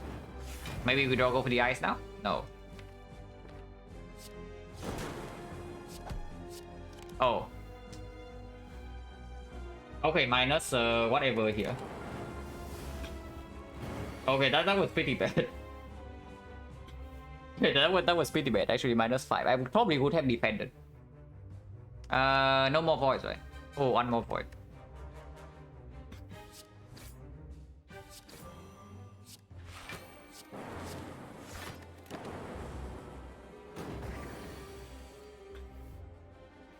It's okay, it's okay. Looks like we are out of the woods. Because equi this turn means that I can block. We are only facing 38. I'm blocking this, so I'm taking 25. With 25, I never die to. No, I can. But I never die if I use 5 pot. So it cannot kill us even if I draw all burns. Lightning goes before burns. We are not playing the Queen's Silent here, so it doesn't kill it. I can also rebound the equi to be completely safe. If I rebound the EQ, I can never die next turn, even without the potion, and I think that is just good. Yeah, let's just rebound the EQ, and I do it first before drawing, yeah, because I can draw into the void right now, and then it's very bad.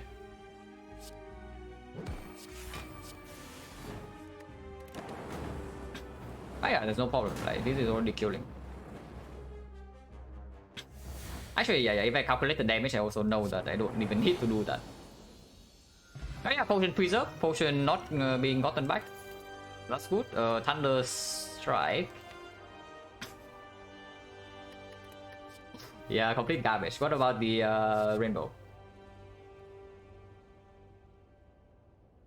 GTA complete garbage, Thunder strike complete garbage, but what about this rainbow? Rainbow,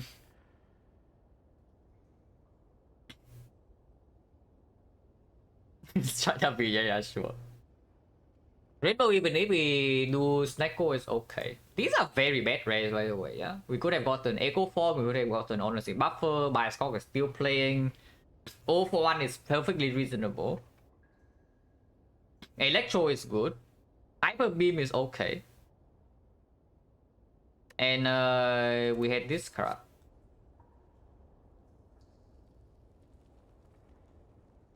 Yeah, some very nice first time message here. But I give you a second chance. If you behave, you can stay.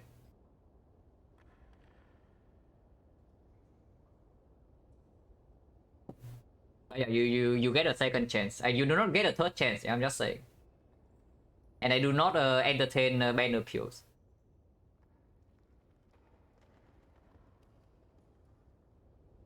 Consume to do one shot machine gun of lightning. Yeah, exactly. That's against the Thunder Strike.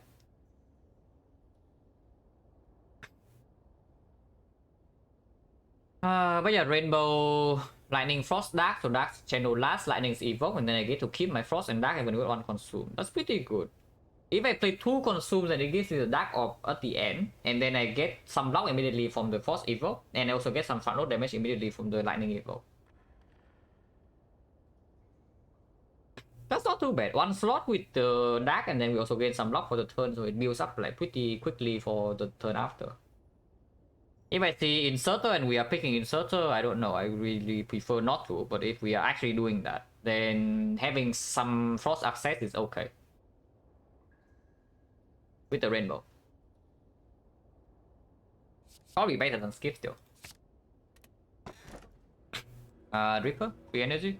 I mean, not that free, but mostly free, right? We have Pantograph, we have very high max HP, and we have the repair.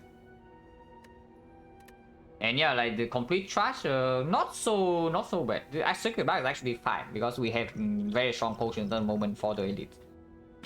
So we take the back. This solves the slavers first, and this solves the other two. And then we run into the boss with like very high HP. Of course, we have -1 energy, but we can rest, which we don't want to, but we can. And then in Act 4, the impact between these two in Act 4 is debatable. How many strike dummy would I have to before taking Thunder Strike? I need my deck to be good with Thunder Strike, and then I take Thunder Strike. I don't even need a single strike dummy, but if you're asking like without any other synergy, then it needs to be like 3 energy deal, I don't know, 30 or something. Then maybe we can assume the 2 lightnings come pretty decently fast, so maybe it's like maybe 3 or 4.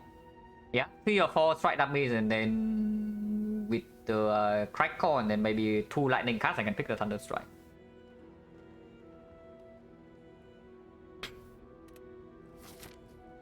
Collector, yeah, Collector is nasty. Our AoE is non-existent. Yeah, our AoE is completely non-existent in the Collector fight. Our damage is freaking lightning, and you know how lightning goes in a fight like that. So better find something before we run into Collector, otherwise we are done for.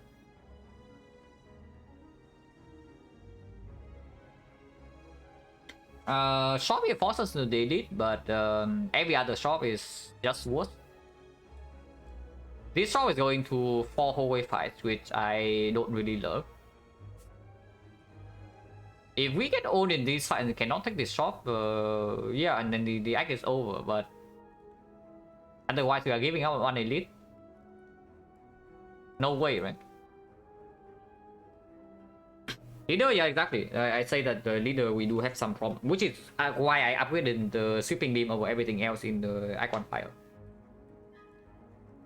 But yeah, just start here and then we commit to this. Like if we are dying here, then the run doesn't even have a chance. So I sure hope not, because we do have 2 potions too.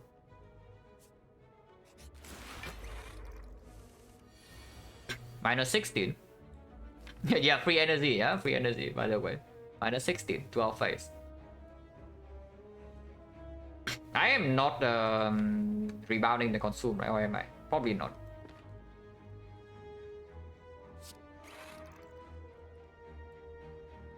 So do I rebound the defense or not?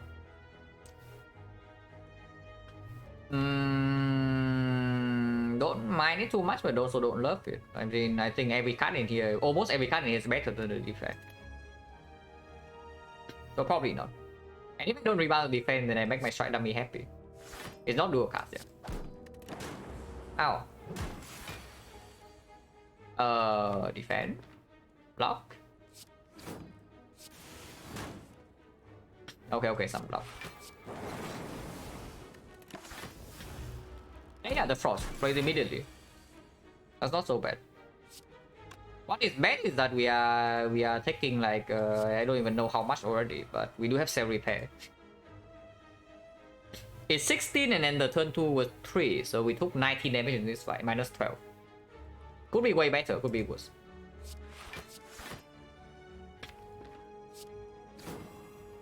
Do I kill my frost or not? Because next turn we have 18 block, we are not frail. But if he attacks again, we are in some small.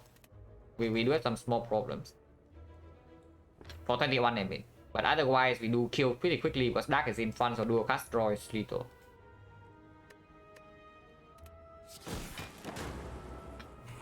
I mean, it doesn't do 21, we have full block this turn.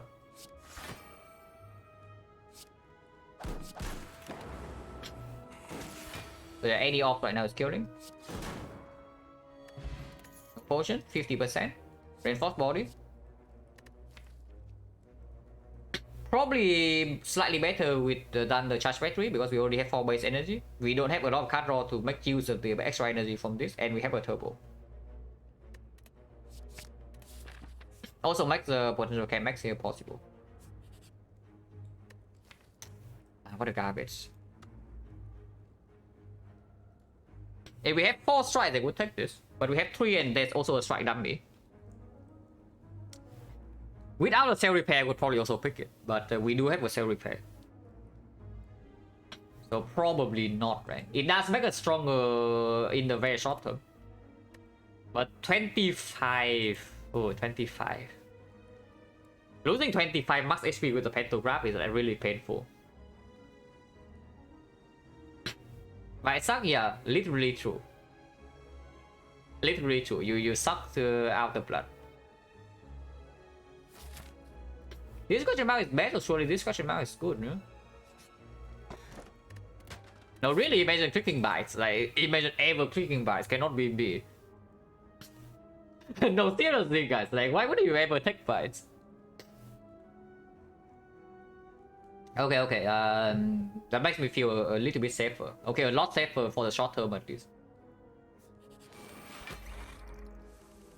Because even if we can get completely destroyed here, we are still healing 19 per fight. Which is, yeah, quite good.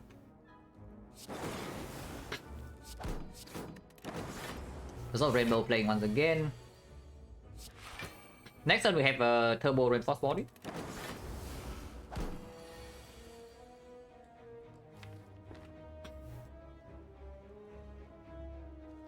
So I definitely want to keep this Dark off. We need, if I consume here, go to 6, and then we have 6 energy, so like 3, so it's only 3 block 6, so I take 1 damage if I do that. If I do not consume, can I still kill it next turn? I can rebound Bolt Lightning, for example.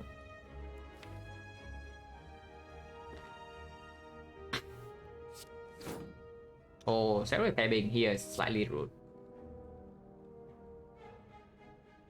It's so I don't play Cell Repair, otherwise I'm not I guess I don't need it. Yes, I went to dual cast is still evoking, so I guess I don't need to rebound this.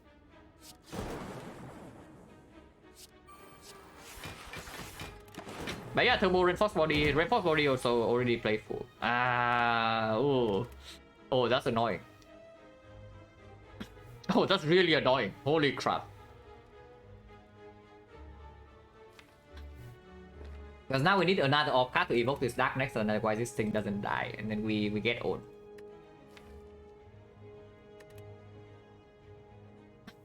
Mid range, I mean, we can, but if we don't take mid, it's also better because we need to take 14 to heal. We need to take 15 to heal 12, so it doesn't make sense.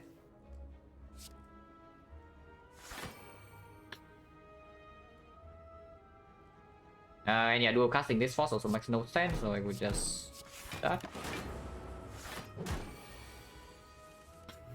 Oh, never mind, guys. Everything was calculated. And yeah, turbo reinforced body. The reinforced body outperformed the judge pretty like by far, right? Just because of this fight.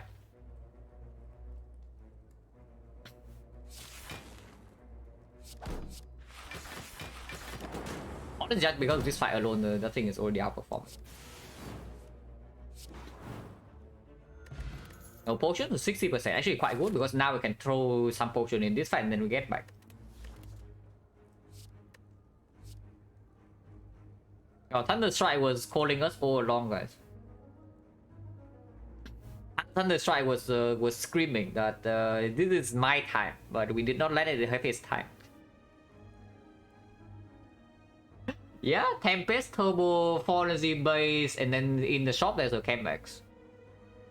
Yeah, exactly, in the shop we are going to right now has a Chemex. I take a Sweeping Beam. Like, we are fighting Collector. And Gremlin Leader is still a pretty nasty fight, potentially. Retromancer again, we also have no answer at the moment. Of course, we are middle of Act 2, but better be prepared like sooner than later. Yeah, shop, yeah. Oh, no Chemex. But Orrery over Horncleave, I would assume. Horncleave is very, very, very good. But the value of Horncleave goes down slightly with our heavy sustain. It's like in Act 4 it blocks 28. And 28 block for 278 is not so bad. And of course every other fight of the run is also doing something. But yeah, I take the Orrery. With the Consume Plus already in the deck, I do not mind Ops slots. I do not mind Frost Ops. We actually don't have any recurring force. There's a Coordinate right here, which I probably buy, but only after I see the Orrery. Go for one. Cell Repair. Less needed, but the loop is actually Ops slot. Chill absolutely I take. Recursion with the Consume is also interesting, but yeah, over one seems good. With over one I can consider second over the eyes, but this shield is definitely better than Chaos, yeah. Recursion if it's green is very good with the over one. So do we have the upgrade? Yeah, one here. Only one though. So maybe two, yeah, definitely two here. But second Sweeping Beam upgrade is also like kind of fine. Beam Cell minus, not amazing. Yeah, but yeah, I take the loop and then upgrade that. So our two upgrades in the act is most likely going to be loop recursion. Which is okay. Honestly, recursion doesn't need the upgrade that urgently, but with 0 for 1 it definitely gets stronger. And I think it's 0 for 1, right? Yeah, Turbo FTL over the eyes is already decent, and then potential for Snecko after this act. Look over Cell Repair. We already have on Cell Repair, we have the middle of the board.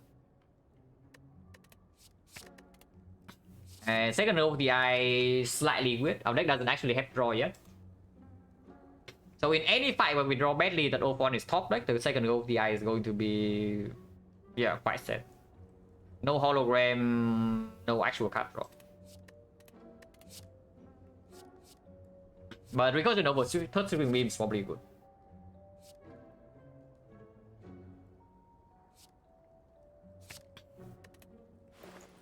But coordinate? Yeah, absolutely, we take the frost, especially with the loop now. Second FTL for the 0 for 1 or a card remove.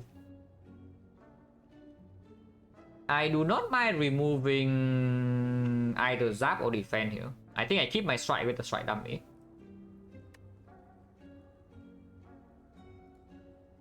Because in picking darkness, no, we can also just upgrade rainbow, you know. And upgraded darkness is also not super amazing. If we want the dark of recurring, we can also upgrade rainbow, because rainbow works very nicely with the consume to 1 slot. Yeah, if you have 1 off slot, the rainbow is very nice. It gives you a dark off and while blocking immediately.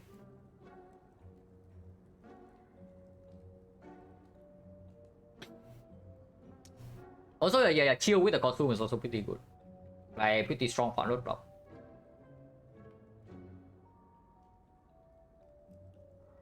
Yeah, second FTL. Probably not, because I would not. I don't think that I would pick a third FTL in this spot, and we have no ninja relics. While removing is just staying relevant. And I would assume that the remove goes on to zap over just strike. But is it zap over defense or is it not? Because defense are also pretty bad now. Avoidable base card is still possible, is it? No. The question mark we go to is like here, very late.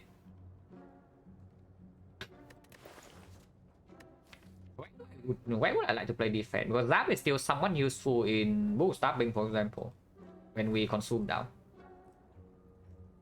And for free no relic support, yeah, exactly. And no relic support, and if we draw 0-1 at the bad time, it's also not that amazing, and it costs 81 gold.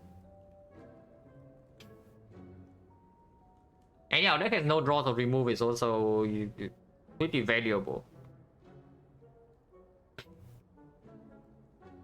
Yeah, zap is just completely worthless, right? We are never upgrading the zap for the 0-1 synergy.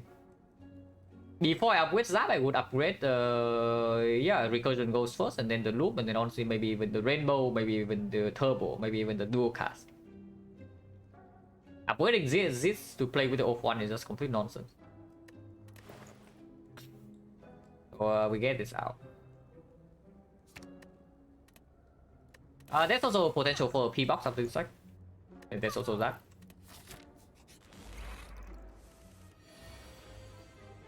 Well, yeah, 0-1 performing immediately. But you also see sweeping beam, yeah? Sweeping beam plays fully here.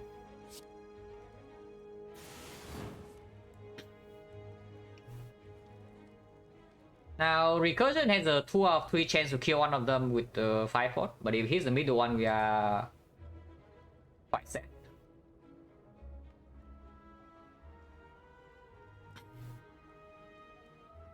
On the other hand, if we play Equilibrium right here, 0-1 can play next turn, because we draw into any 0 cost and then it pulls it back. Like 1, 2, 3.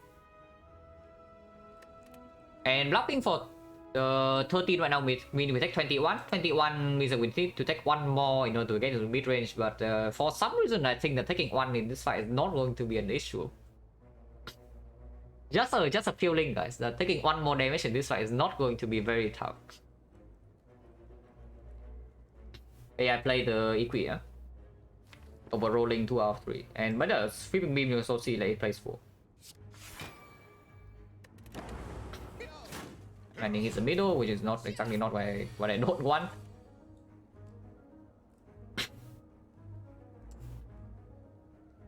I have not drawn into the 0 cost card that can be gotten back with 0-1, unfortunately. Chill is summoning 3 frost, so that's quite good. I can rebound the 0-1 to hope to draw some 0 cost next turn. Seems quite stupid. Starting with chill and then seeing where the lightning hits is potentially a line. We can also recur the thing first. But I want to see where the lightning hits. Oh really? Man, why is defect such a piece of crap? why is defect like this? I mean we are fine, but it could be way better.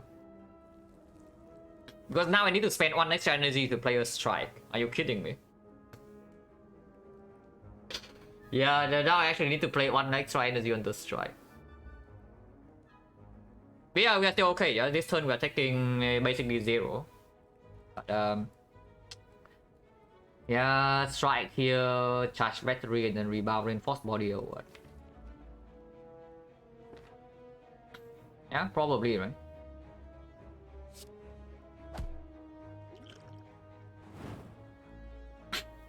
So no loop, no 0 for 1, but next turn we still have full block.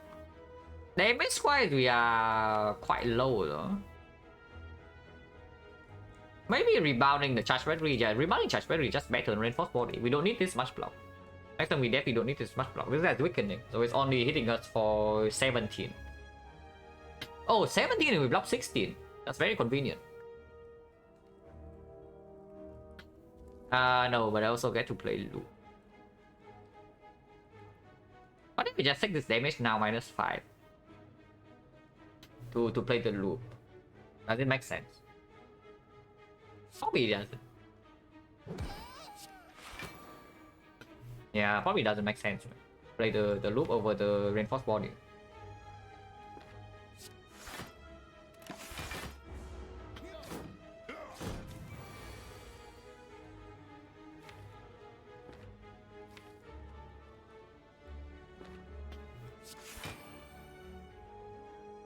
If I play over the ice as though we cannot take 1 damage, but sure, we can take 1 damage later.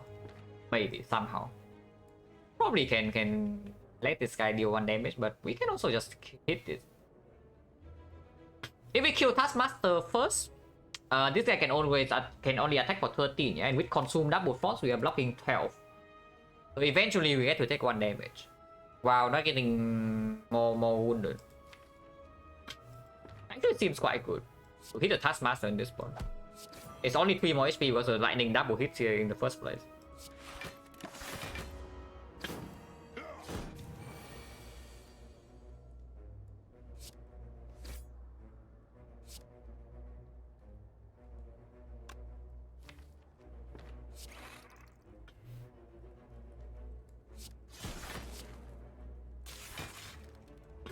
They're full block.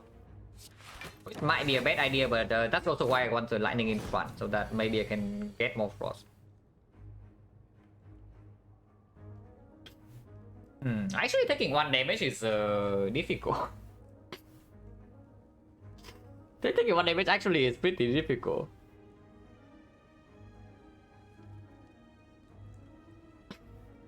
Rainbow now is still getting a lightning. Take 2 here? How? You want to better the lightning hits or what? Because you are weakened, yeah? Yeah, you want to play another 50-50. That seems a little bit weird. Probably not, right?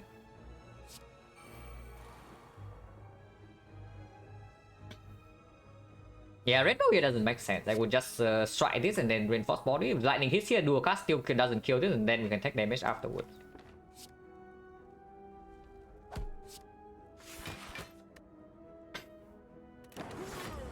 Okay. Well, we can take 2. Or we can hope that this thing is we can equi now and then hope that something better happens. But taking 2 seems fine to me. Yeah, I think taking 2 just seems completely fine. Let's take 2.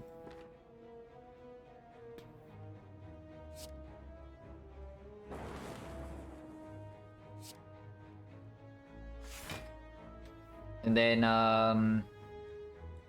can rebound so that any damage will kill next turn. Sure.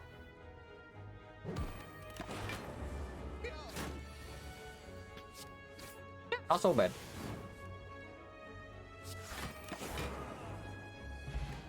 Handy though, that's quite good. And yeah, I got back potion. So potion chance right now is 50.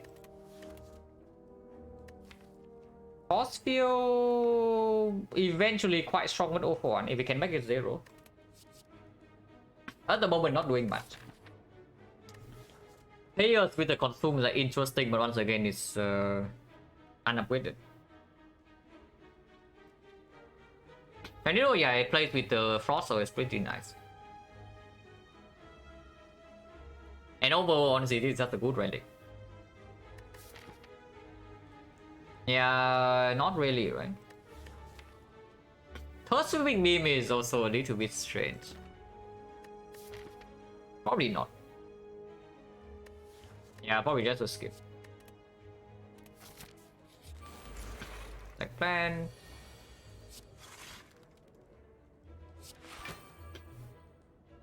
We take 6. Take 5. We need to take 13 to get 12, so if we take 0 damage in this fight, it would be better.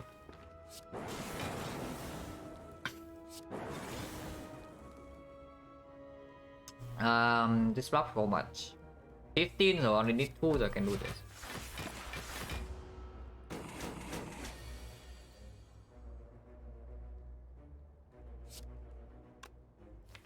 Is not play though, so killing this right now is a little bit.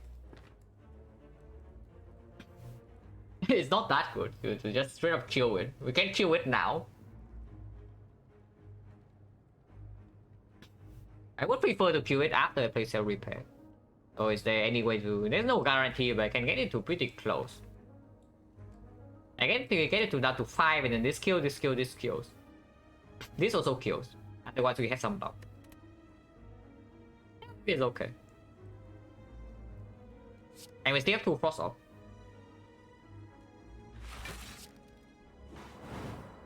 Which is consumed.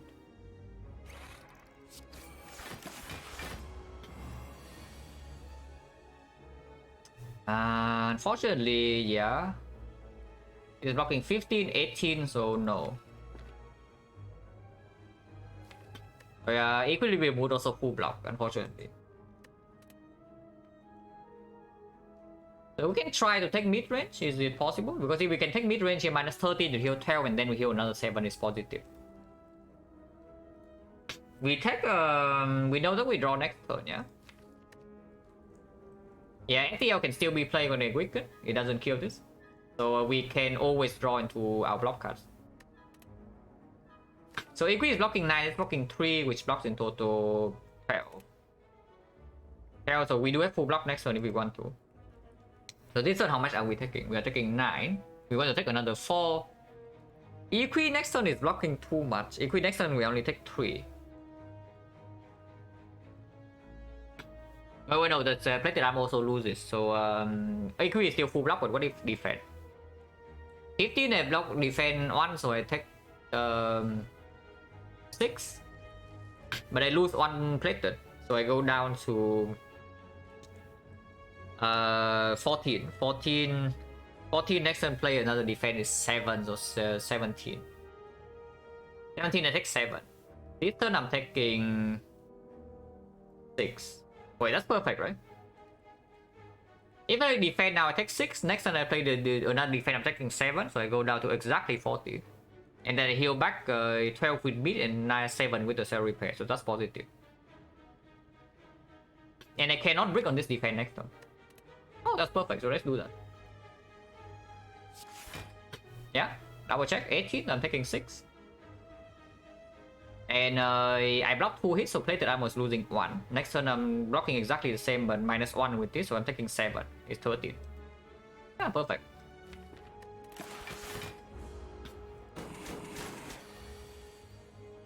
And I cannot break, even if it defends absolutely at the bottom. Because I know that I can play FTL, and this is, yeah, guaranteed. Yeah, look at this. We take 7 and I play Cell Repair here. Next turn we kill. Can play Loop as well, doesn't do anything this turn. Yeah, perfect. Weak potion is 40, and we throw away a potion pretty sad, but what can you do? Oh, it's baiting me so hard, guys, because we have 0 for 1. Oh, we have 0 for 1, and it's green. Also, artifact strip for later is also good if we ever want to land weakness in the hard fight. Yeah, how bad can it be really? If permanent vulnerable, we still have some strike dummy, some off-1, some FTL. On the other hand, there's a doom and gloom. And Dark Orb with focus is pretty decent. Also AoE, a little bit of AoE in the collector fight.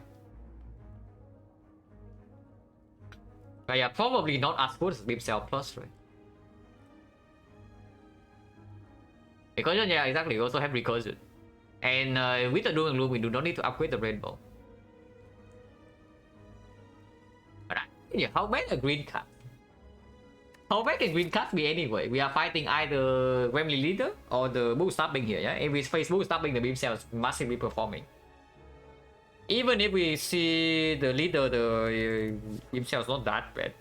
And it works well one fight with the attack potion. Cannot be so bad to pick green cards. Yeah, how bad can green cards be anyway? First upgrade is what? Recursion or loop?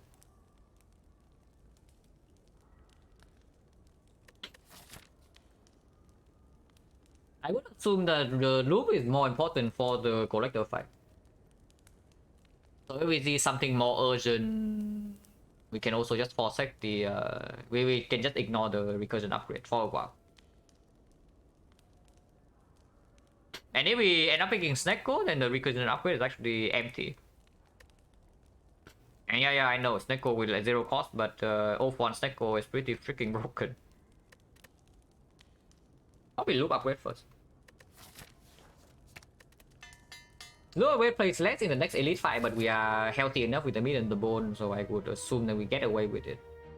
Not always true, but I just assume so.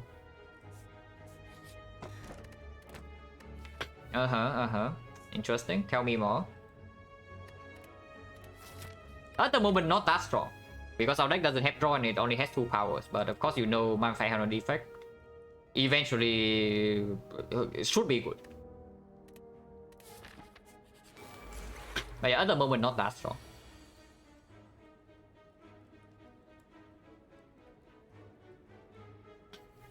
Coordinate?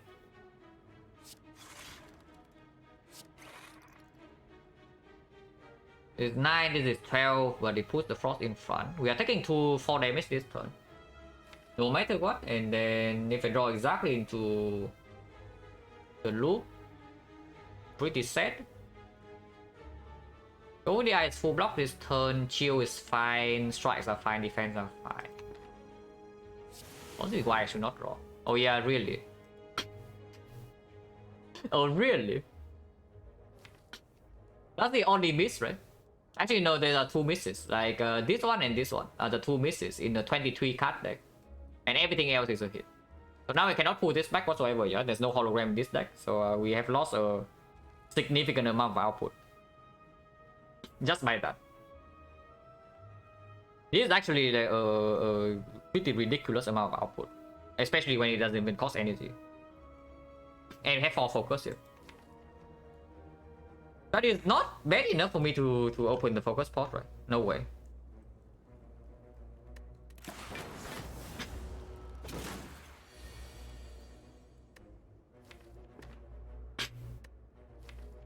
Off-1 right now is pulling nothing. Yeah, very cool. We always draw off-1 before the 0 cost. You're kidding me. I mean, someday we'll draw a 0 cost before off-1, guys, but maybe not yet. Thank you very much for the prime sub even in the 4 months. We can always play everything else in our hands, so let's do that.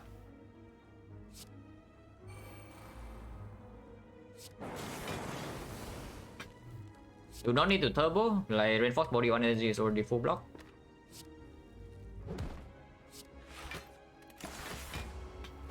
A loop would be good here, just saying. Maybe I still fine. This is 26 and then dual cast is 52. Next one is not weakened, although it will hurt if we cannot do anything. But we do have meat in the pool.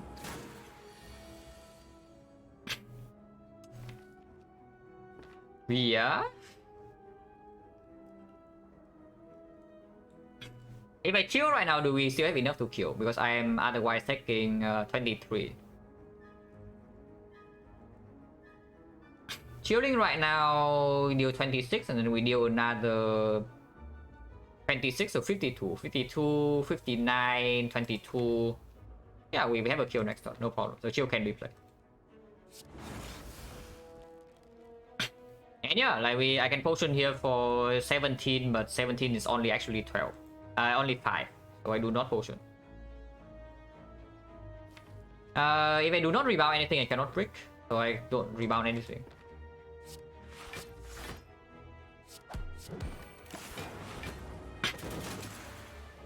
Yeah, Beyond was freaking working overtime, man. Already 36.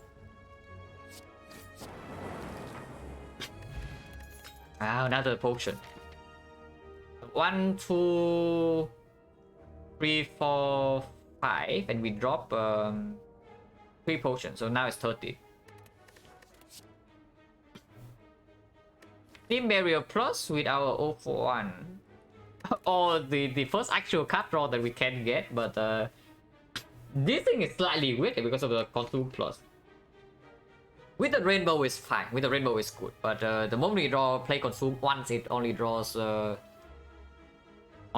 maximum. We play Consume twice, it draws 1. Oh, my man, nah, we never even touch this power. Yeah, we definitely don't touch this power. Inserter can still be possible though after this act. And Inserter after Act 2 is definitely slightly better than after Act 1. With this Compound Rival right here. Nuclear Battery also in the pool. And yeah, of course, how bad is Compound Rival late game really? And yeah, Runic Capacitor still potentially in the shop. Team Barrier is plus, but that's not how we are scaling our defense here. Like Beam Cell I pick up because Beam Cell at least has some value even in the short term, and in the long term it can still strip artifact for the hard fight. But this Team Barrier has no value later on. Yeah, okay, it has a little bit of value with the next spot, but yeah, no.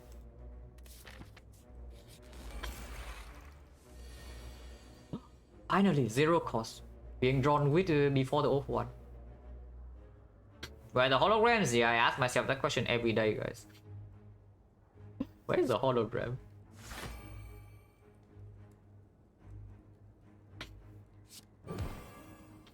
So unfortunately, if I consume here, she is not healing next turn, but she is not attacking. She is only buffing strength.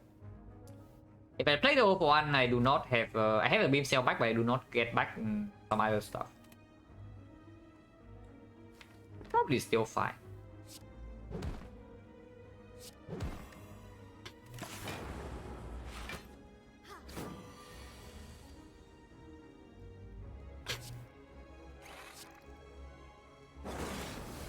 I lost a 50-50. Now it's okay.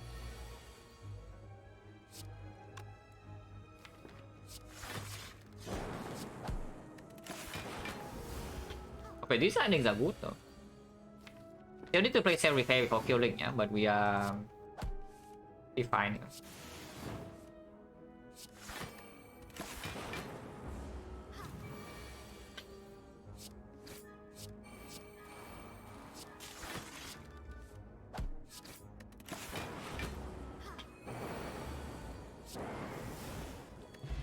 No potion for chance 40. Another rainbow. I mean, I don't mind it at all. I definitely don't mind it at all. The cold start is quite good, yeah, but I think the rainbow is just better. Anytime it's drawn, when it's drawn before the consume, we make the compound rival draw 3. If it's drawn after the consume, it gains tremendous value like on the spot. If we see Snecko, it outperforms the cold snap like by far. Yeah, I take it. Elite first because we might use an attack potion and then we get the potion back. Seems good because 50% of the time slavers. Even leader, this potion can also play. The Akabeko. So we fight all 3 elites. Oh, Akabeko. Yeah, because we start with this.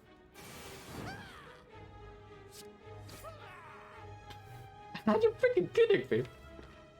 Okay, at some point, this card will not be come on turn 1, but still not this fight. At some point, this guy will not be drawn on turn 1, guys. I swear. But still not in this fight.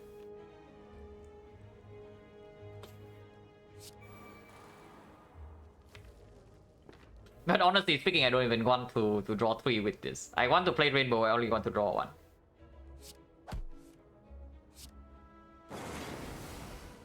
I play this to make it happy.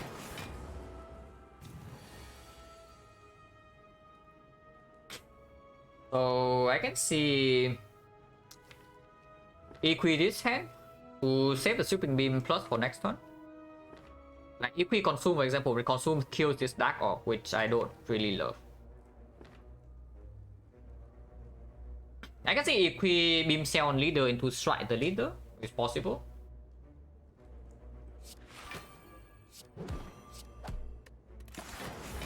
But definitely keep the Sweeping Beam for the new wave, yeah.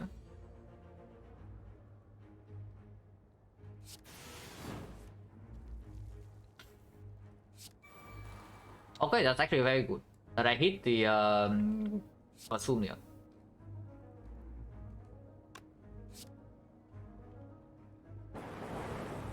Okay, I guess I need to strike this. But sure.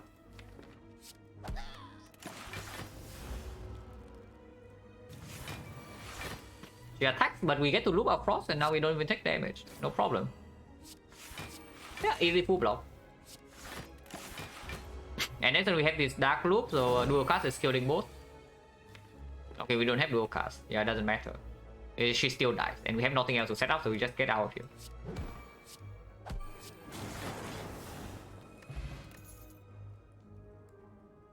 But yeah, oh yeah, Vazra with the wolf one, but Rainbow, right? Rainbow plays like very nicely.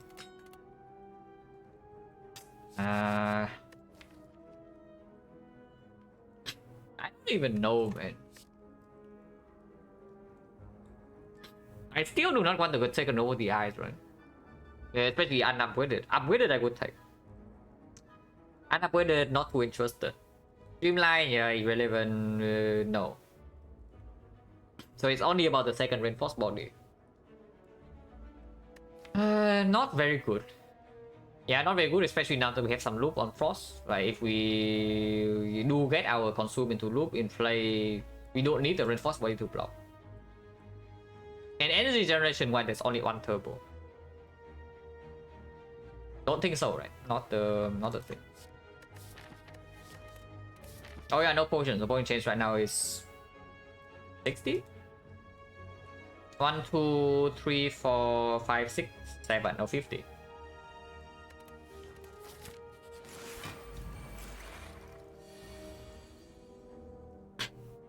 Interesting fight here.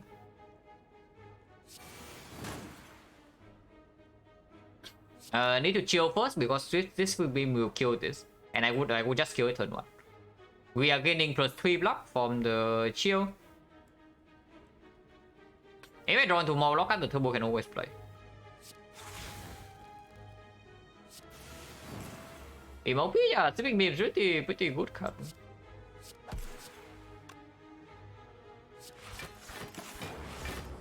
Yeah, only take 11, right? No problem.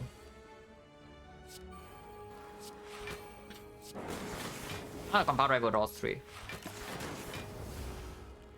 And we are no longer vulnerable. Interesting.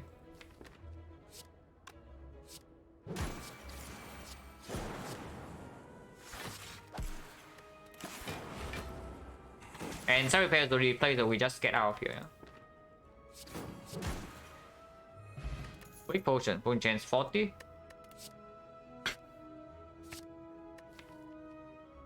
How important is that upgrade? At the moment, not at all.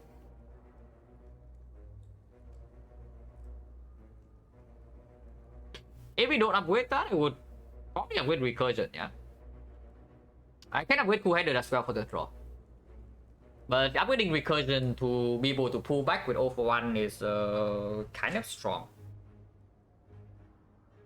If we see Snecko, then of course I prefer to upgrade the Quadrant, but if we see Snecko, then the next upgrade is definitely the hologram, and then we have one hologram eventually infinite.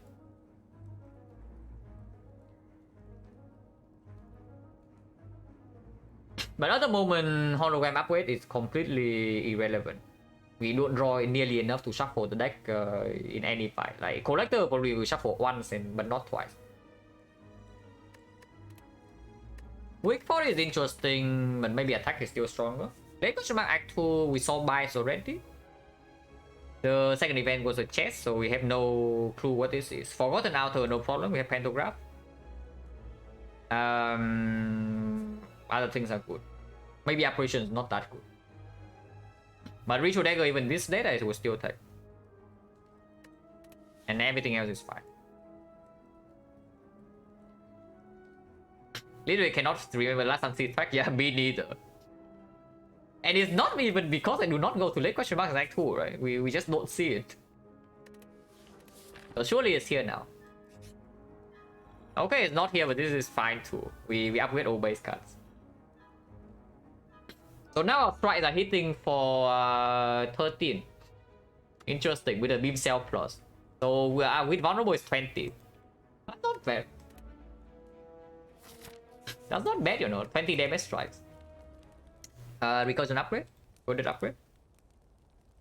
Yeah, maybe coded upgrade is still stronger. Yeah, maybe coded upgrade is still stronger because vulnerable has more value now with the strikes being green. With all the strikes being green, the vulnerable has more value, so we draw into the beam cell faster, we draw into the off one faster, we cycle faster. So upgraded with not enough draw, no way. Yeah, with not enough draw and potentially we see 5 energy after this act, no way, upgrade turbo here. If you give me a scheme, if you give me maybe like a scheme and another compound rival, I can consider turbo upgrade. In this spot, no. Yeah, let's just upgrade our draw here. Go ahead. OHP.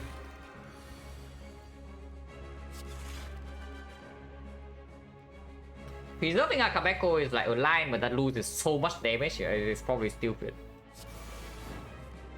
Like, just let's look at how much damage I've been losing if I do not attack this turn. No, really. Imagine caring about Akabeko when you can also just do like 50 damage to collect on turn 1, you know. She only has 300 HP.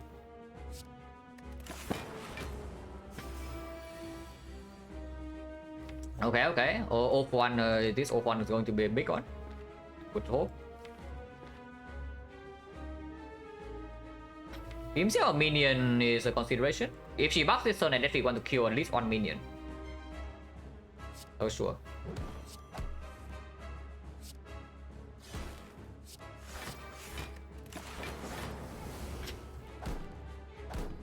They will attack this turn guarantee.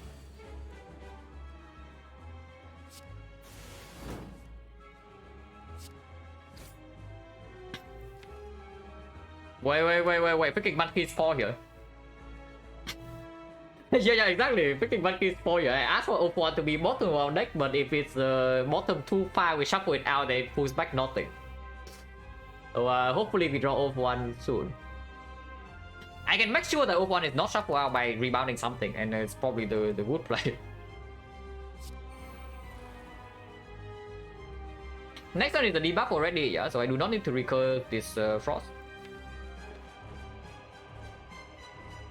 Which tells me I should just recursion first and then rebound one of the defend or strike. Probably the strike.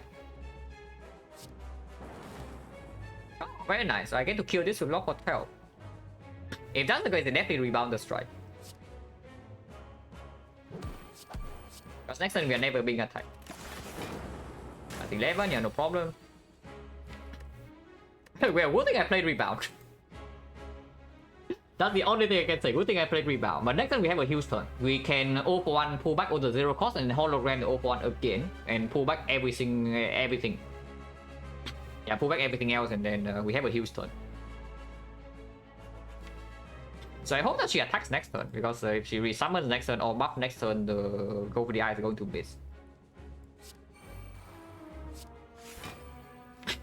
Yeah, strikes played here. Otherwise, you float energy. Don't like to float energy.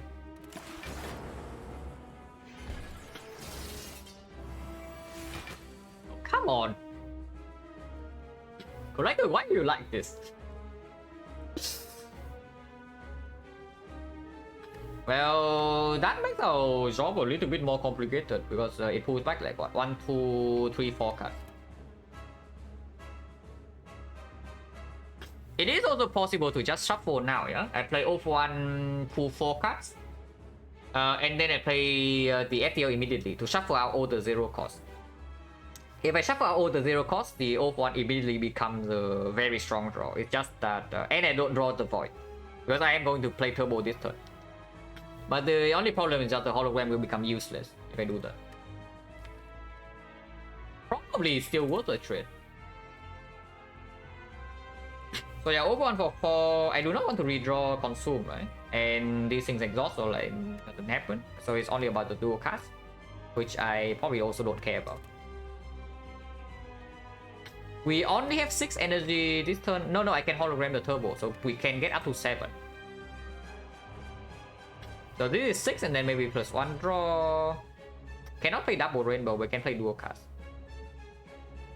Dual cast is going to be on lightning and then we loop the frost.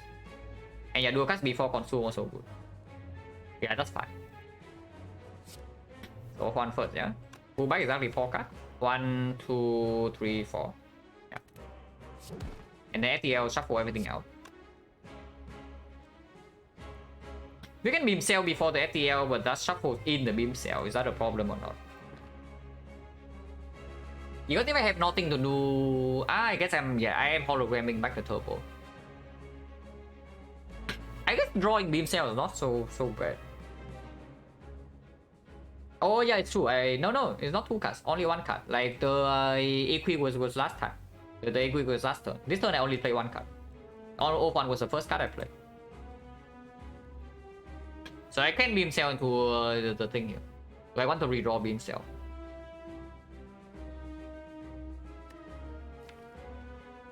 It's quite decent to kill the minions. The beam cell redraw.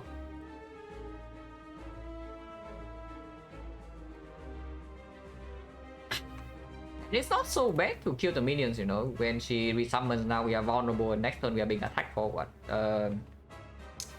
26, 39, then the other things are I think about 10, so 59 damage. We never die next turn. Yeah, it's literally impossible for us to die next turn. But after it can be problematic because she still has 200. Well, it's going to be less than 200 after this turn, but still.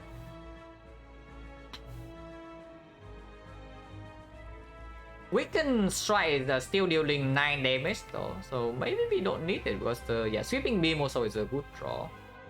Drawing into these are also good, and O1 especially is the very important draw. Yeah, actually probably not. I shuffle out.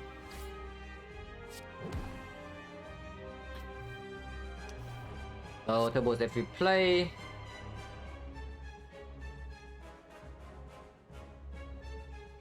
So what's the line here?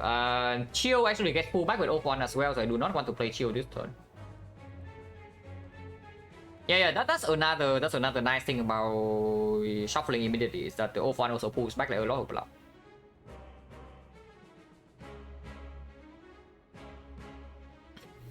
How do I not lose damage? Because if I consume first, I lose out on this lightning, which is 9 damage, but again, not enough. Lightning Dark Frost, lightning in front. So if I do rainbow first, I can dual cast into consume. I guess. Yeah, so it's like rainbow, hologram turbo, rainbow, dual cast the lightning and then consume. So then we have frost in front and then dark in the second, which frost gets looped.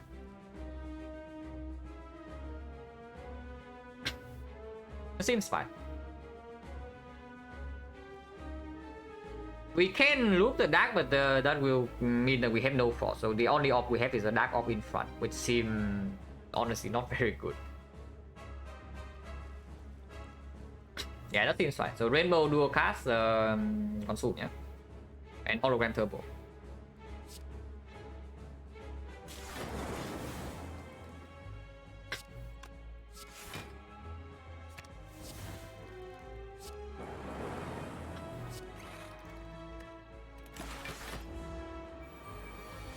Oh, she's not attacking. That's slightly scary. But it's okay.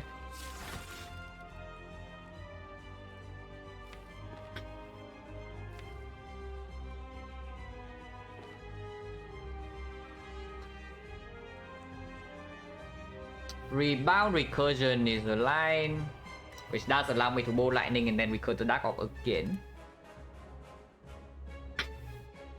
Energy next turn is also okay because like 1 energy, 2 energy, and then but this pull back the turbo, so it's probably fine. But yeah, 2 energy block, 2 energy, and also maybe energy to kill this.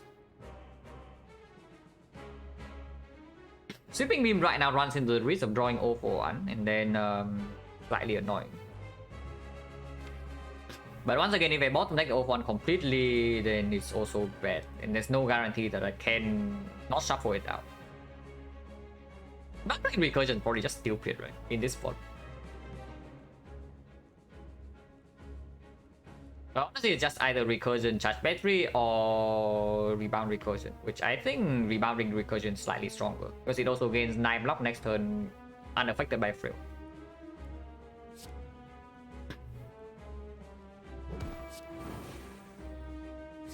Play it to make it happy.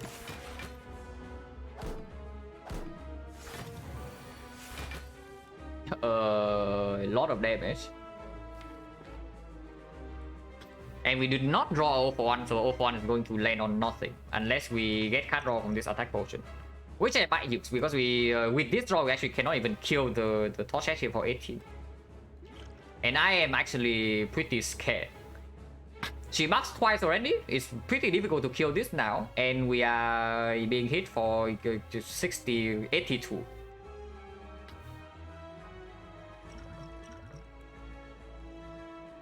Yeah, Cold Snap's fine. Cold Snap's actually quite good. We can recur the Dark Orb again. And 5 plus 9 here is enough to kill this.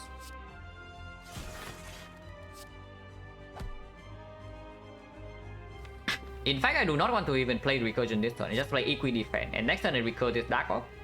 With the loop, it instantly kill this thing here. And if she attacks again, I still don't die, yeah? Because I'm blocking 15 plus another 27, 45. I'm blocking 45, I'm taking 19. And yeah, with 19 next turn, this guy's dead. Even she attacks again 46, I don't die.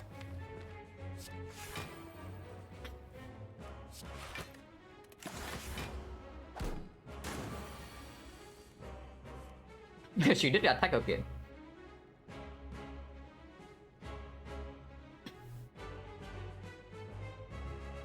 It can't be blocked, yeah. Ooh, because next turn she never attacks and then the buff runs out. It's just that we have to take another hit, unfortunately. But it's okay because we can put the dark in front again. Now, the slightly annoying thing is that, yeah, first of all, the 0 for 1 doesn't play at all this deck cycle. Our hologram is gone. And there are 2 voids in the draw. But it's probably okay for Fear, I could assume.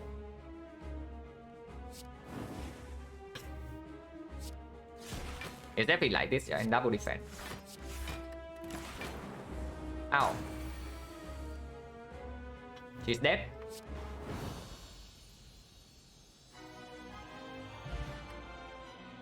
Yeah, recursion good. The recursion absolutely carry the entire fight there. The loop as well, yeah? Loop as well and also the rainbow. But we did not need the 2 rainbows, so I only needed the 1. Echo Form with our Mummified Hand. Yeah, Corsair is Q, but it doesn't nearly compete with this thing, right? Echo Form Cell Repair, Echo Form Mummified Hand, Echo Form Snecko. Okay, no Snecko. Okay, I take a short break and then we talk about this screen. But yeah, I'll be right back in like 3 minutes, but this is pretty crap.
Free energy, sustain, heal 60. No, it heal 48. And but don't forget, first of all, we overheal in entering the collector fight. I think by like I don't know, 10 or something.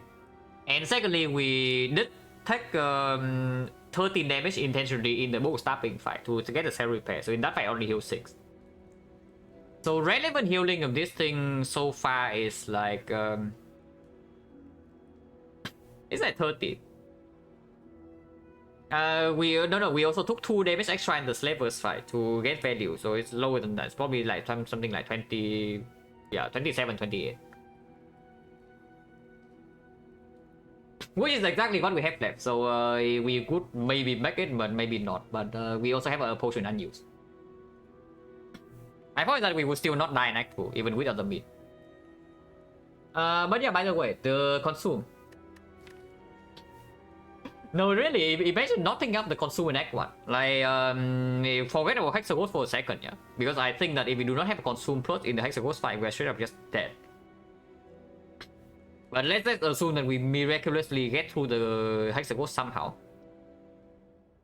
And then we enter the collector fight without this consume. Yeah, focus potion says bye-bye, and even then, I don't even know whether we're actually winning the fight or not.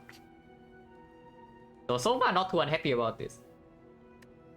I am pretty unhappy about this screen though, because this is the one time I would pick Inserter when it's not here. Yeah, where the hell is it?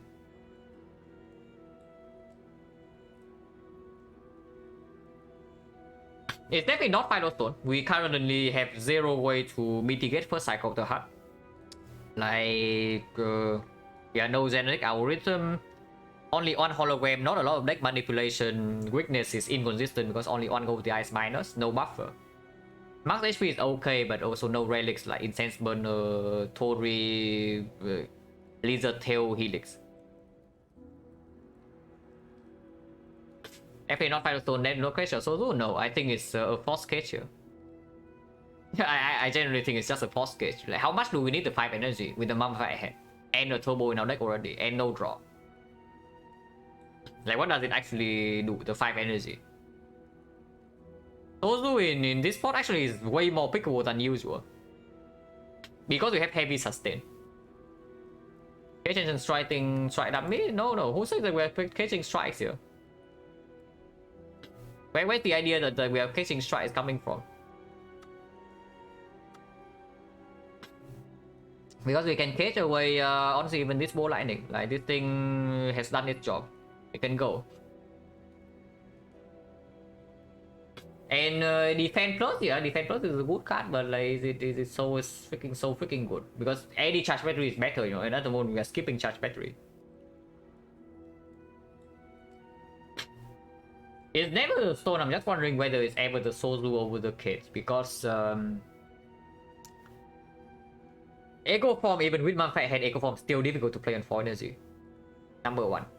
Number 2, we have a ridiculous amount of sustain. So, especially now to the Echo Form Cell Repair. So, potion wise, in the hallways Elite Fight Act 3, we probably don't need to do. Burning Lead's already out of the way, yeah? So, there's no Burning Retromancer that suddenly kills us on 2.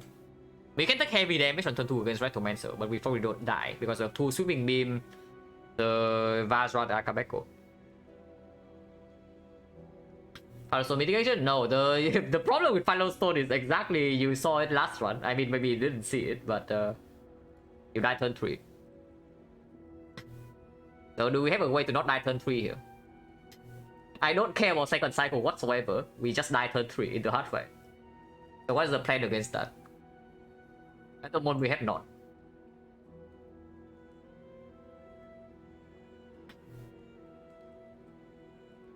But yeah, the point about Sozu is that super heavy sustain, yeah? So the downside really only hits in Act 4.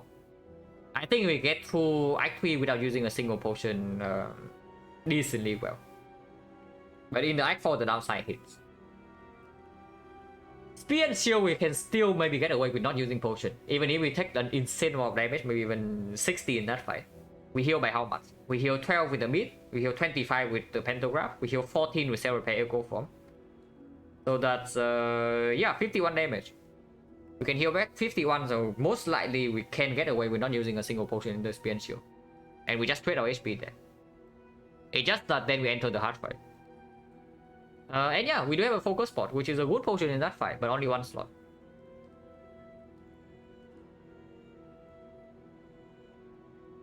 That's why better Sozu Turbo don't have cut draw. Yeah, exactly. Which is why I'm saying initially that maybe it's a force cage.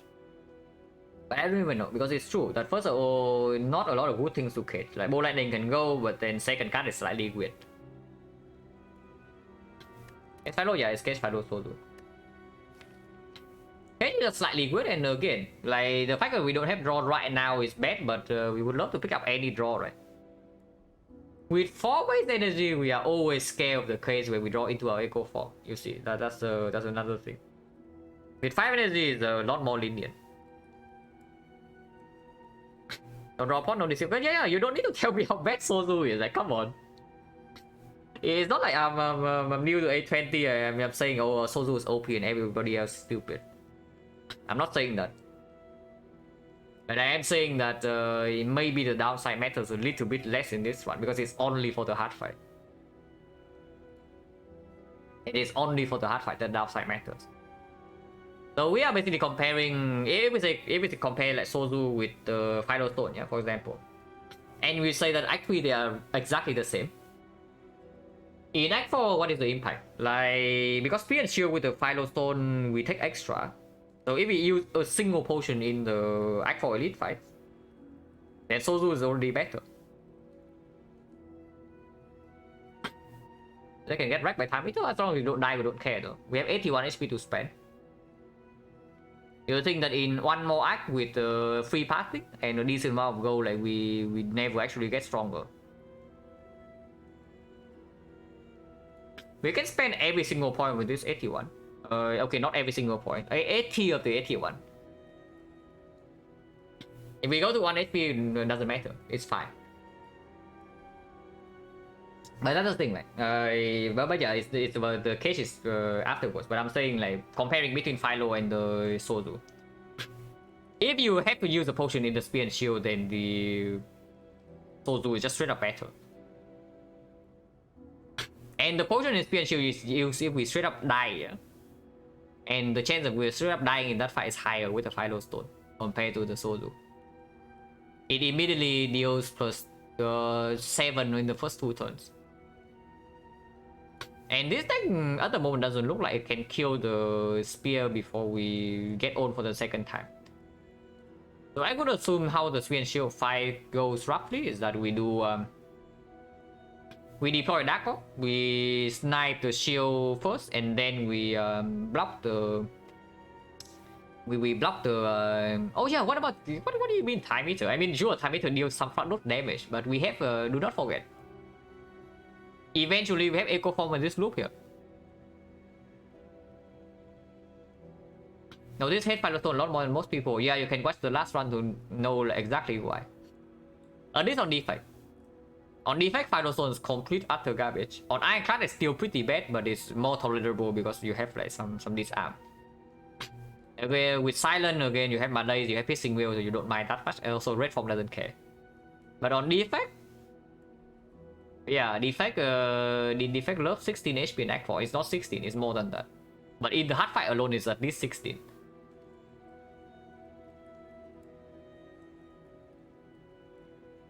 But yeah, what was I even talking about? Like, I was in the middle of something. Oh yeah. Like, what about time meter? Like, you say the time meter we have a huge issue, but Echo Form loop, you know, we have Echo Form loop and we have the consume. Don't you think that we can just E2E time meter? Like, don't you think that at some point time meter is dealing 0?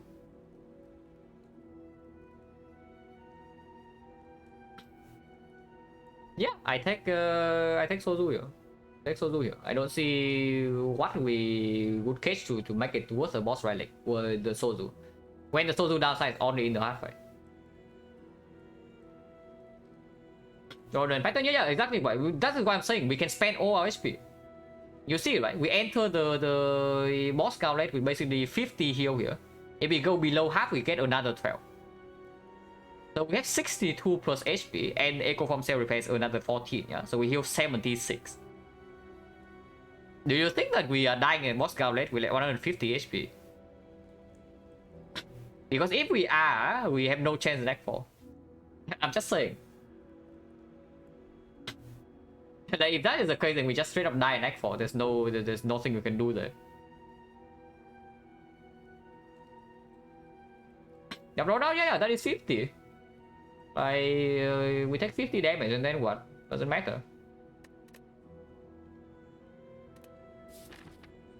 Yeah, okay, time to test the theory and see like how much that thing hurts. I mean, I would be the first person to tell you how much Thermometer sucks, yeah, but I do not think it kills us from full HP.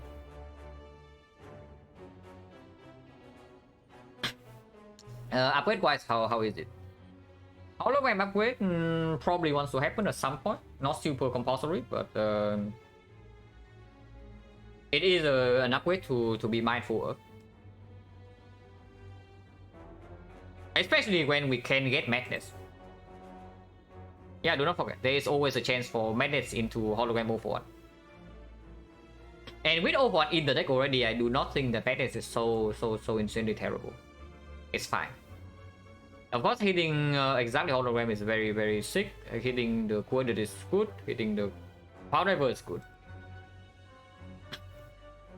And with 5 energy base, we can manipulate the magnets to hit exactly what we want a lot of times.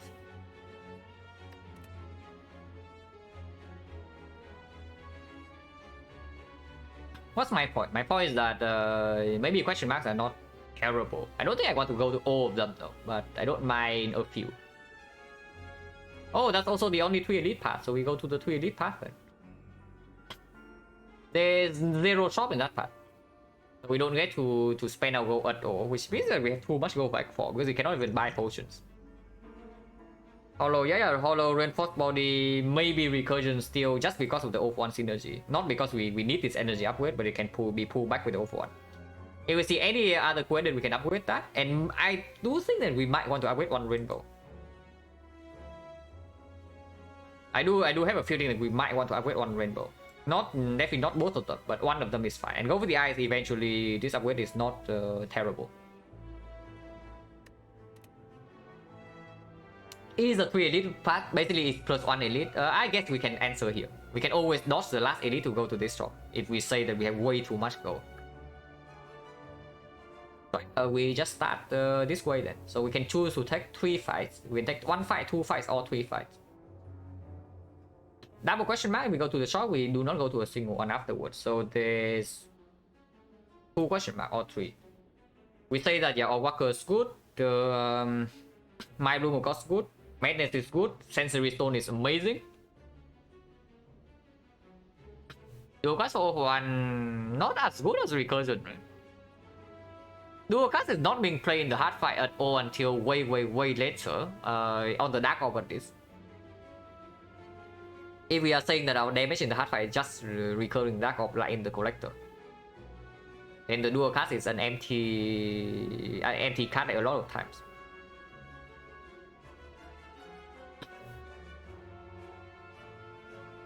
Actually, events are pretty sick, right? The only bad thing is the red mask. The only bad thing for us is the red mask. Everything else is ranging from decent to good. Maybe falling can be a little bit annoying. If we say that we don't even know what to remove with the case, then the falling can be like really weird. Yeah, every power is bad to remove. Yeah, every single power is bad to remove, so it needs to ask for I don't even know what would be good.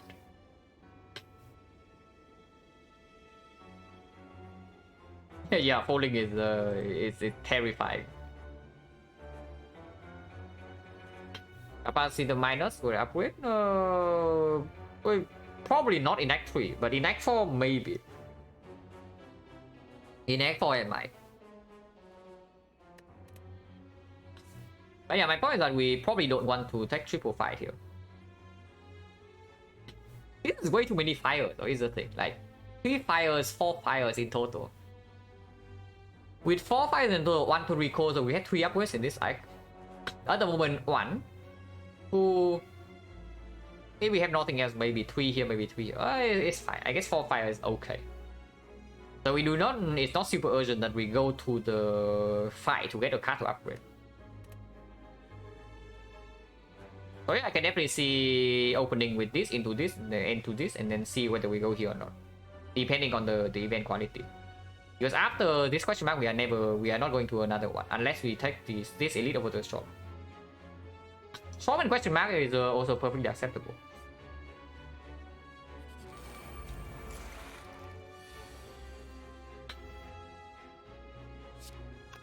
Only draw one with this thing, but it's fine. Hello Byron, how's the run? We pick consume mid act 1, and without the consume I think I'm dead. And the deck that currently has no draw, and we have a Sozu, so Radic buy is good, but maybe deck is not that good. Besides the Sozu, that is.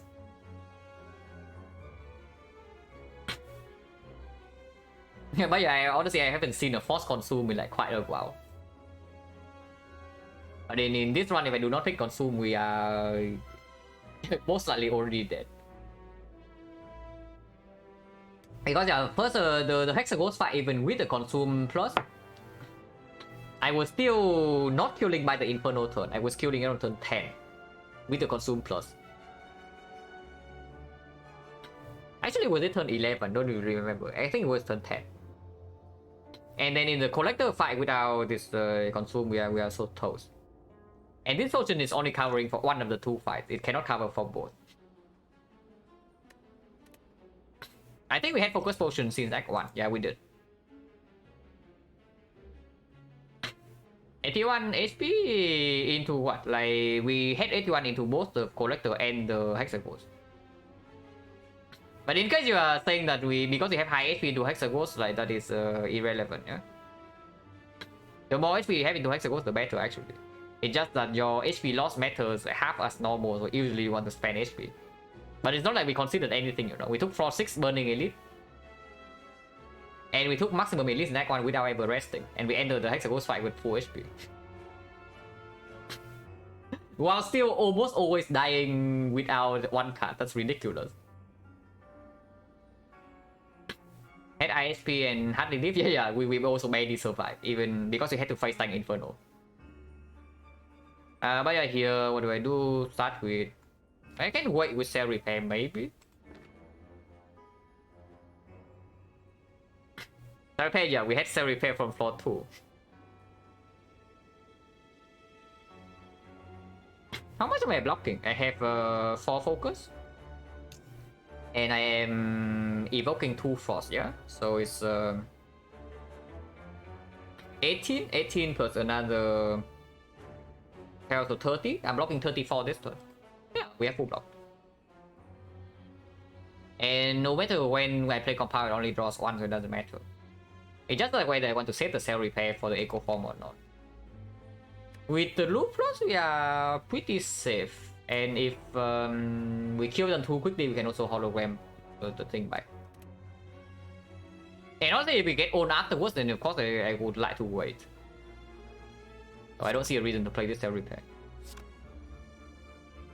I do see a reason to play the Compound Rival first though, because if I Compound Rival into exactly Echo Form, then maybe I just play the Cell Repair to get everything in play.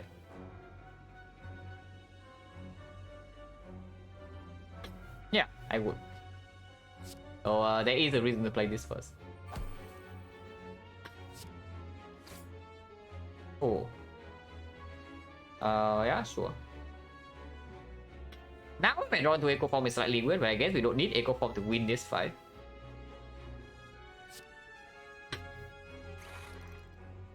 That's whatever, really. Oh, that is okay, because we have one energy, but drawing both right here is slightly annoying.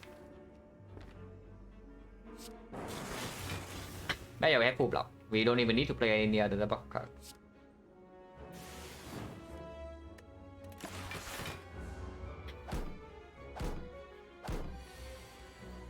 Echo Form now is good.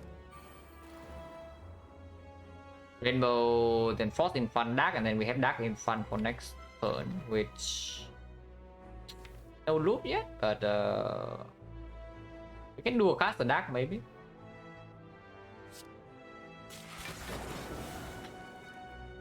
Or I can also just leave the Frost in front to do a cast the Frost and maybe Bolt Lightning. Nah, Dark in front is better.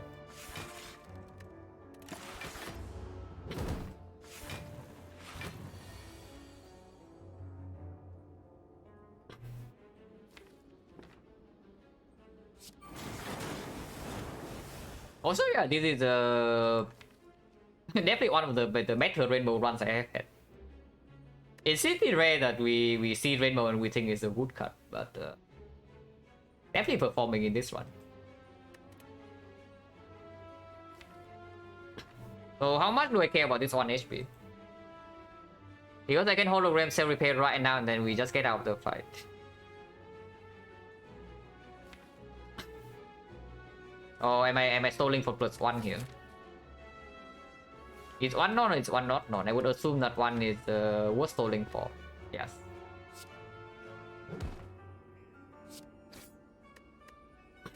If we lose nothing, then also I don't really spend any resource except my time.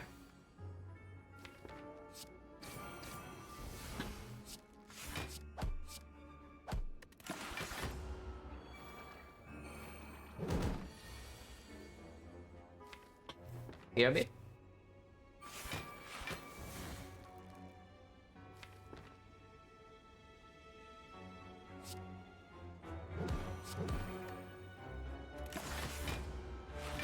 Bottom lacking in the loop is slightly annoying, but should be okay.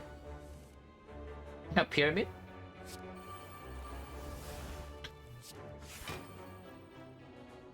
Next time we can duplicate recursion, no problem. Only 19, it's not quite. 13 here and 19 here, you're kidding me. But sure. We easily full block this. Like, yeah, just lower this. And yeah, it's completely safe.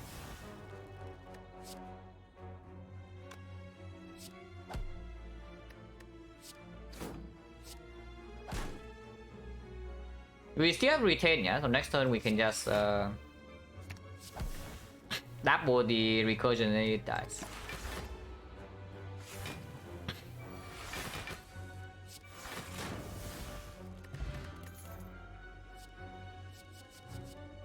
Ooh.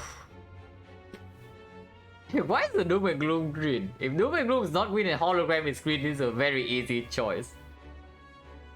Now, not the case for us. This Doom and Gloom is ridiculously strong.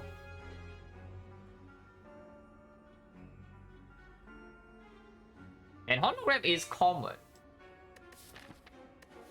Hologram is common, surely it shows up later, right? Yeah, I really want this Doom and Gloom. Like, what can I say? It's basically our best damage card by far. Just one fight? No. How do you think we are killing the heart at the moment? Like, what do you think is our plan?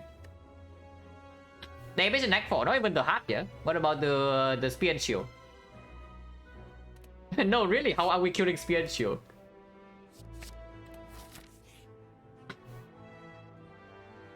Normality doesn't happen, yeah. And yeah, with all cards, it also doesn't happen, I would assume. Not a terrible upgrade, but it makes... First of all, we add a cursor on deck, and then we also have 1-2 useless relics. Yeah, let's not.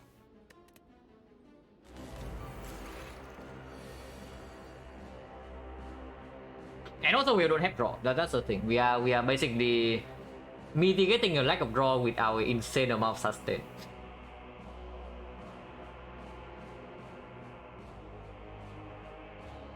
Taken Mark and the class defect? No, class I almost never taken Mark of the blue. Defect I have taken, and it also has a very good win rate. Not 100% though, but still very strong on defect.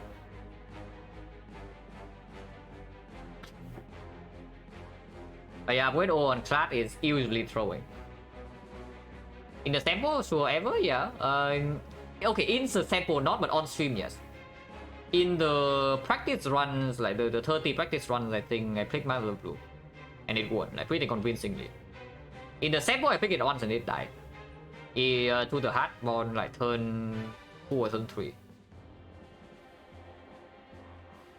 So not really because we got chipped down, we just got Act 4. In fact, I'm pretty sure I never took damage after taking Mother Blue, and then we just straight up died in Act 4 from full HP. With our whole deck being green, yeah? That's kind of stupid, but that's how it goes sometimes. Going with 6 doesn't work as well, yeah, definitely not. Mouth of the Bloom is just OP. Like, I had a run just yesterday off stream. I play Silent. I have Omamori. And run into early Mind Bloom. Omamori 2 charges, and I instantly click Mouth of the Bloom. And then I never even took a single point damage in the hard fight. Finished the run with full HP, so it's just ridiculous. There's nothing to say on this fight, so if we can win the fight quickly, we can just do that.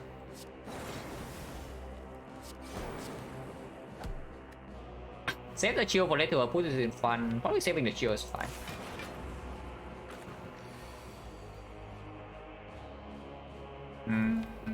Another rainbow. Reorganize our office, not amazing. This is not too much damage, yeah? This is 12 to 77, that's good. Oh, Equi is great. Yeah, Equi is great. Overone pulls back the chill and nothing else, but pulling back the chill might be enough for us to do a cast this.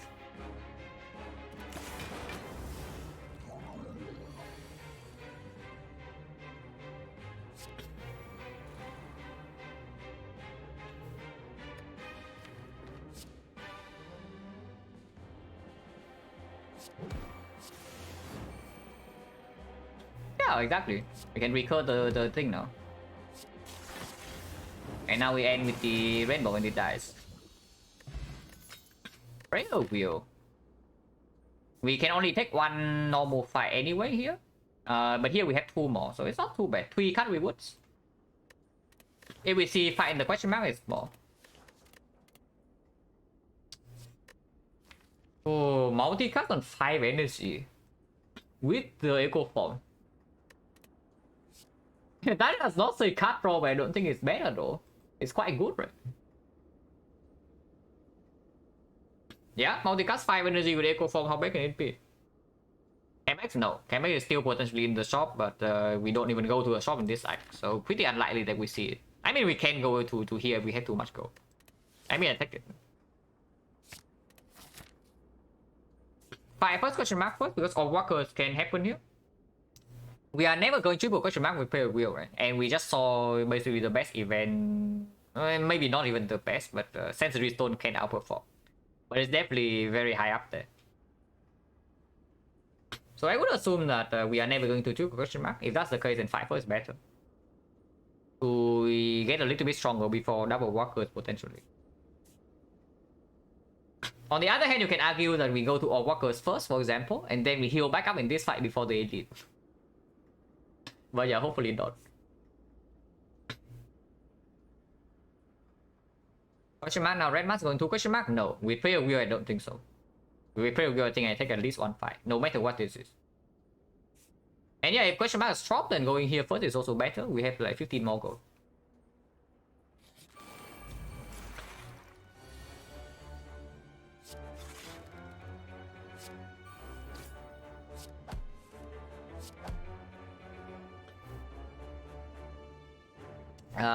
Spikers, but no problem. I guess we just block the spikers. At some point they die. I played it and make it happy. Oh, should I also have played the multicast?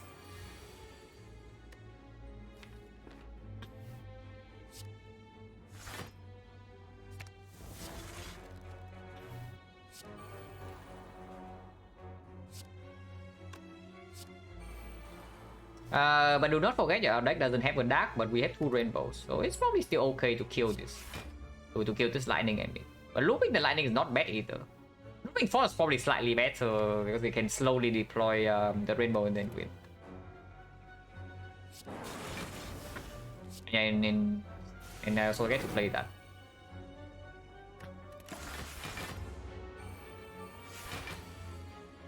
They both attack. Doesn't matter. When I take a teaching first or skip. Oh yeah, Byron, you I made you proud. I took this over scheme in Act 1.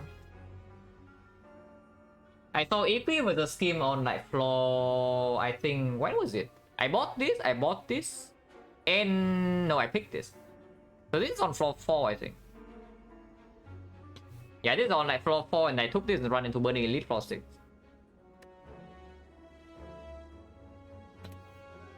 And we took, I don't even know how much damage we took in the Burning Elite, it was barely anything. With 5 strength. Like, Flex Spot, Artifact Spot, and they just run into the Elite.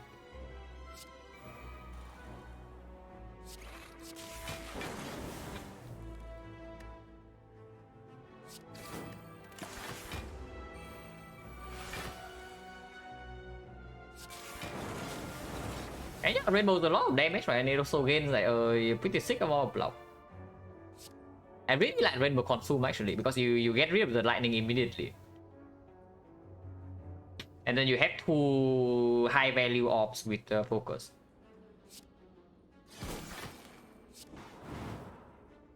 Oh yeah, earlier fight with the player will also potentially give us an algorithm.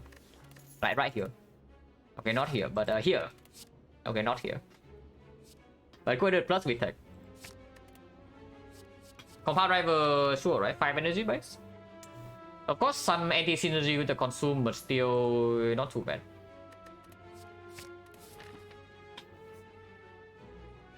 Now, is there an argument to ignore this part and then go here instead? So we have -1 elite, but we gain 1, 2, 3, 4, 5 whole way 5 to the player wheel. Instead of getting only 2. So we trade fires for a prayer wheel value basically. Trade fire for whole wave 5. But also the shop. Yeah, if we go right side, we don't have a shop in Act 3. So we are running into Act 4 with like 500 gold without being able to buy potions. That does seem a little bit weird. Probably not. Oh really? Oh no, wait a second. Now that makes things different, guys.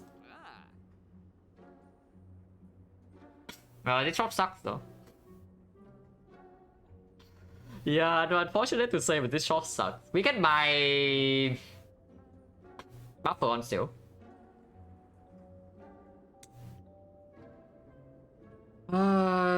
Yeah. Yeah, exactly. Buffer on sale, and then we go upgrade the buffer. That's not so bad, because I did also say that there's no other mode, no answer for the first cycle of the heart. With the buffer, maybe we have some answer. Because they also have equilibrium to maybe line up and 1 hologram. And yeah, of course, buffer, power, mummified hand, 5 energy, upgrade available. Okay, it's true. We can take away this.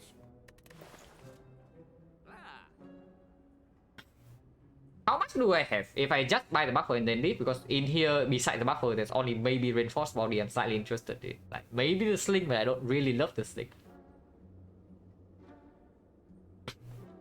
Because the sling is still, it's only a strength pot for the Act 4 elites, yeah? I don't think we need a sling for the other elites in Act 3. So it's only a strength pot in the Act 4 elites. For 162, that seems really strange. But buffer -78, so 201. 201 plus 1, 2, 3, 90, 91 and 105. Actually, it's only like 300. Okay. If we see some fight in the question mark, then of course it's slightly more, but not always happening. Yeah, it's fine. We can just take buffer and go to 2 elites. So that 300 gold shop in Act 4, remove is costing 100, so we can do remove plus a relic. Or we can buy an uncommon relic or a common relic. Cannot buy rare relic unless we see gold in question mark or from the chest. But I mean, there are definitely rare relics we would like to have, but not always. And of course they are rare. But yeah, go question mark and take 2 elites, yeah. Oh, that's good. I mean, it's not sensory stone or something, but oh wait, is that good or not? I would say it's good, but is it really?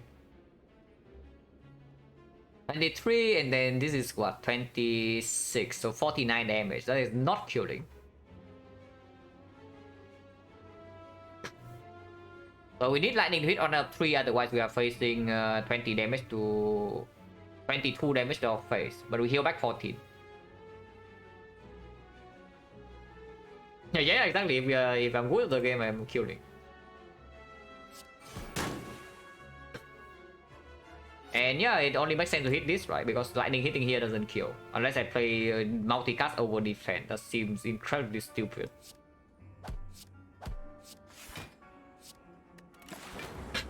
Okay, not good enough, guys. Minus 22. Ow. Yeah, minus even more, yeah? And apparently I cannot even echo form this cell repair or what? I thought we just added some draw to our deck, like where are they? Yeah, where's our card draw? Where's our block card? We don't even draw block card. Are you kidding me? Dual cast first to see.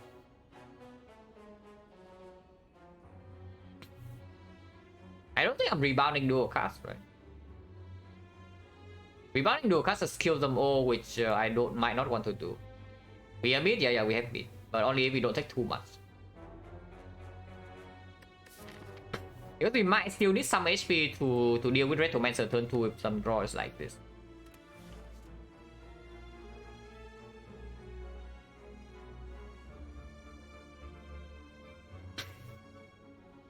Yeah, I don't really rebound this dual cast, right?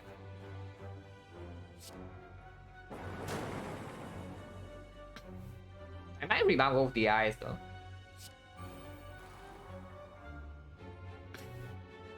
And this doesn't need to be played now. I didn't know. Why would I rebound both the eyes? Doesn't make sense. Ow. Man, jawworms are... jawworms are freaking broken. Yeah, we just get completely owned by jawworm here. Minus 48 to our face, guys. Actually, minus 48.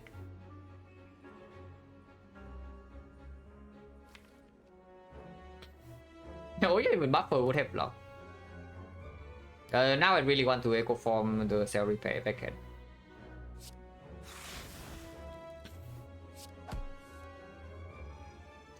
Well, now might kill though.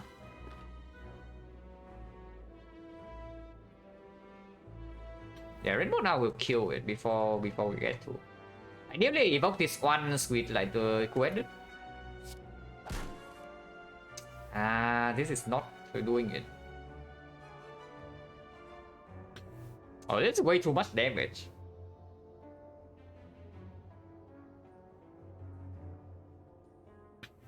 Man, Rainbow sucks. Rainbow deals too much damage, guys. And if I play Sweeping Beam, I can never get rid of this Dark Orb. So I don't get to loop the Frost in front either. Next turn this guy attacking. Buffer is not in play. Oh, this is quite a situation. Okay, one, yeah, but how do I avoid not killing the second one? And I also need to block this guy next turn, you know. He can hit me for 22, and I'm blocking 6. And any card I play in here is killing. With the Loop Darkness. How is Rainbow? Rainbow is doing... I have a Lightning that's dealing 3. It is in front, it's Loop, but I can get rid of it, and afterwards I can Loop the Frost. That's probably better by playing Rainbow.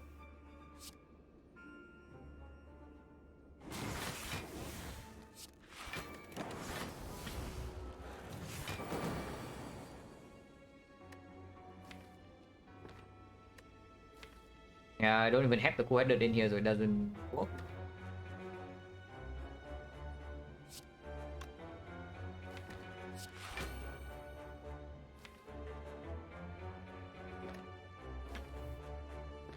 If I hollow the Equi in here, we are committed, yeah? But if I hollow the...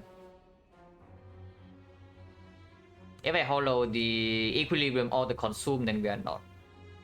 Consume, yeah, I know, Consume to kill the Dark, but not this turn, right? Otherwise, we are looping this Lightning next turn and it just gets old. I'm thinking Hologram the Consume and then not play it.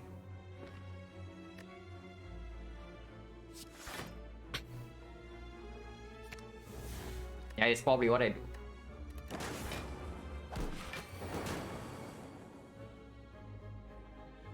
Okay, now we can play it. Now we can play it. Now we are safe. It only deals 9. No, consume first. And this deals 12 and it doesn't die. And now we are safe.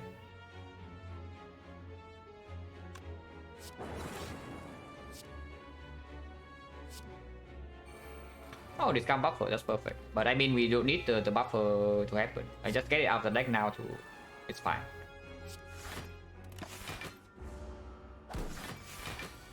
Okay, now we are definitely in business. For now, we're drawn to Serifay immediately. Then I'm set, but it's fine.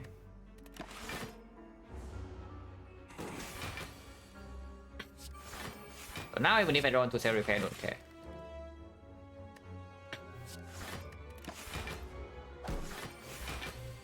Still retaining, right? Yeah, still retaining.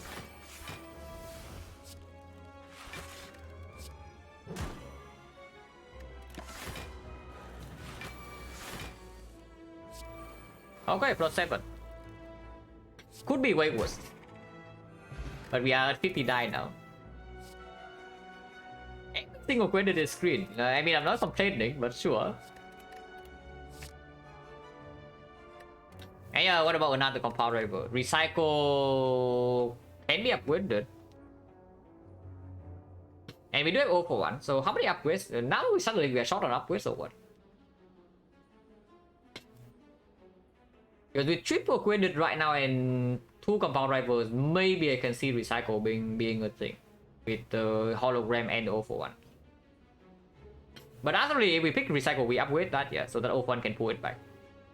Then hologram upgrade is 1, and yeah, of course, if we hit recycle, hologram upgrade is pretty crucial. So hologram upgrade is 1, recycle upgrade is 2, buffer upgrade is 3. And so now we don't have recursion or go for the eyes upgrade. Funny how that turns out, that we have too many fires and like 2 floors later we don't have enough upgrades. Yeah, the defect. Interesting. Oh, I can also just pick the compound rival. But if we need to play the consume in any fight, the compound rival is not that good. If the fight goes long. And compound is in the weird spot, yeah, because if we draw it too early, it's not playing. If we draw it too late, it's also not playing.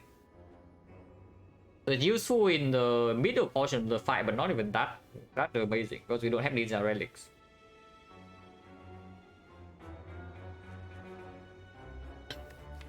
I would really like the Go for the Eyes to be green before the Awakened one. Potentially, even in Time Eater, it definitely plays full. Ironclad green, yes. Ironclad had like one of the strongest relic bar I have ever seen. 24 relics in total and not a single bad one. That's crazy. The worst relic in the Ironclad relic bar was the one I bought. I bought a few relics and those are the worst one in the bar. So that's probably all I need to say. And we won, we beat Act 4 like very easily.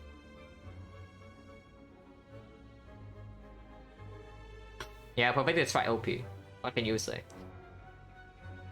The one time I had 3 Perfected Strike in the deck and then the run was like completely free, yeah? So maybe that's saying something.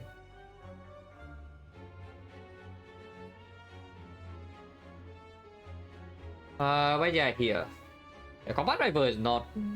It's not that good, right? If we have off slots to enable Rainbow Combat Rival, then it's like amazing. At the moment, no. At the moment, no off slots. I would like to not draw the recycle in this fight though. Is my small problem with that. We run into Rectomancer 59 now. We can die turn 2, yeah. Like we run into Rectomancer, I would really not like the recycle to break me and I just immediately am dead. That will be no fun. And recycle is not useful in Act 4 either. And if we say that, yeah, if we say that our main concern in this run is Act 4 and maybe the Rectomancer fight, then this recycle is just never playing. It sounds good on paper, but it's just way too slow. Choose, thank you for the good luck. Yeah, not really, right? Also save me one upgrade.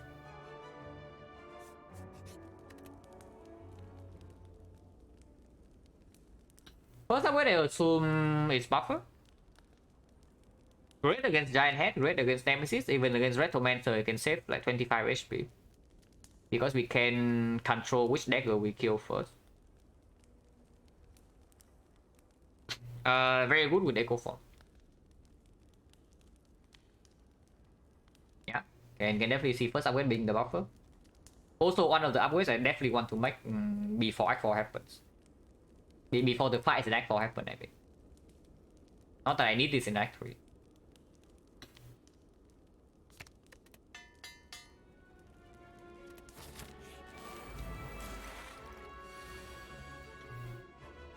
Good thing that it is not a recycle, I tell you that much. No, I'm just saying, yeah, good thing that this is not a recycle in my head right now. I mean, okay, even if it's recycle, maybe it's fine, because I can turbo multicast this lightning, which deals a pretty high amount of damage. Now, unfortunately, Chill is exactly sucking. Like, Chill kills the lightning off, so we no longer have the option to multicast. So I guess I open the turn with comparable draw 1. I cannot make this comparable draw 2 is what I need. There's no way to make this comparable draw 2. And you see my concern with the comparable, right? It's not good in the opening turns. That's sure.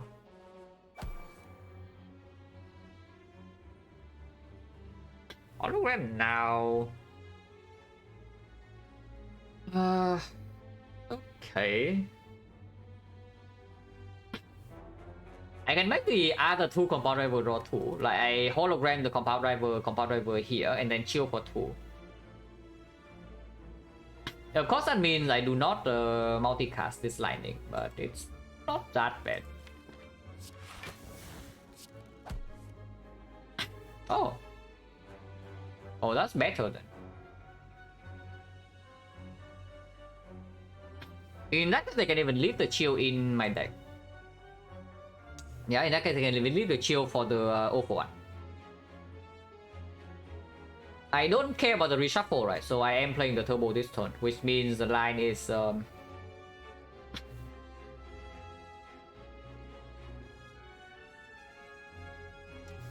is the line? Multicast for 2 and dual cast is basically the same thing. And there's no way I can use all the energy, unfortunately. Unless I also cast the lightning for a single time, but with 2 more compound drivers in my deck, I don't want to do that. So it's probably, yeah. I mean, multi all dual cast and then turbo and then rainbow at the end. Probably. Play the multicast to make it happen. A multicast, you freaking suck. Yeah, dual cast would have hit, would have actually hit this twice, you know, but not really.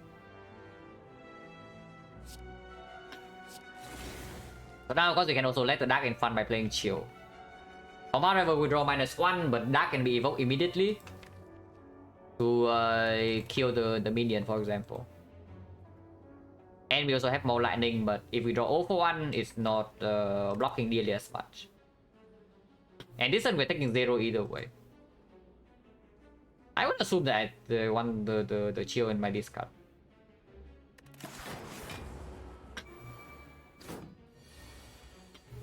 Yeah, Combat Rival draws 3. Good thing is not the recycle. Once again. No, really, just imagine this being a recycle. How sad are we? We are not dead, but we are very sad. Oh, that's slightly weird. There's no more energy boost in here for the to play this echo form, huh?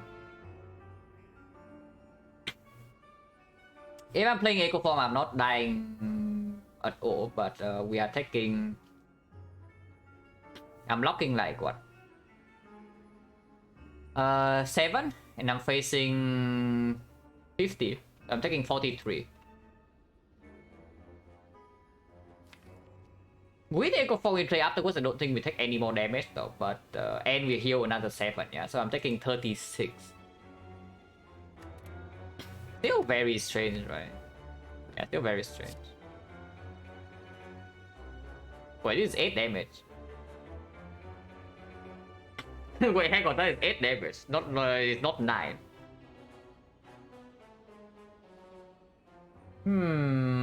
That's a small issue.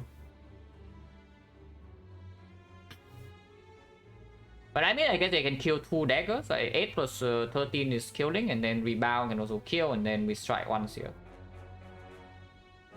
Yeah, I guess we just don't play Echo Form. Yeah, we actually just don't play Echo Form. Can rebound the sweeping beam? Don't see why that would matter.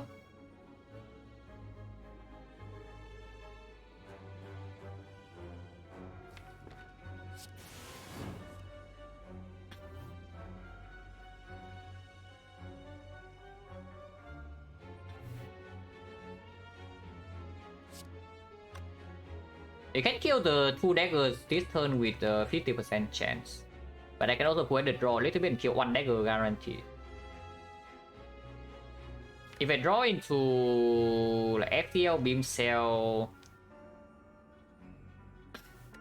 No, but drawing into this sweeping beam is bad, drawing into the loop is bad, drawing into buffer is bad, drawing into O1 is bad. But probably drawing is just complete nonsense.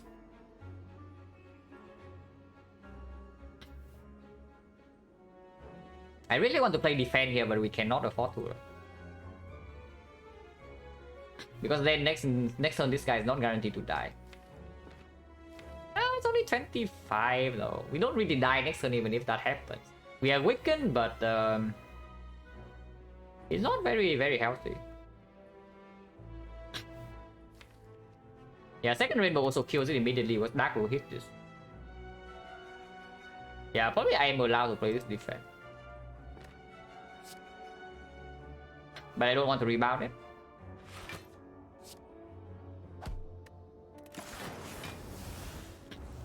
Mid-range.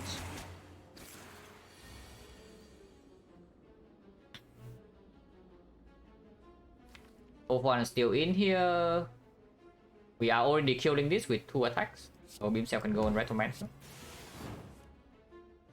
And Echo Form is gone, yeah, so we just play this Cell Repair.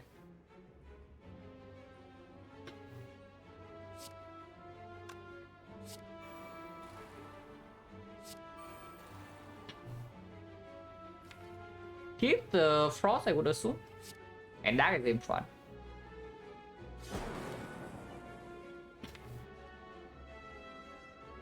Dark in front is fine because it means the Doom and Gloom is killing 1 new dagger instantly.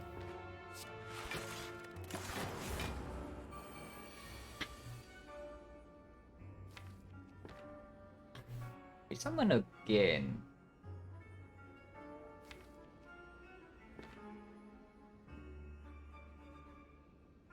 Loop is still not in play.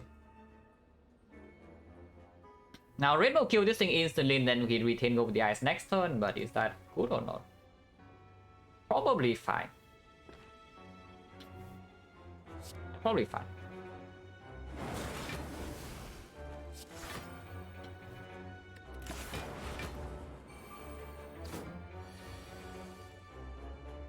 Boss, I'm taking off on and Doom and Gloom plus. Hopefully we can draw into the thing.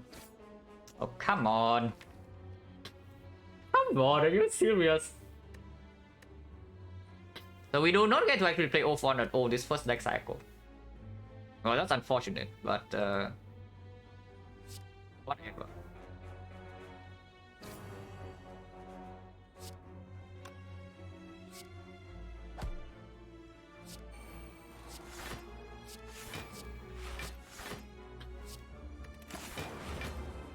So we lose 1 buffer stack, but we still have 2 more. Still 1 more, I mean. And also the loop lightning hits here double again, yeah, that's like crazily bad.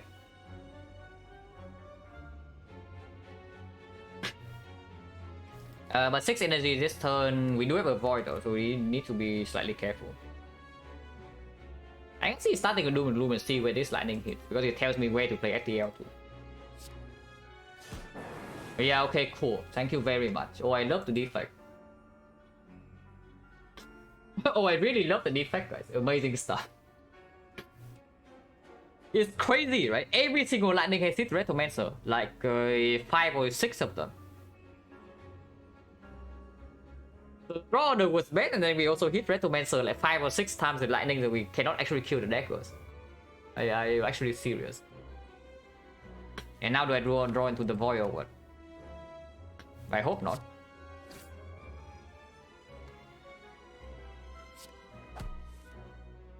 But yeah. I mean, here we are fine. Here we are okay.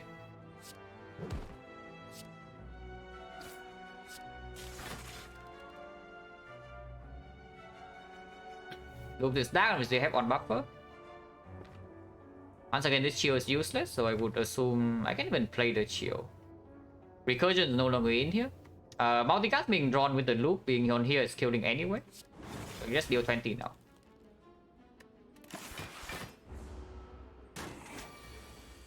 We summon again. And we no longer have buffer, yeah. Multicast is still killing, but dual cast is not.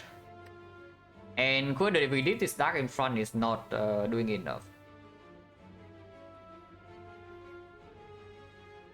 And this roller is like horrendous. Holy crap, is it bad? It's bad on like so many levels, you know. At least Sozu does not do anything to us here. Right, so far the energy is just positive, and the potion we got was the cultist spot, which would not even do anything here.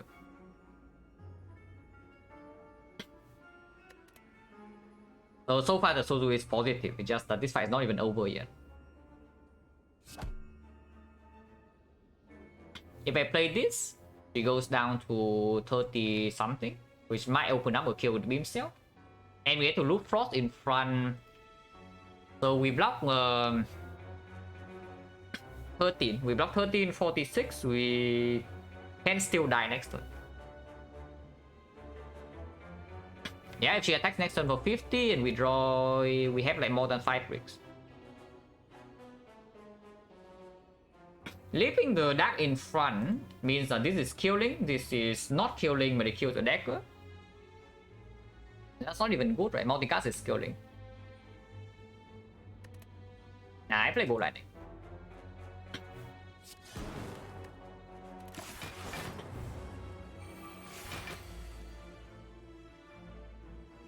And yeah, there's also a reason why to play the Bolt Lightning.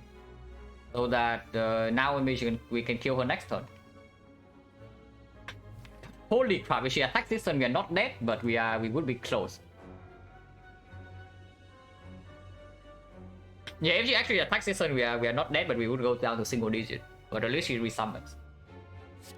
Beams are 100% goes here, like it's not even up for debate. And then Go with the Eyes can go here for 6 damage, or we can block for 3, but potentially running... Because this 6 damage actually matters. Guarantee, yeah, now if the lightning hits her, it would be good, but now it will miss. We can take another 5 here. Ooh, I mean, I take another 3, because Go with the Eyes block for 3. But if I Go with the Eyes, the Retromancer, then Strike is instantly killing. Because Strike is 19, and there's no guarantee that we get more than 1 damage card next turn.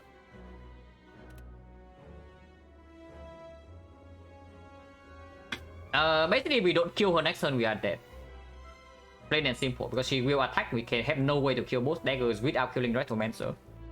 And it's impossible to block. I mean, not impossible, but... because this can evoke 5 times. And if we focus spot, we have 12 block passive. We have 12 block passive, and then we evoke this 5 times, or 40. So we block 55. 55, we are taking 5 here, so 28. We have 83. Which, yeah, if we don't draw, no. We spent all 5 energy on this, so if that's the case, we die next turn.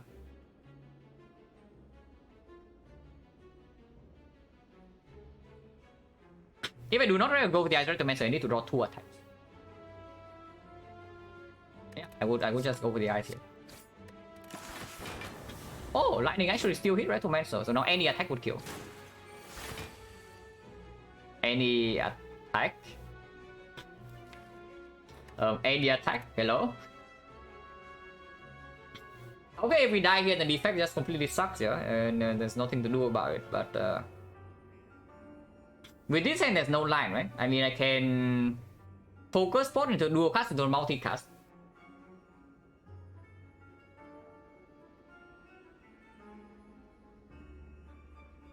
Yeah, with this hand, I can focus spot into dual cast into multicast, and how much is that? I'm evoking 6 times if that's the case. For 48. 48 plus 6?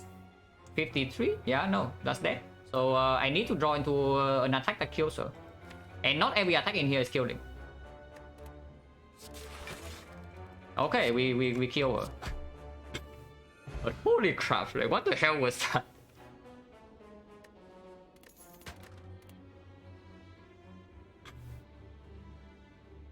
And yeah, by the way, there was no potion to bail us out of that crap. At least so far. Yeah, for that we get the boot. Very cool. And yeah, from Quaded Compound Rival, once again, we see that.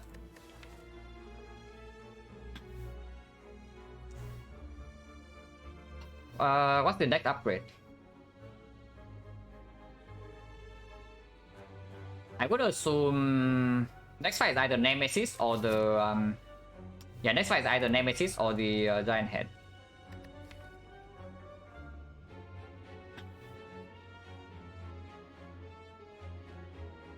Now we can see upgrading over the eyes. I want hologram upgrade before I enter Act 4, but in Act 3 it doesn't need to be made. So Fire in Act 4 can be used up with this hologram.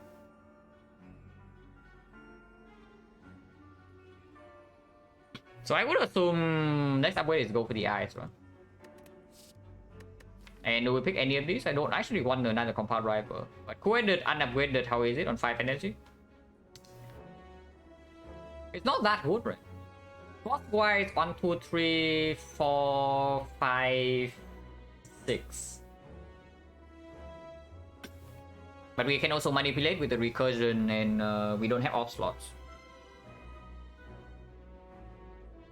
And yeah, if we are looping out Dark, we also cannot play the co-headed minus.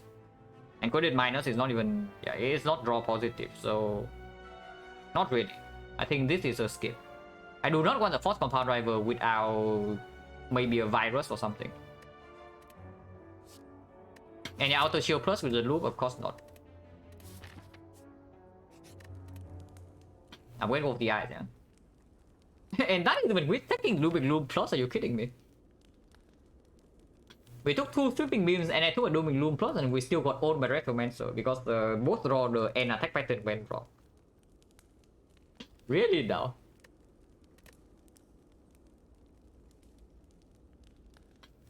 Yeah, now upgrade goes on the Goldie Eye.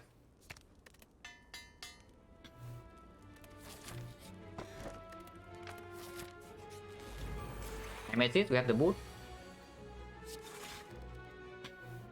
Once again, cannot echo from the loop. Sweeping beam now is fine if we draw into exactly echo form, can still just play that. If not, just play loop right away. And we can get old next turn. Hopefully, hopefully not, but we can. And of course, I multicast this to loop the frost. I do not care about looping lightning. And I do not want to rebound the multicast either, so I just multicast immediately.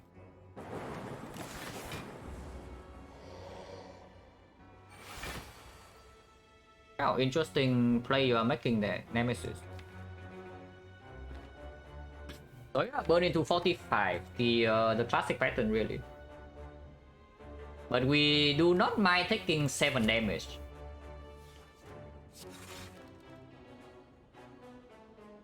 Can I take 7 this turn?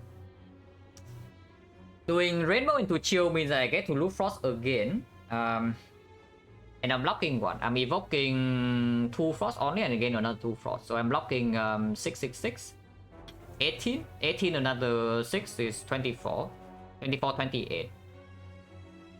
28 is hitting for 33. So I'm taking like 7. I can also just take the damage later. I can also just not take the damage at all because it's only +5. And this fight is not super easy to control. Especially with Loop not being echo formed here.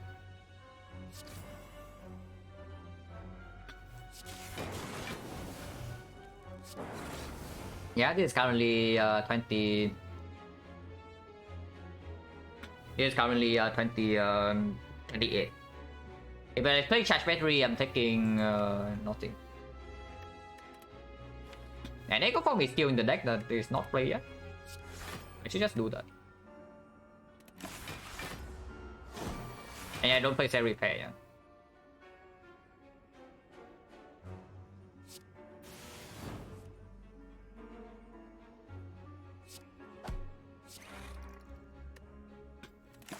I play 1 to Loop Frost over Loop Dark. If I play Buffer, basically means I'm committed to taking 0 from this point. And I think I am going to. The boot.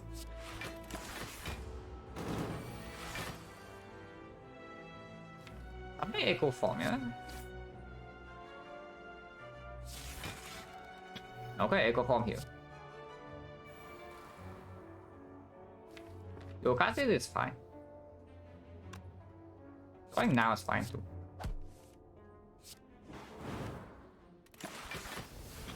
Just need to be careful. Yeah, just need to be a bit careful because the boot can kill this when I'm duplicating my draw. But here, no problem, and we have basically pyramid if we want to.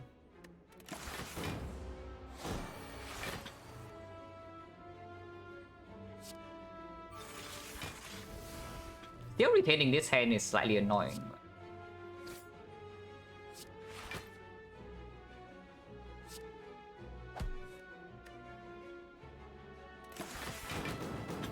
So now if I do get an attack, it will die even when intangible, which is yeah, we have to be careful of that. Do not want to retain this, right?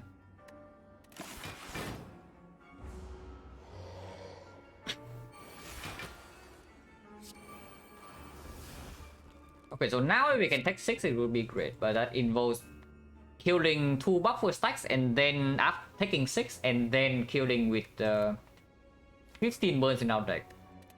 Yeah, I probably just get out.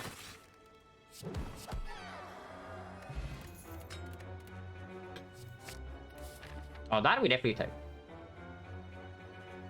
Yeah, that we absolutely take. It's not even close. So now there is a potential to upgrade the scheme. Hologram is in Act 4. There is the potential to upgrade the scheme. There's also a potential to upgrade the recursion. And I would love to have more energy now. So second turbo I would maybe pick the aggregate, of course. Like aggregate now would be sick. But yeah, this one once again we see like 1 hologram, no aggregate, and 1 turbo. Okay, 2 turbos. Just give a turbo in Act 1. Getting energy is really difficult. I can see recalling, yeah? And are we running into the elite for the potential Retromancer rematch, or are we going to shop? Shop is -1 elite and not enough gold for 2 shops, but +1 player will cut reward, -1 question mark. Probably not worth. I recall first for more flexibility. Oh, so we're actually just trading the shop for the elite, then it's absolutely worth it. If we don't get owned here, we can get owned. Letter opener is quite nice though. We are facing 34. Triple block is not enough, right? Triple block is only blocking 31. So we are taking 3. And sweeping beam cannot be played. Rainbow is blocking 6 only. So it's less than the defense plus. But it does deploy some ops for next turn.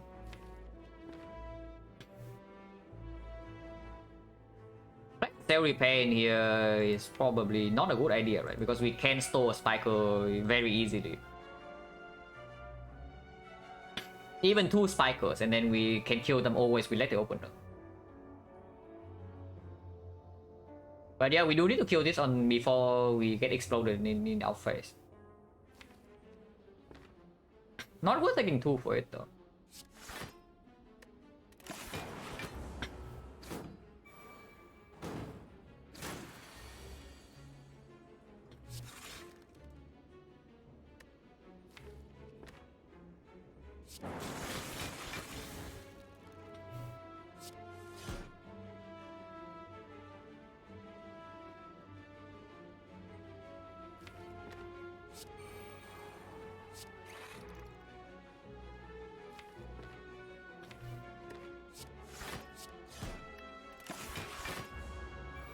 But yeah, buffer is in play and we have a passive block like this, so even if this guy explodes, we don't care. And he doesn't explode.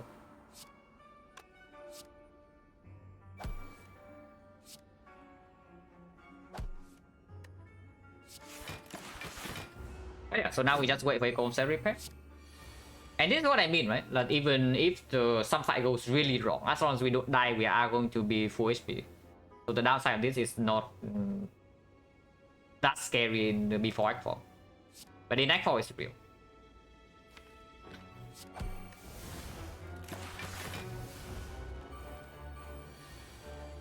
Okay, so now we literally cannot take damage.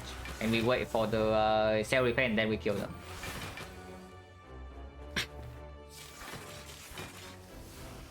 We can soften them up a little bit with Lethal Opener. And I can kill 1, I guess.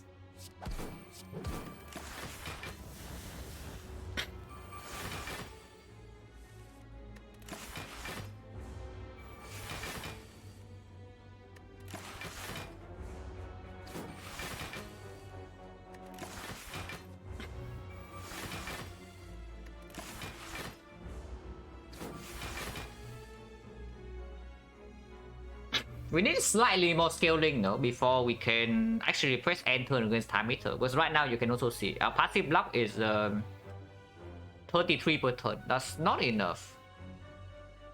That's not enough, but the Dark Orb is also cooking up pretty fast if we can get to that point.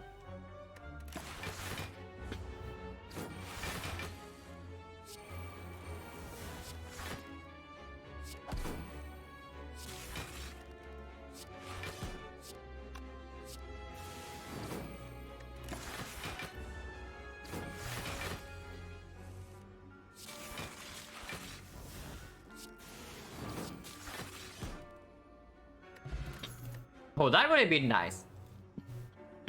Okay, so this is the first time the Soul actually hits here. A potion capacity is one I might want to have. Force field? 1, 2, 3, 4 with Echo Form potentially more. 0 cost block with the O for 1. Reboot minus though. Like do I want reboot minus? Don't think so, right? We don't even have every gate. And reboot of 1 is also... we have enough draw, really? If we have enough draw, then why do you want reboot? What is the reason? If the claim is correct that we have enough draw, then why do we want the reboot? Yeah, no reason, right? I don't see it either. Fossil plus will be so sick, but Fossil minus... But the Echo, yeah, exactly. We bottom deck Echo, we draw 2 like 3 turn of our deck, and then we have reboot, and then we reboot, and then Echo forms at the bottom again. So we cannot play reboot. Interesting.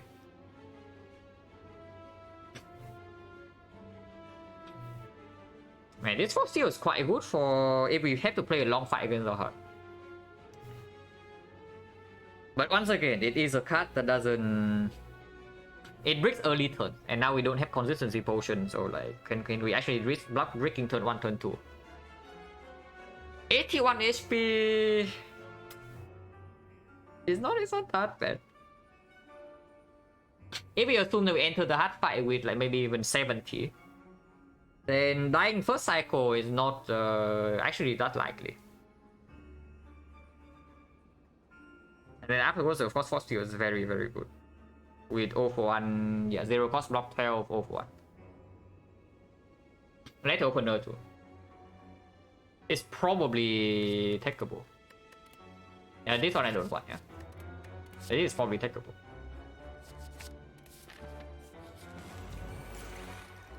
Okay, so we get to fight O3 Elise in this deck.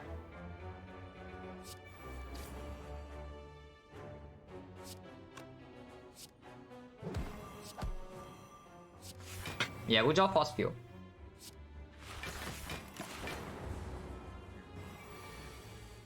So I'm assuming that we are okay in this fight, but not it's not that clear.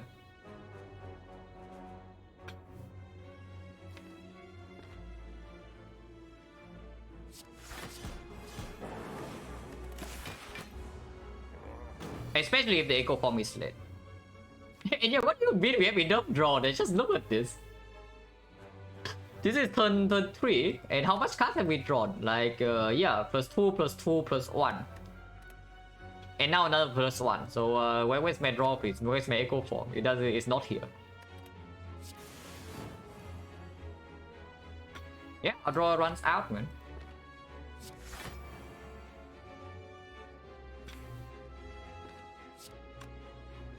Don't really want to play Bow Lightning, right? I think I still want this Frost to maybe block next turn.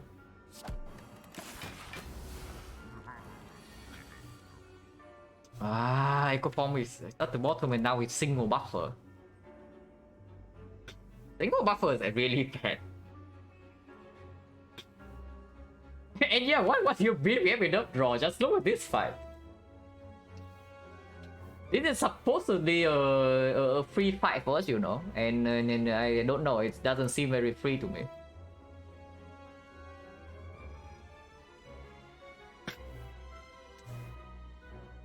So now what? Am I allowed to play Compound Rival? Hologram is still in here, right? So we can hologram buffer afterwards. Yeah, draw another 2.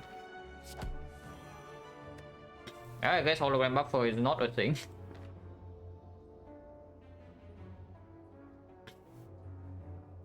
Yeah, if hologram buffer not a thing and there's no echo form drawn yet, I will just play this buffer. And then we play the fight with no buffer afterwards. Then. And it also gives me some extra damage. Dark in front, irrelevant really, so this recursion doesn't do anything. I would just Bow Lightning into strike. Yeah, now I would just Bow Lightning into strike. Only cast first.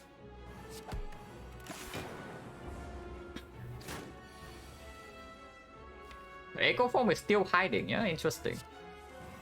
It is still not here, are you freaking serious? And now our buffer runs out. If our buffer runs out, echo form's not in play yet. Next turn we're taking 50. And we need to spend 1 turn to play echo form. Are you... yeah, reboot. Yeah, reboot. If we have reboot and we reboot into echo form bottom deck again, we are actually dead here. Or what?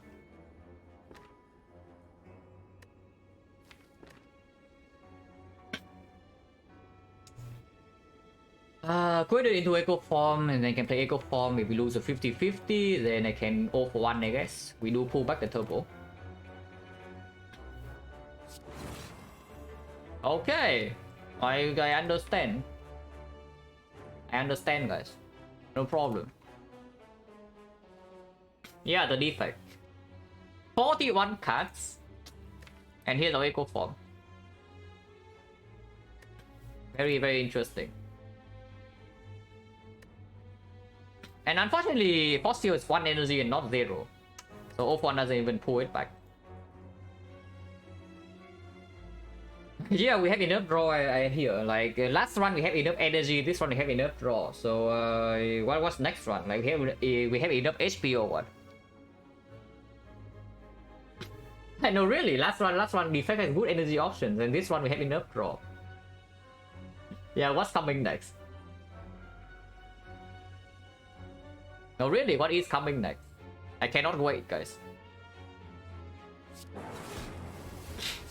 I don't want to back how many cards? 1, 2, 3, 4. 4 only.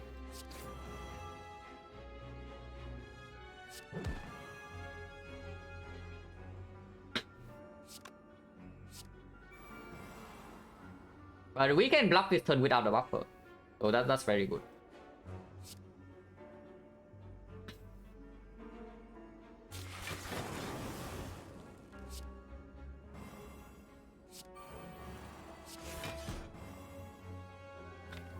And I would assume that I want to rebound the beam cell.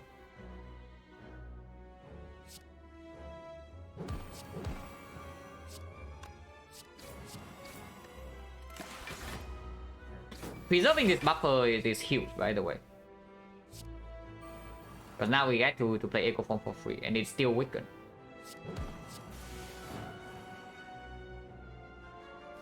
This Void never matters, so I will just gain some slow damage.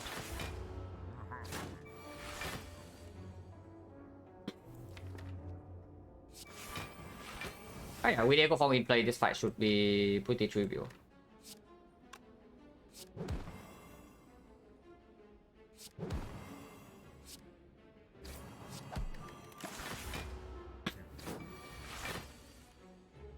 And yeah, this is why I say this fight is supposed to be free, because even with this incredibly bad draw, we are taking 0. But holy crap, if we draw like that Act 4, we are done for. In any fight, really, it doesn't really have to be the hard. We draw like that in Spear and Shield, we are dead. We draw like that in the hard fight, we are dead. Plain and simple.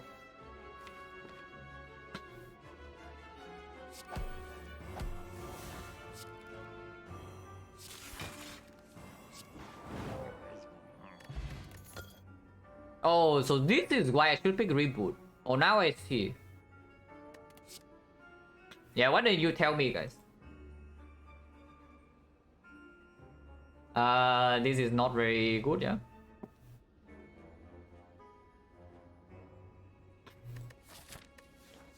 Unless you tell me Storm is something I am interested in. Yeah, Storm Thunder Strike. Right. Storm Thunder Strike. The Thunder Strike strikes back from the grave.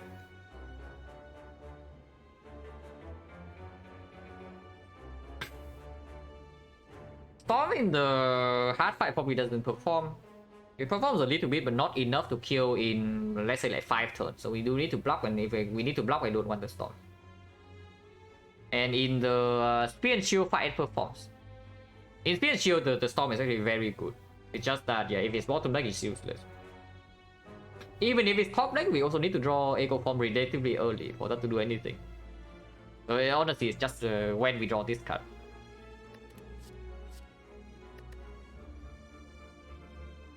Reinforced Body unupgraded. Not good enough. There's no aggregate in this deck. Take waiting room by one aggregate and one aggregate and one more draw. But mainly aggregate. Turbo plus would also be fine. Turbo minus is acceptable, but not that good. We spend more than 7 energy. Pretty easily.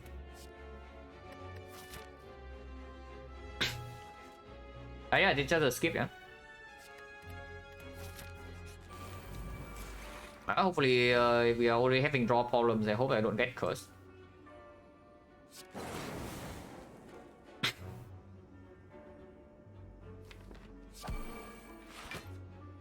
Times 3, that's pretty rude, but it's fine. We are healing 25 into the boss. Oh, discount the strike, are you? Yeah, whatever. I think a bit doesn't matter.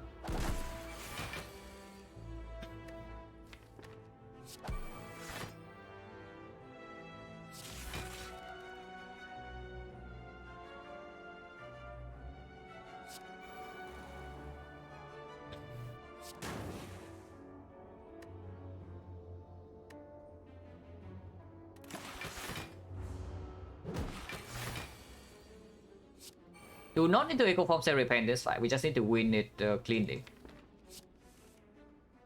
We just play it now.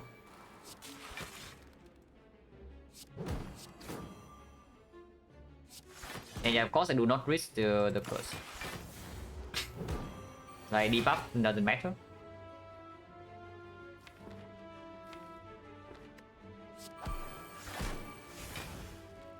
Only 2, no problem, we have buffer.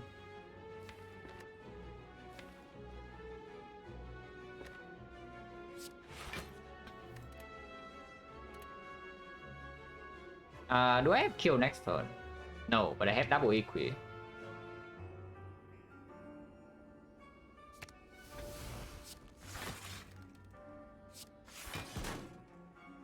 Cannot full block this. We can dual cast this, but no need.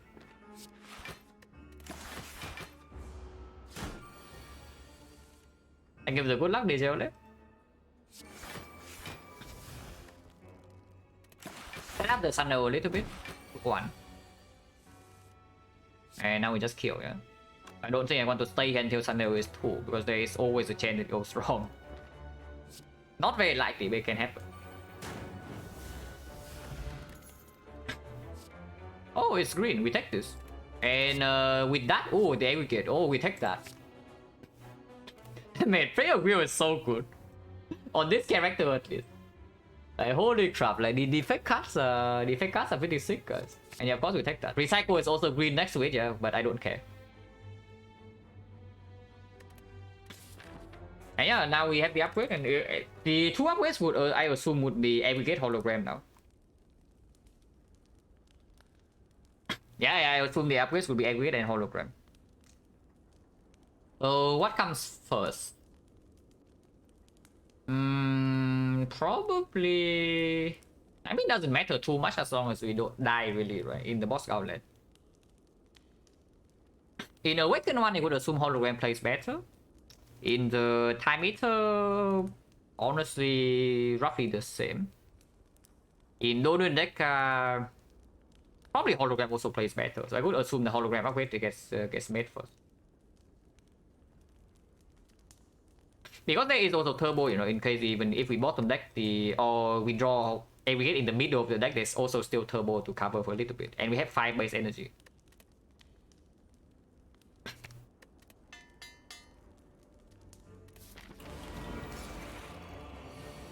So with the capacitor plus, this fight is not trivial, but we do get to E2E at some point.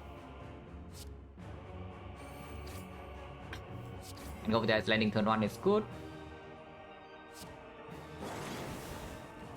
And I will just play loop now. I don't really care about looping this loop whatsoever. And I want to loop the frost. So yeah, taking 4. But from now we have loop on frost.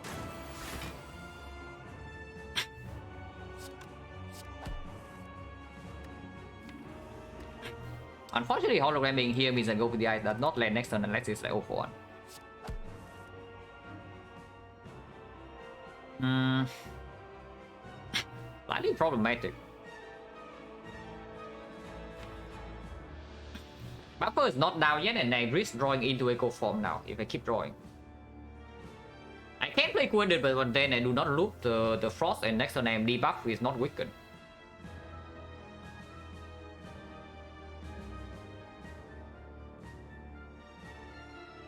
I guess I can always do cool-headed rainbow cool-headed, but then once again, yeah, can draw into the echo form.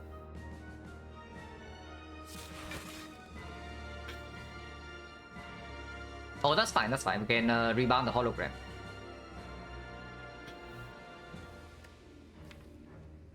Rebound hologram and then play charge battery. Yeah, that's good.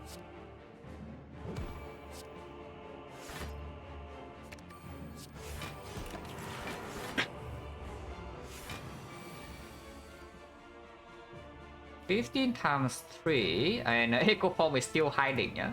And this is what I'm saying. Like I agree. Like, I absolutely agree that this fight can hurt us in the opening turn. But I sure hope it doesn't hurt us so much that we actually die. At some point you need to top like Echo Form, you know. Echo Form just saving itself like forward. Like do not worry. I believe. I believe in the Echo Form. Drawing O1 here also means that I do not need to hologram back the OVTI, so I can hologram back the compound driver and draw 3.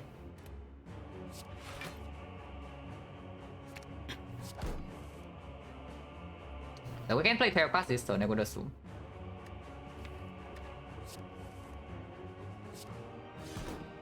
It is still not here, by the way, yeah? The Echo Form.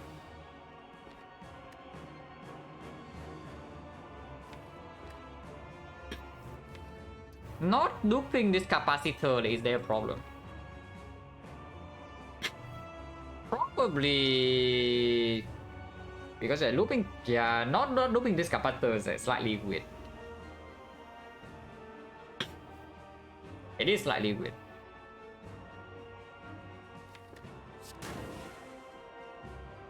You can still draw 1 card.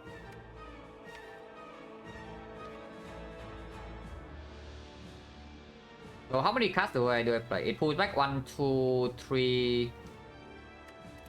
Yeah, I played this before, it's 4. But I can choose not to play those.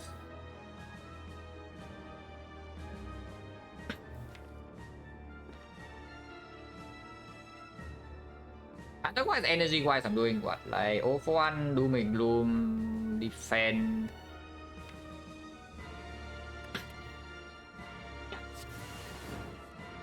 Okay, no Echo Form.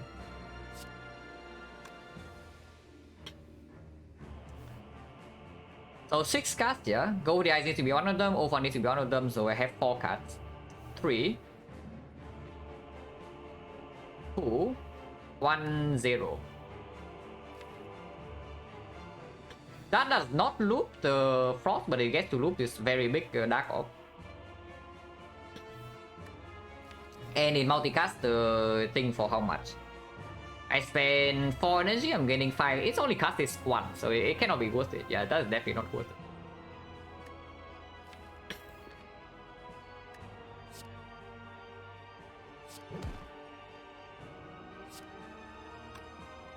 So 4 more cards, I would assume is like Turbo, no, like Doom and Gloom, Go over the Eyes, Defend, and maybe Beam Cell.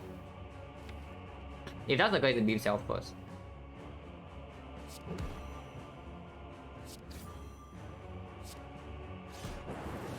And this one hurts, but it's okay.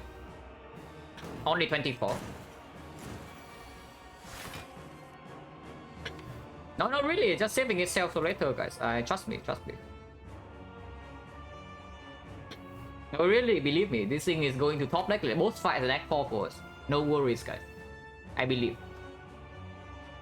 Yeah, because we buy a freaking bottle tornado in the shop. Interesting. Oh yeah, compound driver. If I have to take this hit, so be it, doesn't matter. And I don't have to take the hit because I can play buffer now. I do not actually care about this Dark Orb, so I would even double consume next turn, because then we can scale with double capacitor and then we can build up like... Yeah, build back up, build back up from the start.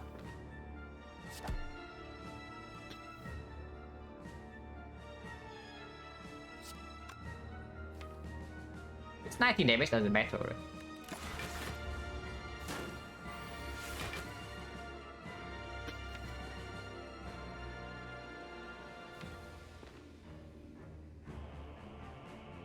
If I do this, it goes down to something. It basically goes below half, so next turn I get a free double consume turn. It seems fine.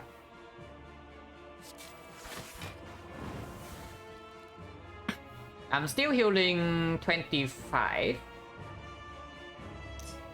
Healing 25, healing 32, so if I play single cell repair, that's already enough to full block.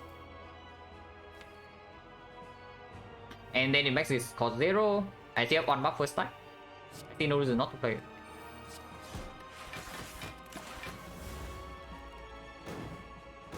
In fact, if I redrawn to multicast immediately, I just kill it.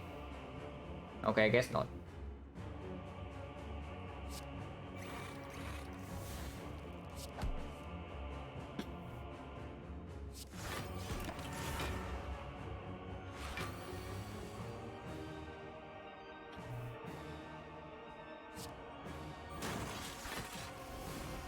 one off slot. And one off slot is blocking quite a decent amount, you know.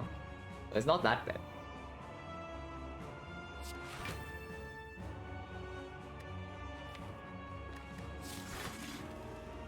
Just don't consume again before capacitor and then we are good.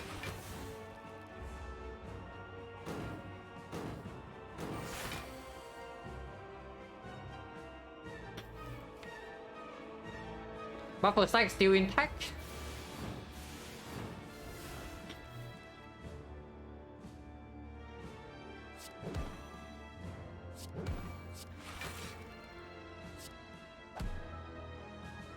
Do I have lethal if I play Doom and Gloom here? Because it will be 7 focus, so it starts from like 13 and it scales, no, it starts from 6 and it scales 13 per turn. So next turn is 19 and then another 2 times, so 45. Yeah, 45 and then I get to evoke with 2 times, so it's not quite killing.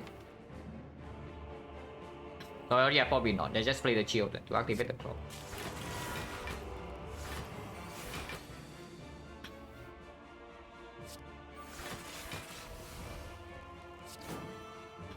Yeah, we are still full blocking by the way, huh?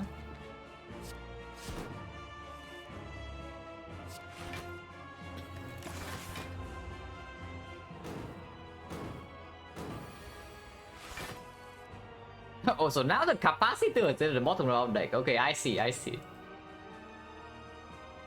Understood.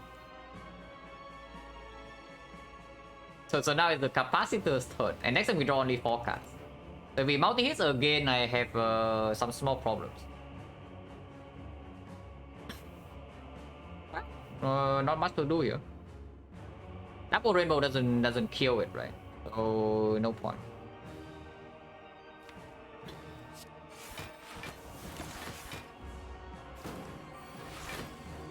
Yep. So actually taking more damage here, because draw in the second deck cycle was also extremely bad.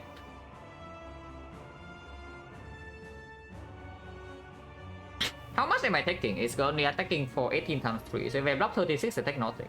I can block 36. Yeah, no problem. 28, unfortunately, yeah, okay, 1 defense enough. So I can duplicate this capacitor. I can even duplicate the sweeping beam. But duplicating capacitor probably just stronger. Duplicate capacitor, play single defense, play sweeping beam, and we buffer the hit, yeah. Unfortunately, next time we still draw 4 cards. So next turn, if it's doing multi-hit again, I need to draw real block. But yeah, double check, blocking 28, blocking defense 1, defense 36. 36 hits 18 times 3, so yeah, block 2 hits with the block and then on last hit with buffer.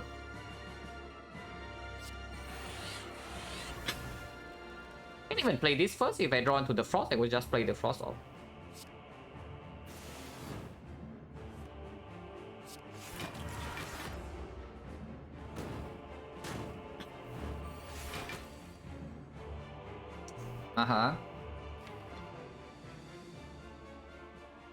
Double compound or double defense. Double defense, block 20, 36, 44, so I'm taking 10 potentially.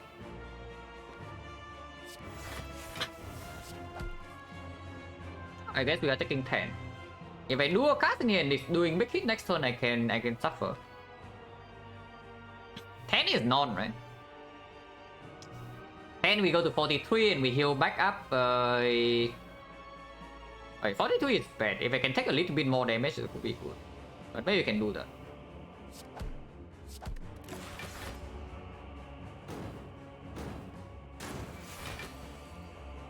And yeah, this is also why I do not play anything else in the last turn.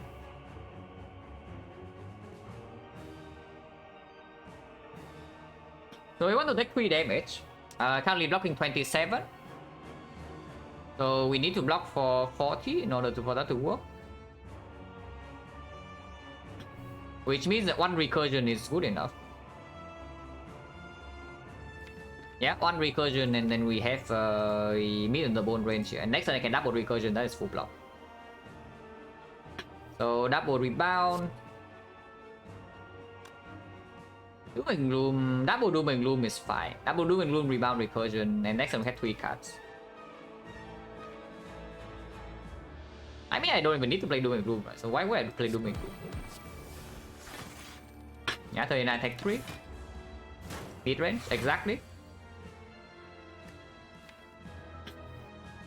Wait, so now we bottom deck all our cross-offs? Are you kidding me? So first next cycle we bottom deck our Echo Form, second next cycle we bottom deck our Capacitor, and now we bottom deck our Frost Orb. So our E2E setup actually never comes into play soon enough. Yeah, some very interesting stuff here. But this way I can double consume. And next time this thing is blocking 45 alone. So it's not that bad. I mean I can consume again. Which honestly is probably better than playing Bow Lightning.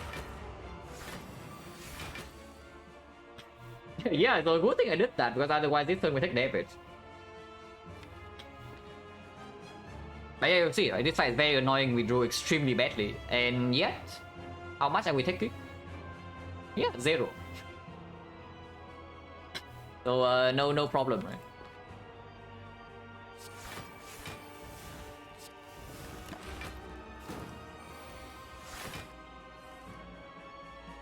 Okay, now the fight is over, yeah? If I can kill it this turn, I would assume.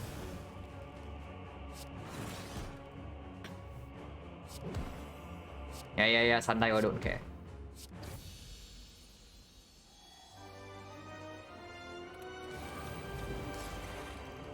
And yeah, how much damage we take that?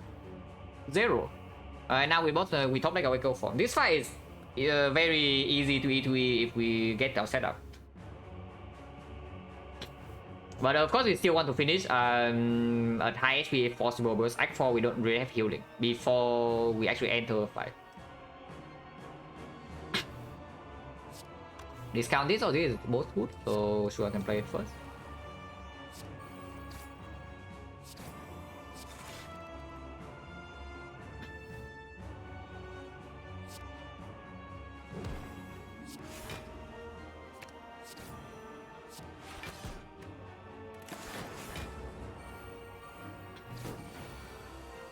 Oh, this I really do this thing on turn 2, yeah? He knows that if he goes too long, he has no chance. So now he's doing this on turn 2. Interesting stuff.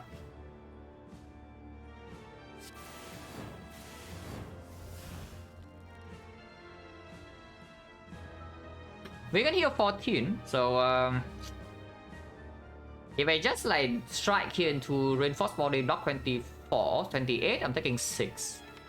And that is, yeah, 6 is none. I mean, this blocks one more, but leaves this guy alive, so next time I need to waste more energy on it. It seems like quite bad.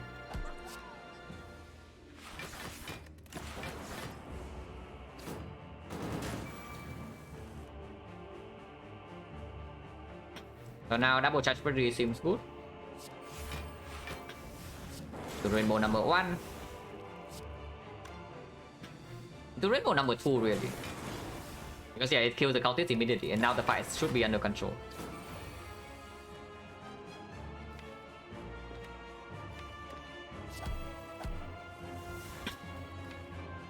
I mean, it would be if we actually draw into our setup. It's fine, it's fine. No problem here, but taking a little bit longer than I would like.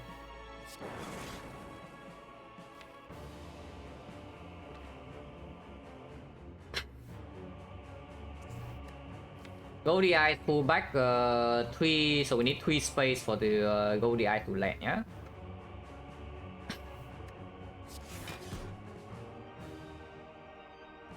Need to play one more card.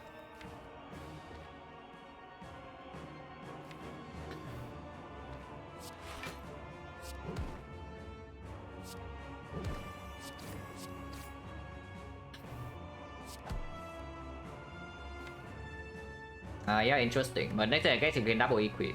It's only hitting for like 28. Oh, no issue.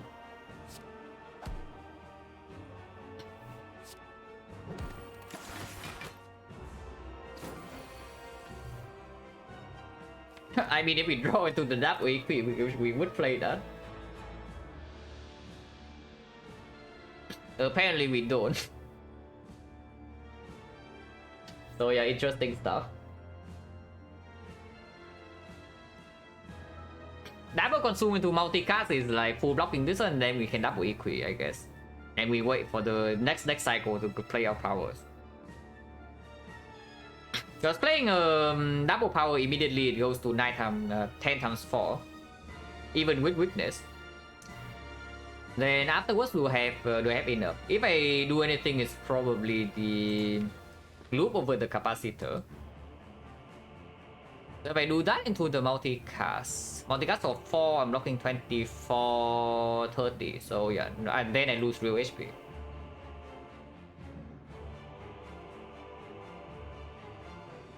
Yeah, let's not do that. I think it's double defend into consume. Double defend blocks, consume is blocking neutral, so it's dealing 6. And then this is another 3, so 9, 9, 25. I'm taking 3. 3 is still 0. Yeah, 3 is 0, so I can see that. Because double consume into multicast, I need to redraw to my frost, otherwise 3 turns from now I get old. But I do have 1, 2, 3, 4 frost cards. Maybe it's okay. I know really how bad is this? How bad is this? I can even play defense, you know, taking 8. If I take 8 now, I'm taking 14, and 14 is none. So I don't even need to multicast this frost yet. 14 is none, we are healing 14. I just lose some more plated armor, but still completely fine.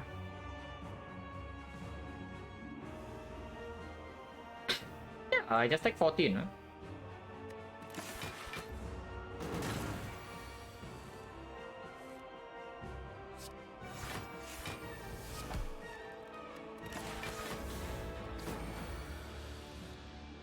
Okay, do not consume here and then we are good.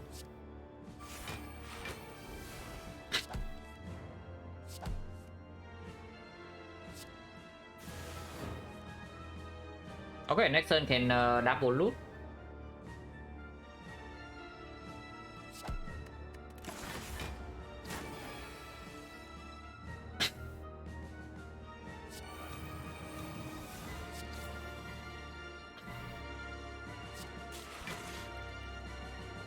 Oh, that's wrong. That's wrong. That's wrong. That's definitely wrong. Oh my god, that was bad. yeah, I definitely play this coordinate and then multicast and then play the second coordinate and then the fight's over. But now I still have to play the turn. Yeah, sure. Okay. Yes, I get bailed out with the shield. Yeah, I get bailed out by the shield, so that is possible. And now the fight is over, yeah?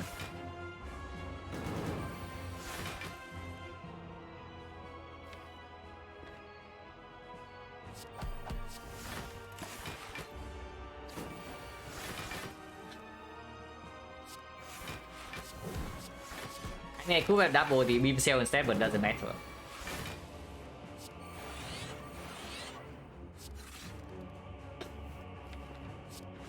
So now the only thing we care about is to, yeah, get our Sundial to 2. We double cell repair, get Sundial to 2, and we finish boss gauntlet with full HP. And yeah, so far exactly what I said about the Sozu happens, right? Like we just end the Act 3 0 problem, no potion use. Is that in Act 4? It's just that in Act 4 the downside comes in.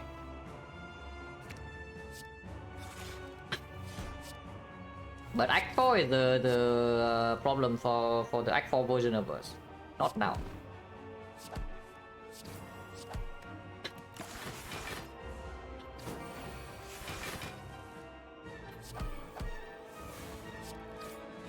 Yeah, one dark orb is good. Just let that cook and then eventually use recursion on that.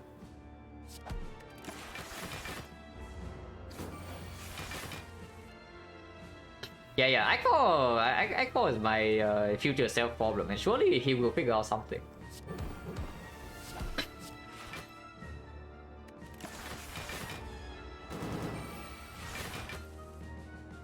I think we can do it first phase, we can also do it second phase, doesn't matter really. Probably second phase is just a tiny bit better, but irrelevant. Can I want lightning for the compound driver to draw 3? And this guy regen 15, so this lightning cannot kill it accidentally. Oh, recursion being here is slightly annoying.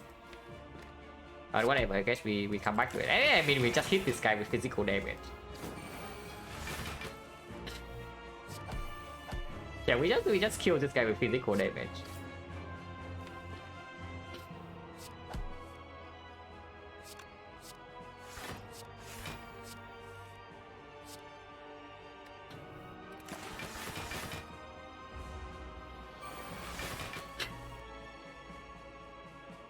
You can kill him right now.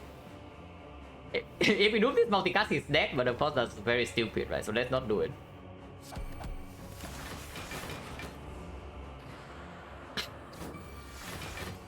$66, yeah, no problem. 66 is actually 0. Don't even need to play the weakness, but sure, I play it anyway.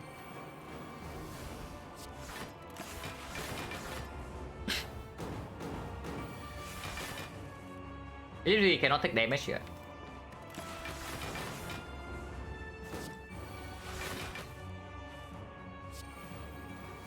Now we are fine. Now we have to wait for Thunder to 2 and then we kill.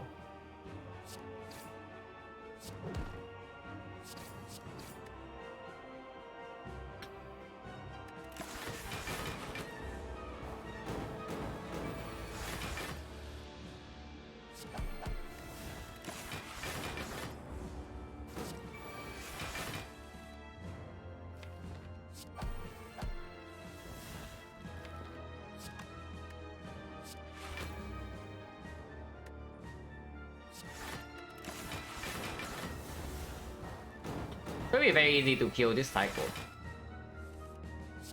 Yeah, I think we kill this turn. And there's nothing else to set up, yeah. 81 HP. And you also see how the energy plays the entire act 3. I have very big doubts that the 2 removes from the anti-cage actually outperform this 5 energy up until now. And with struggle, I mean, it depends when we draw. I tell you right now, if we draw well with this deck, we are probably taking like 0 damage in the hard fight.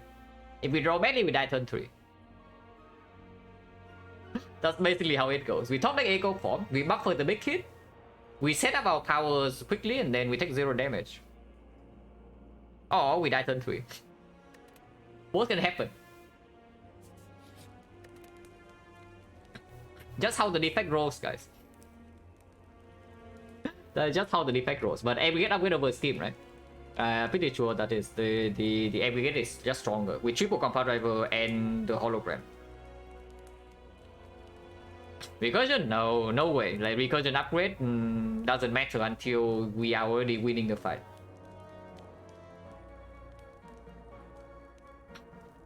Only infinite with Thunder, yeah, sure. I mean, we also need to take a recycle plus. But we are pretty far away, right? We are pretty far away. This is like way too long.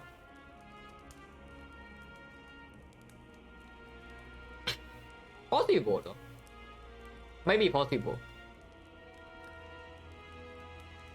Of one doesn't matter, yeah, exactly. Like that's what I'm saying. The recursion upgrade does not matter until we have already won the fight. Not in this point, this upgrade has way more impact.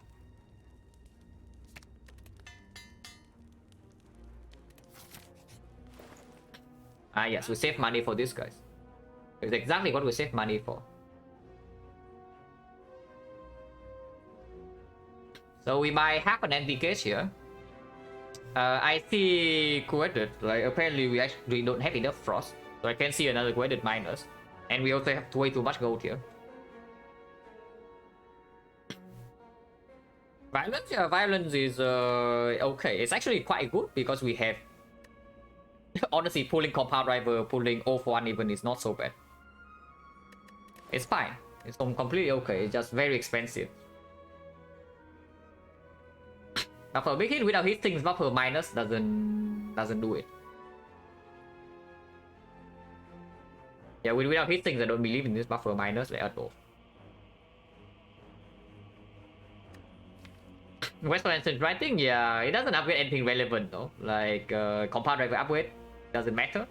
Doom O1 upgrade doesn't matter. Super Beam upgrade, yeah, who cares? Ball lightning upgrade, yeah, okay, nice.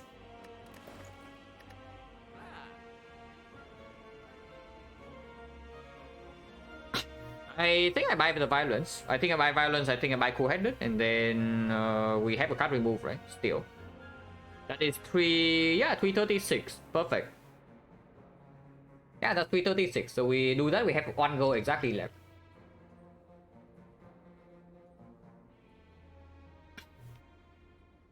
Buffer minus and turn 3. We need to roll it exactly turn 3 though, because we also do have a buffer plus.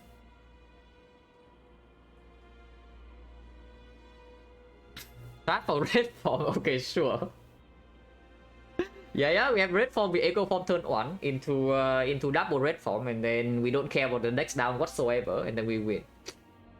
Right, now that seems good. And yes, I believe that the defect win rate would go up if it has red form. That is my opinion. Hot tech I know, but it's probably true. But yeah, remove something coded violence, and with the violence in the deck I also definitely want to remove an attack, which probably says a strike. Strike still dealing 13 for each, but it has probably outlived its usefulness. Ball lightning is still somewhat useful for the compound, right? No, we have rainbow. Is ball lightning better than strike? Is fort better? Yeah, it is. Unfortunately, there's something in here that prevents us from doing that.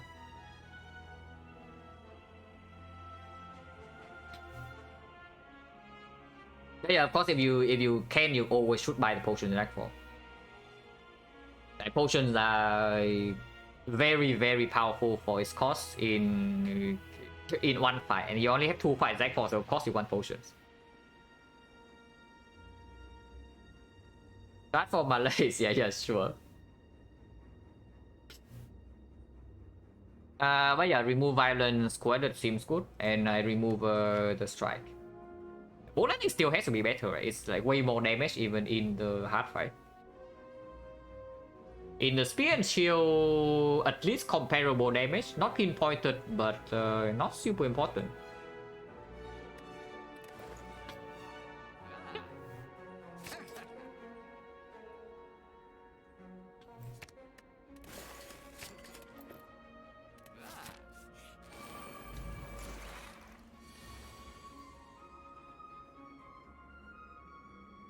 Well, will defect suck next turn? Will the defect suck, guys, or will the defect be amazing?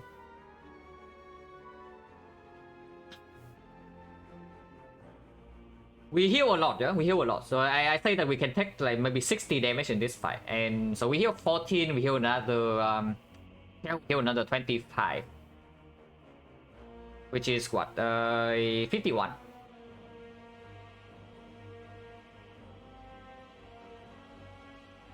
No, like Shadow cost 4 characters. Where do I think plays best? Probably defect. Shot for defect probably is the best of the. Actually, wait. I know something involves shot with defect, but that seems wrong. If you're playing reprogram defect, then shot becomes the best. But normally, honestly, probably Ironclad.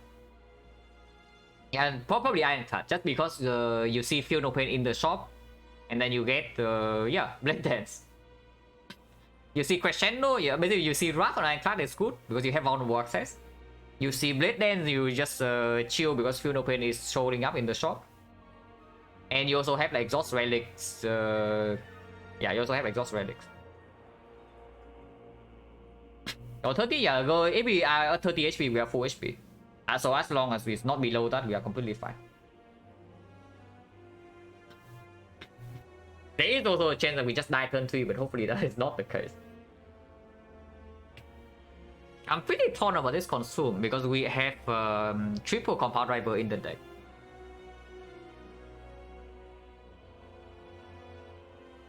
So I can see doing something like Equilibrium, Rainbow, Recursion.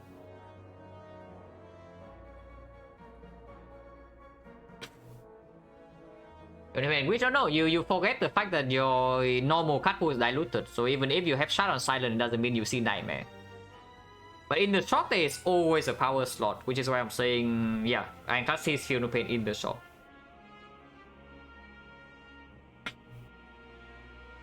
That's the thing. After get Nightmare, okay, sure. But I mean, if you have double Nightmare that you can play, you are already winning. Because Shard, because Nightmare Wish only works if you have Courier, you know. If you don't have the Courier, yeah, sure, it's very, very, very strong. But how much stronger is it really compared to Alchemize? Is it even stronger? Because with Infinite Go, you are not guaranteed full heal and the Ghost Ninja in every fight, you know. On the other hand, the Alchemize is actually giving you that with double Nightmare. So like, why even bother with the Shard? It needs to be Nightmare, and the Courier, and then you can fish for the Wish. And then it's probably good. But yeah, this turn Rainbow definitely wants to be played, and I think I play Equi. Potion never happens this fight, right? Unless we are actually dying. Because again, we can lose up to 51 here. Right, so what was Choice's reasoning? It was up against Empty Cage and Pyrostone. All our strikes and defense were green. We were lacking a little bit of energy, even with the Mummy hand. We have Echo Form to deploy, and we have an insane amount of sustain. As you can see right here, we enter Act 4 with 81 HP. So effectively, we are finishing the Act 3 with no HP loss and a potion save.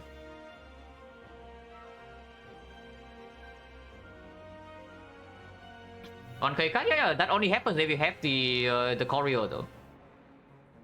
If not, you actually can only buy 1, 2, 3, 4, 5, 7 cards.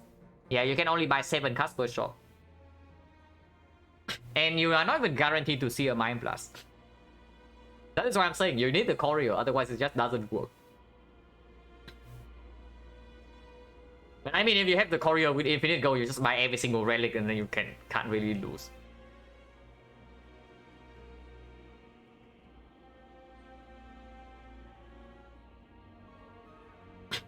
Not easy against that, are you sure? Because it has every single relic in the game, you know. So you get Tungsten Tori, you get the Helix, you get Lizard Tail, you have the all the both relics. You have the gambling chip, Mega Prep, and whatever. And I have a feeling that wins quite easily. And yeah, 1000 damage, my blast wins you every other fight in 1/3, kind of. But here, just Equi Rainbow, I don't see playing anything else, right? Unless you want to make hand space with defense. But I think defense plus is probably better next turn.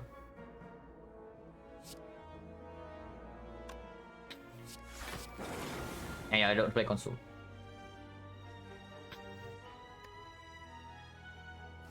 Eight cards and compound driver draw 3, so we only run into hand space problem if have another draw card, which can be like violence, can be scheme, and energy is not guaranteed to be in my hand. On the other hand, defense plus blocks 8 next turn. What about playing recursion now?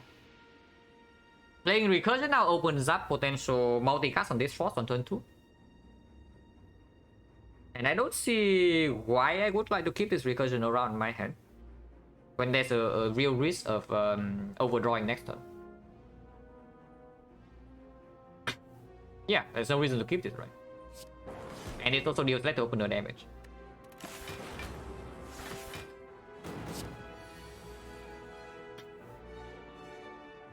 Echo Form. Pretty awkward time to draw Echo Form, but we are probably playing it.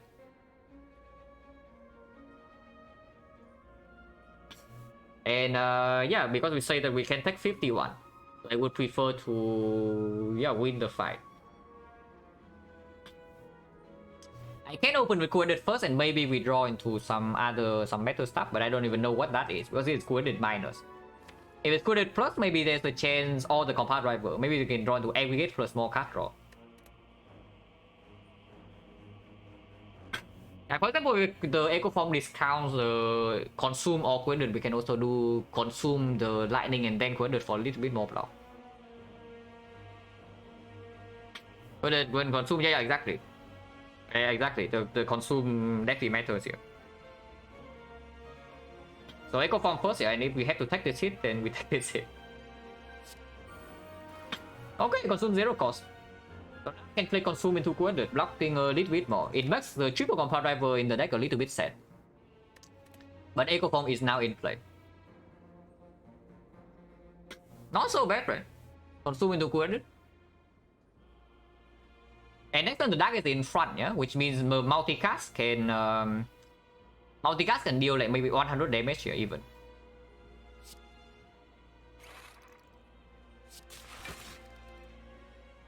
Wouldn't it be nice to draw this before, but sure.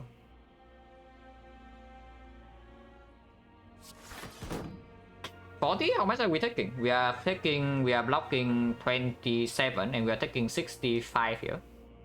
It's only 38. No, really, it's only 38. 38 is 1, no? 38 is the 1. If we want it to not be 1, we need to take a little bit more.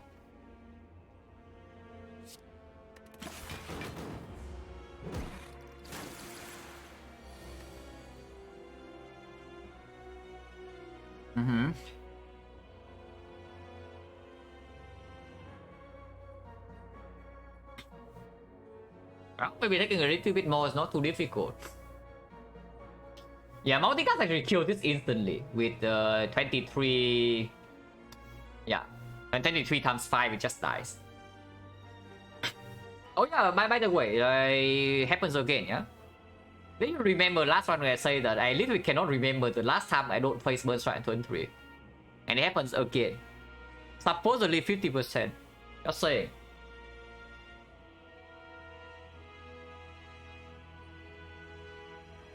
Yeah, supposedly 50%, and yet it happens every run. Like, why is that? But it is like 50-50, so I don't think there's something fishy like the Centurion Mystic. It's probably just it's probably just bias. Okay, so what are we doing here? Like double coordinate? Or double violence? Because double violence we get 1, 2, 3, 4, 5. We have what? 1, 2, 3, 4, 5, 6, 7, 8, 9, 10, 11, 12. So we get half of this. And no guarantee energy yet. Honestly, I would just draw 4. 2 random cards have to be better than 3 attacks, right? Because that is what you are comparing it to. It's just 2 random cards with just 3 attacks.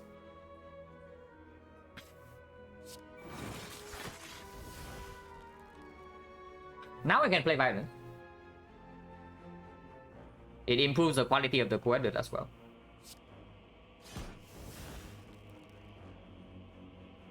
We can weaken this guy this turn. At the cost of our card. So if we weaken, how much is that? We are facing 28 and then we face 18 here, so we are facing 46. 46, we block 18, block another 8, so 26. 26, block another 15. 41, yeah, no problem, that is still 0. Kill this turn? No. And if we actually take 10 here, it's real damage. If we weaken this guy, we are still not we have still not taken any real damage yet.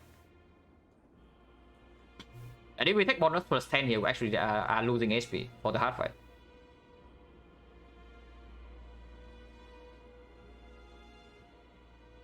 So yeah, I would just weaken this.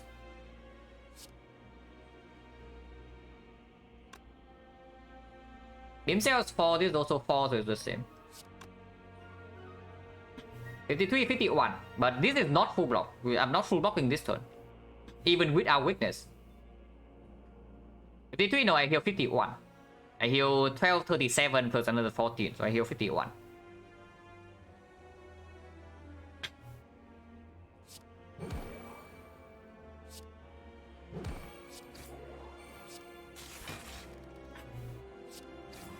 And I mean, we do very pretty close with even with our vulnerable. With vulnerable, it doesn't die though, because yeah, we run out of damage now.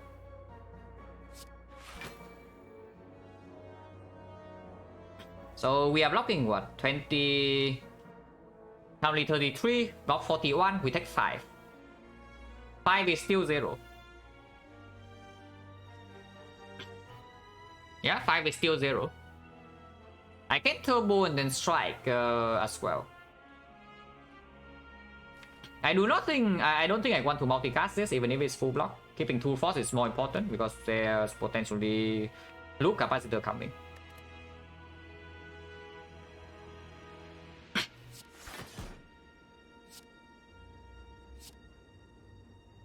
41 facing 46, no problem.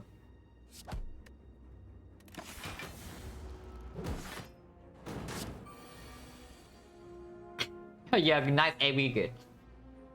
Yeah, amazing stuff here, but we double buffer. So I can play to make it happy.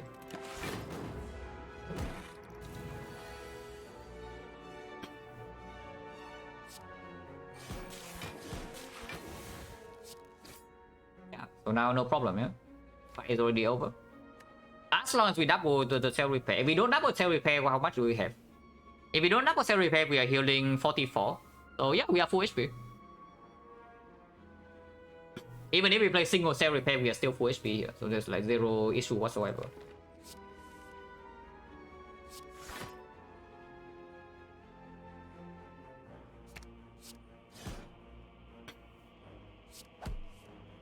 A pretty sad compound driver, I guess, but sure.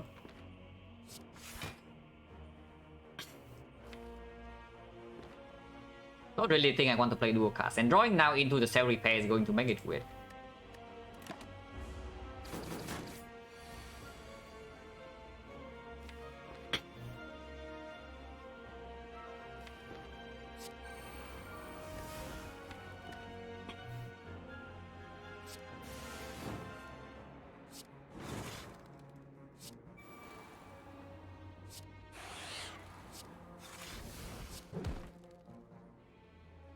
Unfortunately, no way to save the sundial for the hard fight, but I guess we don't care about that too much.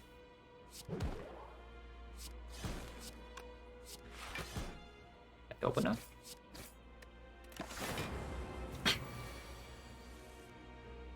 And yeah, we just get out here. So we enter the hard fight with full HP and we never use the potion.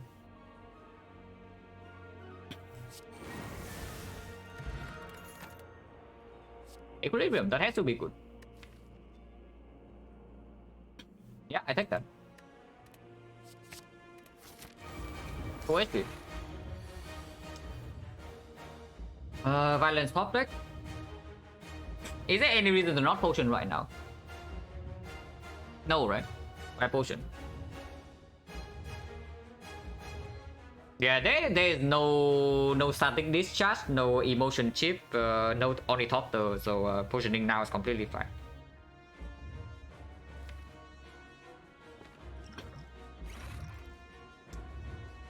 Overone is here, so if I violence into the Go of the Eyes, I do not get weakness first cycle. I mean, at this point, just expect the Go of the Eyes to base. So what can you do? Oh, so this is maybe, yeah, Bolt Lightning actually allows me to not draw any extra. We don't have a single cold snap, so this Bolt Lightning cannot make me draw more with the compound driver. Under the violence, I mean. We still play it though, of course we play this violence. Yeah, okay, cool, fine. Oh, Go for the Eyes. Some days, guys, some days this Go for the Eyes will land first cycle in the hard fire. At some point in the run, we will pick a Go the Ice Plus, and then it will land first second on the hard fight. Hollow for one, then I would just follow Go the Ice, you know. We have two equilibriums, maybe we can draw into one of those. So double compound rival, yeah. Oh, oh, it lands, guys. Oh, today is the day it lands. You think that it doesn't land, but it really does. Because now we can rebound the Go of the Ice. Very cool. I still want to see one more card, right? If I draw exactly into Echo Form, I can still play all of that because of the turbo. Ooh. Is that okay or not?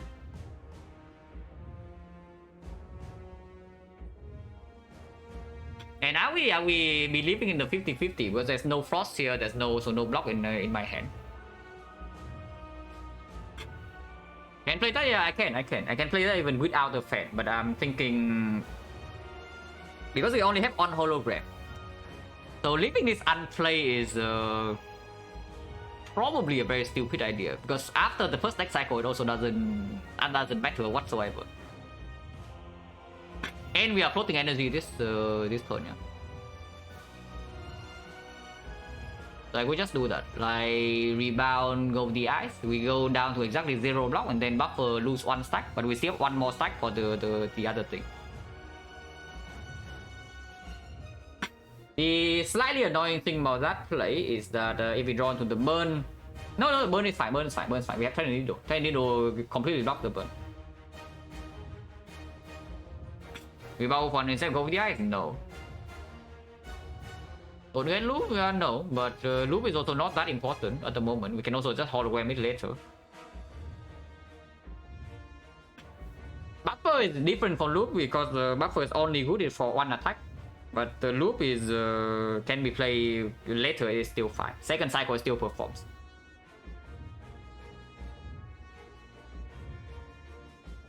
I mean, I can also take a million bit of death and then get everything in play. It's possible with a modified hand. The 50-50, yeah, but if you lose the 50-50, why do you want to draw buffer second deck cycle? I don't get it. What's the point? And you don't play buffer, you just die. If we win the 50-50, quote unquote win the 50-50, you just die next turn. Like, why would we do that? Or turn 3, yeah, the problem, exactly, that's why I'm saying, we only have 1 hologram. If we have 2 holograms or even 3, then I absolutely never play this buffer. But with 1 hologram, I don't trust it. Like, why do you believe that we draw 1 hologram on the correct turn? We don't need to draw a hologram only, yeah? But we need to draw hologram on the correct turn. Compare that to 50%. Like, what is higher? No, really, what is higher? That is weak, yeah, it's hitting us. Instead of 67, it's hitting us for 50. Do you like to block 50? I don't. That's the thing. Like, what do you think Wick is doing? Sure, it blocks a lot, but if I can take 0 instead of 50, I would like to do that, you know. So this buffer basically is blocking 25 expected value. I mean, I hate talking about expected value in a fight like this, but even then you can still see that it's good, right? Because yeah, otherwise you need to draw a hologram on the correct turn. If you draw hologram on the wrong turn, it also doesn't work.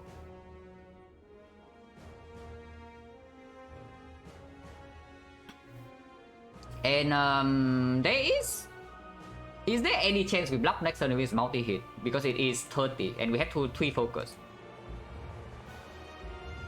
Without any frost in play this turn, I don't think so, right? The deck doesn't have a glacier. Reinforced body doesn't block enough. Turbo is already here. Maybe aggregate, yeah, every lineup aggregate plus the reinforced body can do. Burn? No, burn doesn't do anything to us. Like, we have the absolute champion here. The only slightly annoying thing is, oh yeah, by the way, we also draw forecast next turn. What do you mean with hologram?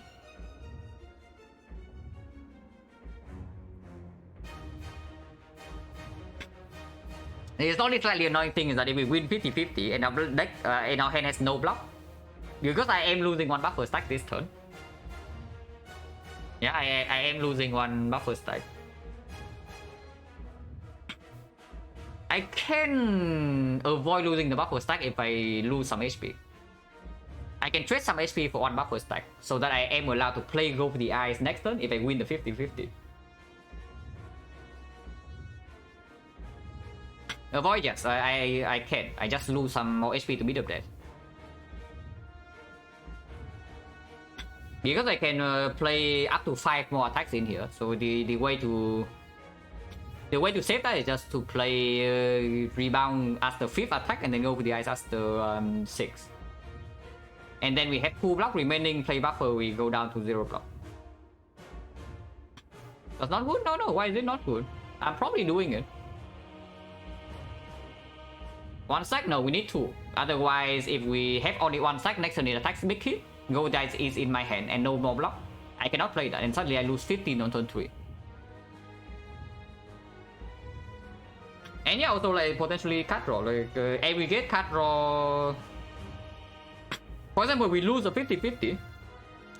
We lose a 50-50, but I draw aggregate reinforced body next turn, for example. And I have 1 buffer stack. I cannot do anything to preserve the buffer for turn 3 hit, but if I have 2 buffer stacks, I can start the turn with aggregate, play the reinforced body full block, and then go for the Eyes still to have weakness. I mean, it doesn't need to go for the Eyes, but in that case, if I lose the 50-50, I still have buffer for turn 3. That also puts a lot more damage, yeah, because we gain, of course, we play a lot of attacks, and Bolt Lightning is also down. So how do I want to do this? I also need to play the turbo in that case, so I put 1 more void in the redraw, but should not matter.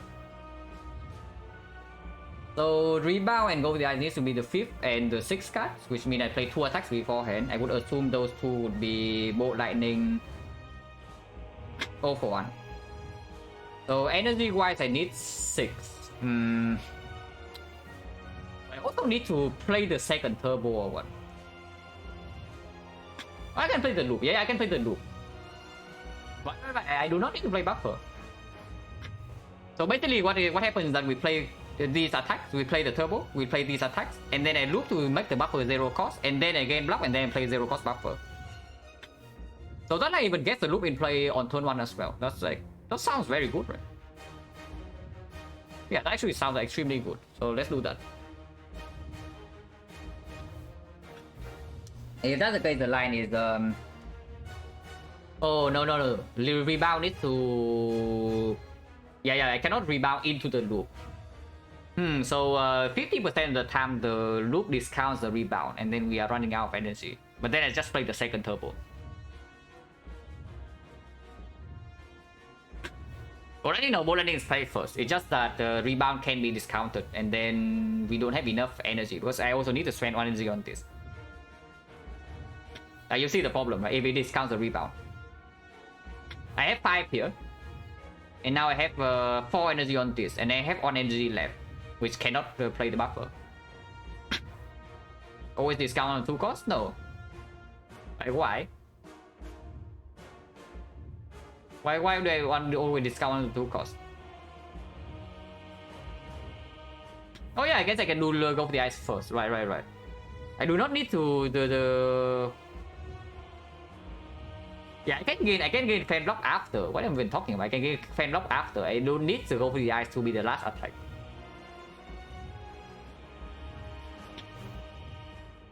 Right. So can start the turn with like Rebound, Go for the Eyes or what? Rebound, Go for the Eyes, Bolt Lightning, Turbo, Loop, and then 0 for 1, which will gain me 4 block, and then I play the buffer. Right, okay, that works. Yeah, that works. So let's do that.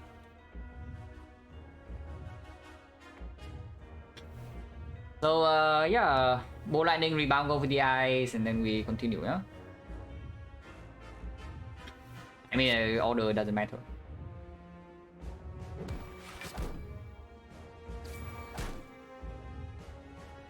Bolt Lightning now. To the loop.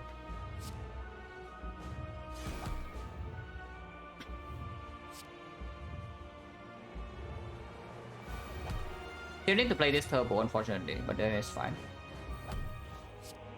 Go for one, pull back the turbo, we don't care. And we gain 2 block, and then buffer is go to 0 block. And we have 2 stacks.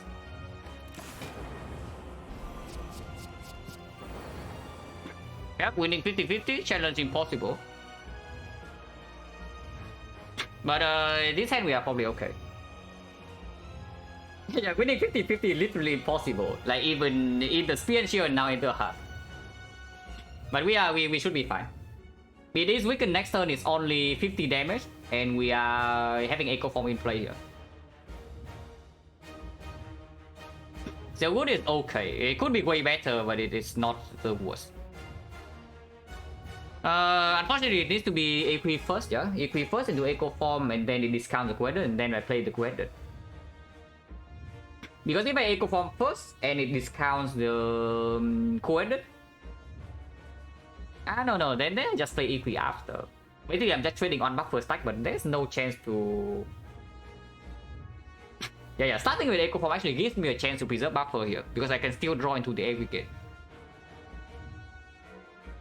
So like Echo Form first, 50% of the time it discounts the Equilibrium. I play the Equilibrium, I play the Quadrant, and then I have on energy left. If it's exactly aggregate, I can full block with the Reinforced Body. 50, no, this is way lower because we need to draw exactly into this one card. Otherwise it does not work. But I don't see why Echo Form first would not work. Yeah, so we Echo Form first. Okay, we lost a 50-50. Good to know, guys. So now even if I Quadrant first and draw into exactly aggregate, we don't get anything. Very cool stuff, but yeah, it's fine. Next time we have double Reinforced Body, so it's not that bad. Even if everything else goes wrong. A Queen now into Quadrant.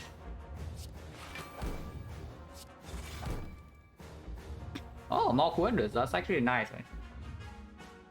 Go with the Ice now or go with the Ice next turn. We are never duping this Go with the Ice. But is there a reason? No reason to play it this turn, right? Because maybe we get Ornamental Fan next turn. With some aggregate Compound Rival. And we are losing 2 HP either way. Yeah, we are going to lose 2 HP from Wheel of Death either way. So playing the Go for the Ice now does not... Actually, no, it does. Of course it does. What am I even talking about? yeah, of course it does. right, yeah, exactly. Turn 3 turns 15 to turn 15. Right, exactly. Yeah, what am I even talking about?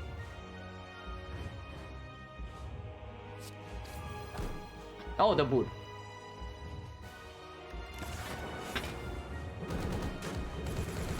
We never die this turn, yeah, no matter what happens. We did draw to aggregate, so this turn we have full block. We have very easy full block here. And there's nothing else to start the turn with other than double aggregate, right? So we do that. And we gain, yeah, 20 energy.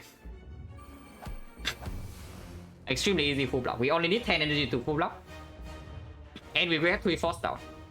It's just that we are pinging ourselves a little bit, but loop is also in play.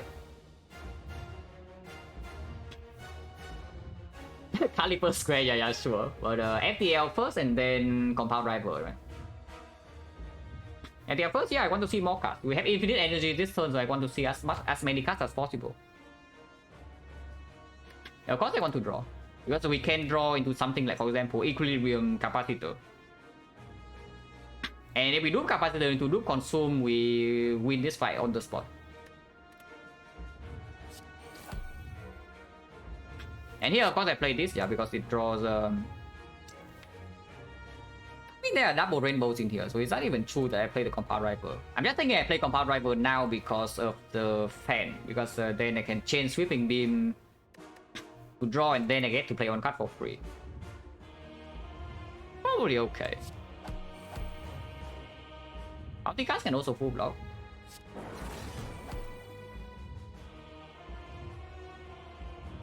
Yeah, defend, and then we continue. No more comparable in the deck, so getting rid of this lightning, no problem. No, lightning comes, the thing comes back if we even want to play the rainbow now. Unfortunately, we are floating so much energy here. Our draw ends. We don't draw into the scheme, we don't draw into the hologram, we don't draw into the sweeping beam, we don't even draw into the equilibrium or capacitor consume.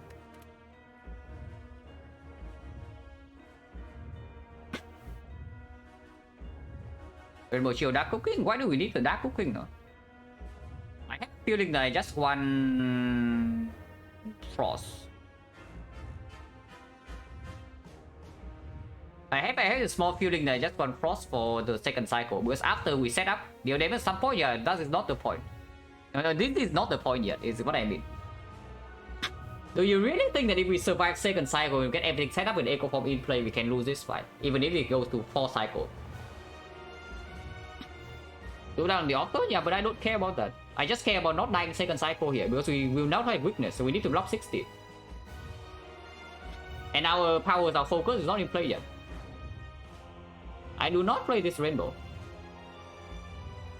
But I'm wondering whether I play the chill or not. Probably do, because I can also exhaust cell repair if that's the case. So I want O3 fourth. And also there's another rainbow in the draw, yeah? So if there is something like the...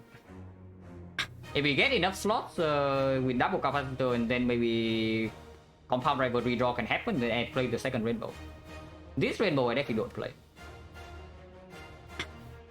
You play this, you play the first rainbow here, you are throwing. I'm telling you right now, you're actually throwing.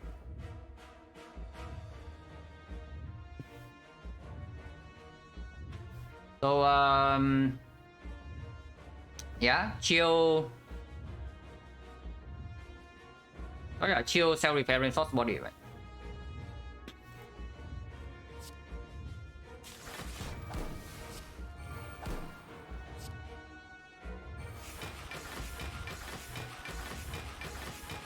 Yeah, easy full block.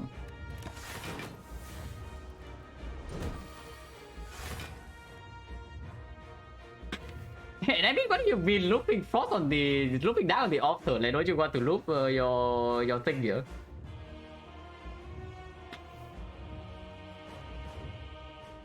What about double consume?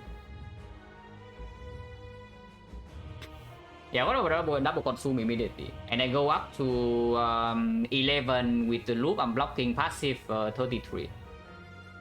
So I never ever die next turn. And then the moment I get double capacitor, I win the fight. Yeah, drawing right now can draw into the capacitor. Single capacitor with double consume is still winning, right?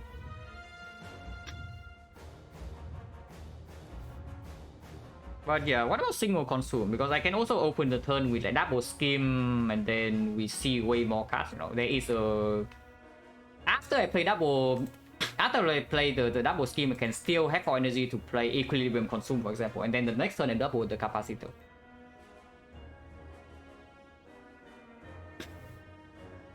Because after looping the capacitor, I also need to fill slots again. Two voids? No, only one void. It doesn't actually matter too much. I mean, if I cannot play capacitor equilibrium, I just play equilibrium. Yeah, double scheme has to be better.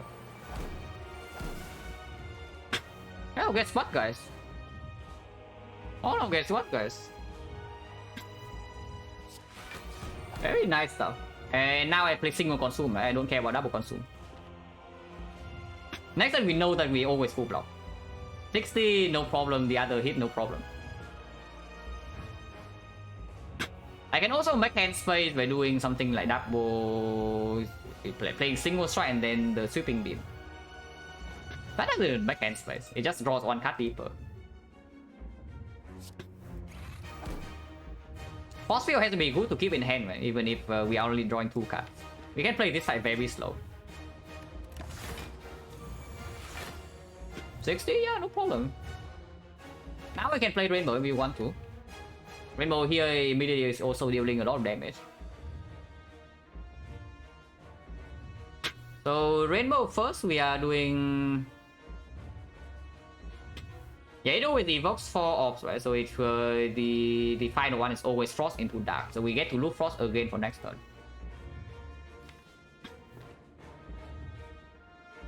I really want to double Capacitor, just that this draw is pretty clean, so I kind of want to draw this turn.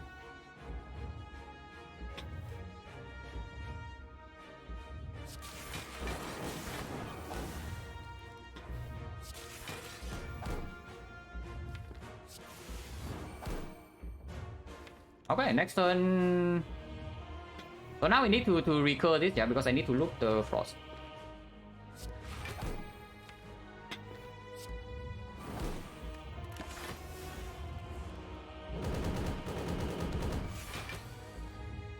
Oh, really? I mean, it's fine, but it actually makes us a little bit slower. So we have Pyramid, by the way, yeah? So I can hologram... Yeah, exactly. Holo Equi.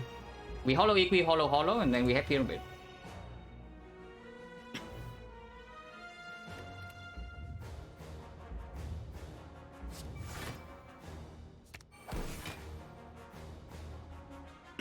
Do I even hologram? Probably. Void is still exactly in here, yeah? So I just want to spend 4 energy before doing anything else.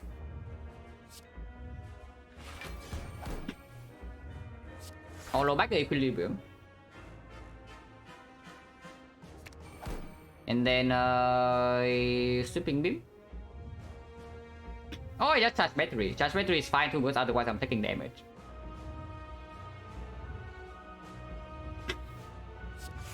I draw 1 card less, but I don't even lose anything. Beam Cell is sweeping 1 artifact later. And we're definitely spending our duplication on Capacitor next turn. Holding Beam Cell in hand doesn't... It's okay actually. Because next turn we are doubling Capacitor, and then we also still have the Equilibrium. But draw Void, yeah, if I don't draw Void, then suddenly I just lose HP for no reason. Himself, let's go for the Ice Echo to weaken. We can already do that though. Because if I don't play this, I don't redraw it, yeah. Next turn I do double Capacitor, I Equilibrium again, so Beam Cell still in my hand. In fact, I can even play Beam Cell on the off turn. But if Beam Cell is in my hand, I can always duplicate the Beam Cell and then play go for the Ice. It's exactly the same outcome. So I don't see doing anything. I don't actually want to draw this.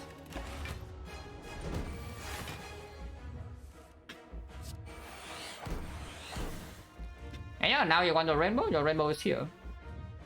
We have 1 more void, right? Because yeah, the turbo.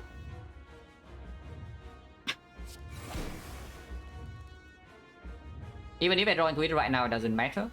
I can still play Equi. I should just play Equi first. I always play the Equi this turn.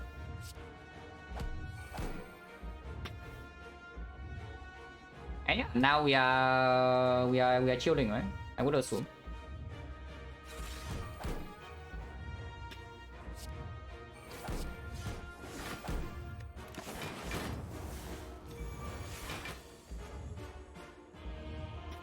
Yeah, we are chilling.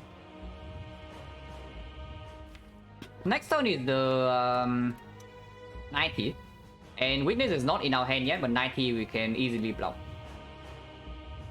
We very easily block 90. 120 we still, yeah, no problem, because by the time we have 120 we should have weakness. And with this being the small hit, I am allowed to double Beam Cell here also.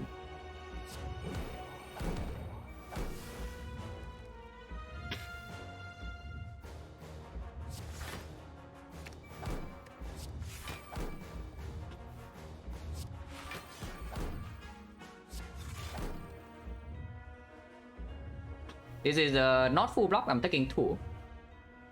I can force field to full block, and next turn I always full block with multicast, which also deals 20.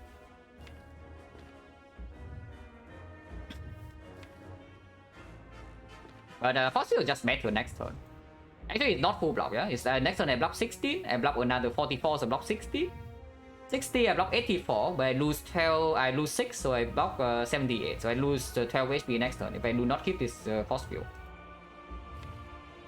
Assuming I don't draw into weakness. But it's okay, no problem. Oh wait.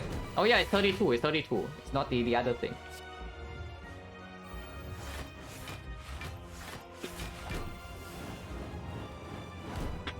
Ah, easy. And now I even get to loot the lightning on the off turn. Consume again? Yeah, double consume again seems extremely good. Because in this one I get to loot the frost. And 120 zero issue.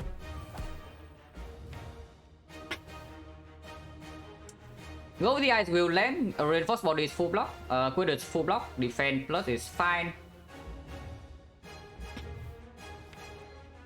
Is 120 actually okay? If 120 and we don't draw into weakness, we are not actually okay, right? We are only blocking 70 here. And there's no equilibrium, no hologram. So we can still die next turn.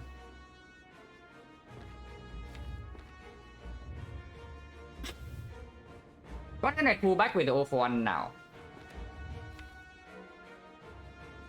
Yeah, 041 is pulling back Force Field, Beam Cell, FTL, so not a lot.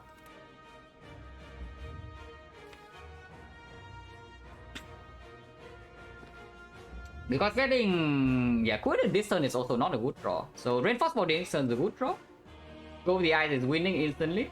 Quidditch is also probably fine because we draw +4, so Go with the Eyes will happen. 041 is pulling back the Force Field. The Force Field alone is not enough. And then Defend Plus is not quite there, 120. So this is not a clear win yet. If we win the 50-50, if it hits big, if it doesn't do multi-hit next turn, we always win.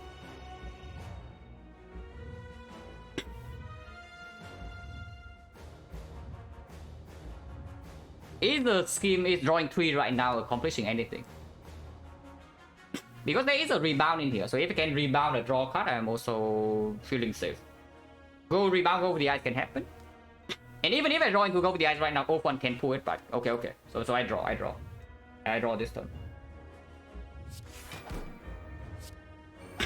I pay 1 HP to draw. I can pay another 1 HP to draw 3.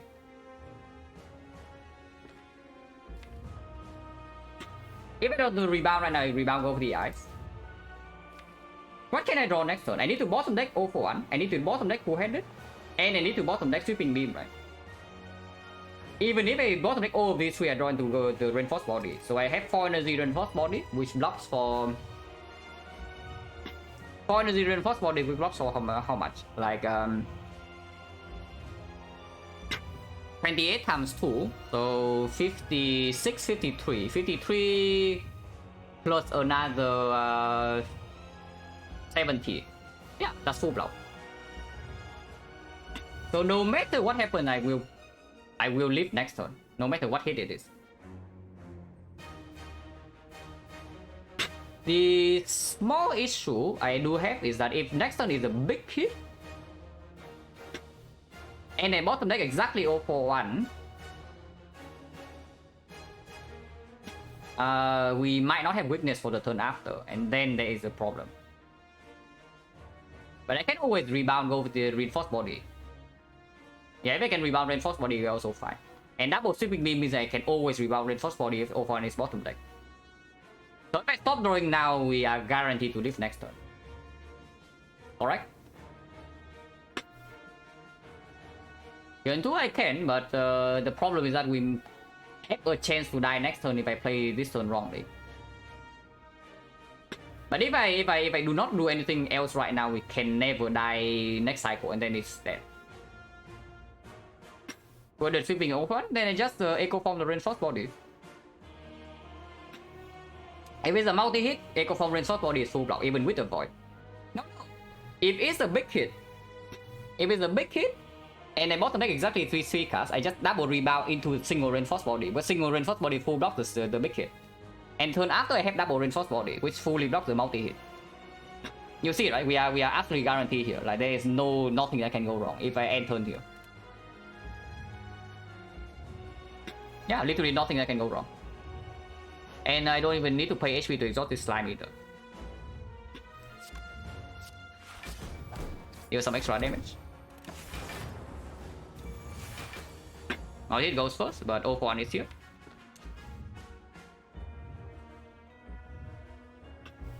So, can you even duplicate sweeping beam first? If we would like to do that.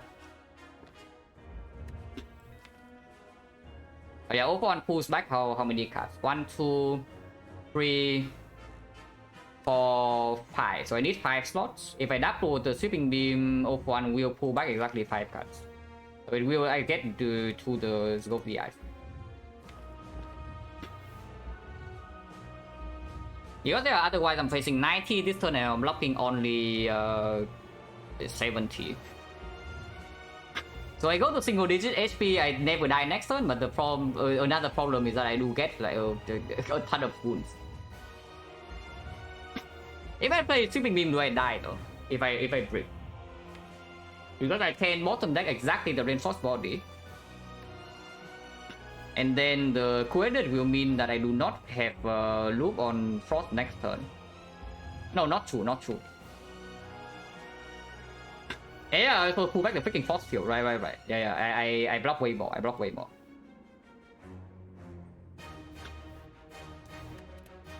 So I can definitely start the turn with double sweeping beam then. And I also draw into the both the 0-1 and the coordinate. So we are we have no problem here.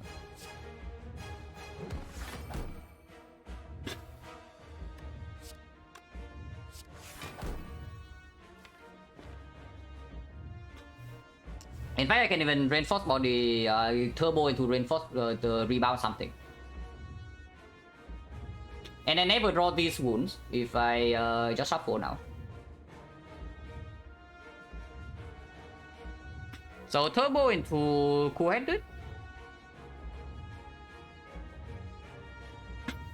Loop the dark, which actually kills next turn, but not really what I want to do. Because there's no guarantee I draw into Evo. Yeah, we just prefer to block next turn. Yeah, maybe I don't need to shuffle then. I already have full block. Yeah, I already have freaking full block. Why do I make things more complicated for myself?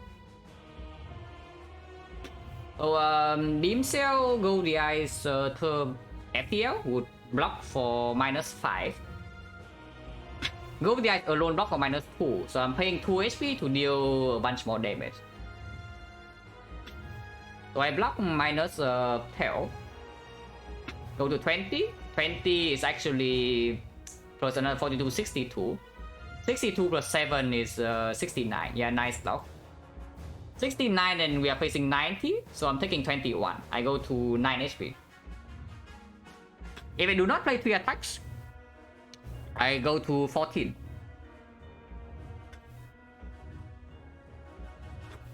And I get 1 less wound because if I play 3 attacks, I get 3 wounds. If I play I will play only go with the eyes, I take 2 wounds. But next time we know that we never take damage. Turn after we also never take damage because it's the off turn and now dark off is killing over 2. If I do not vulnerable right now, do I always kill over 2? Next turn, this go to 78 and also another 78, and this is 15. So I'm dealing 5, 20. 20 plus another 30 is 50. 50, so we need to evoke both of these in order to kill. If I play Beam Cell, I only need to evoke 1. Yeah, so there's no reason not to play Beam Cell. Triple check. Fighting 90, we are playing 1, 2, 3, 4 cards. So we are losing 12, go to 20. Actually, no, I gain 4 more lock. So 20, 24. 24 plus another 42, 66. 66, 73. 73, I'm facing 90, so I'm losing 17. Still 3 wounds, but I am on 13 now instead of 9. Yeah, it works. And the last attack is worth playing. It's just positive. Oh yeah, Turbo Reinforced Body is also more block if we want to do that. Yeah, why not, right? It's trading 2 wounds for a void. And some HP. So we only ended up taking 6. Yeah, very nice. So now it's guaranteed win. Like we cannot... I Actually, we can. If we draw extremely badly from here, we can lose. So I better not rebound anything in this spot. Yeah, I better not rebound anything in this spot. Unless you tell me rebounding strike is killing. How much is rebound strike? Rebound strike is doing 30 into, so 59. 59 plus another 15 plus another 30. So it's 45, yeah? 45 plus 45 plus 39 is 84. 84 next turn double the strike is 26. So yeah, no, it's not guaranteed. Okay, better draw into an evoke on this dark then. Any off would do. Any single off would evoke this instantly.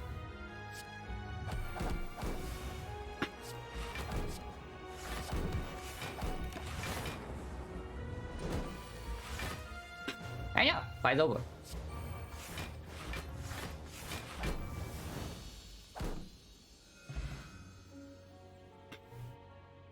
Rebound bow into echo bow turn before, right? Maybe. But yeah, very nice. 51. Defect could have sucked this run. Once again, defect could have sucked this run, but it didn't. Also, yeah, consume, man. The consume act 1 actually carried the entire run here. We pick consume early act 1 and then upgraded that. It carried us into act the act 1 boss, the act 2 boss, in the act 3 boss, and now even in the act 4 boss. Lose 5 with the road win anyway. Yeah. Oh, yeah, very nice. So the top here, yeah, when you heal like 40 or 50 every fight, you consume it. The Sozu is probably fine. If you actually get to heal 50 every fight. Just imagine we enter this hard fight with without this HP though. Without the HP from these relics. We had no potion. It would be tragic. Let's join what to get carried by consume.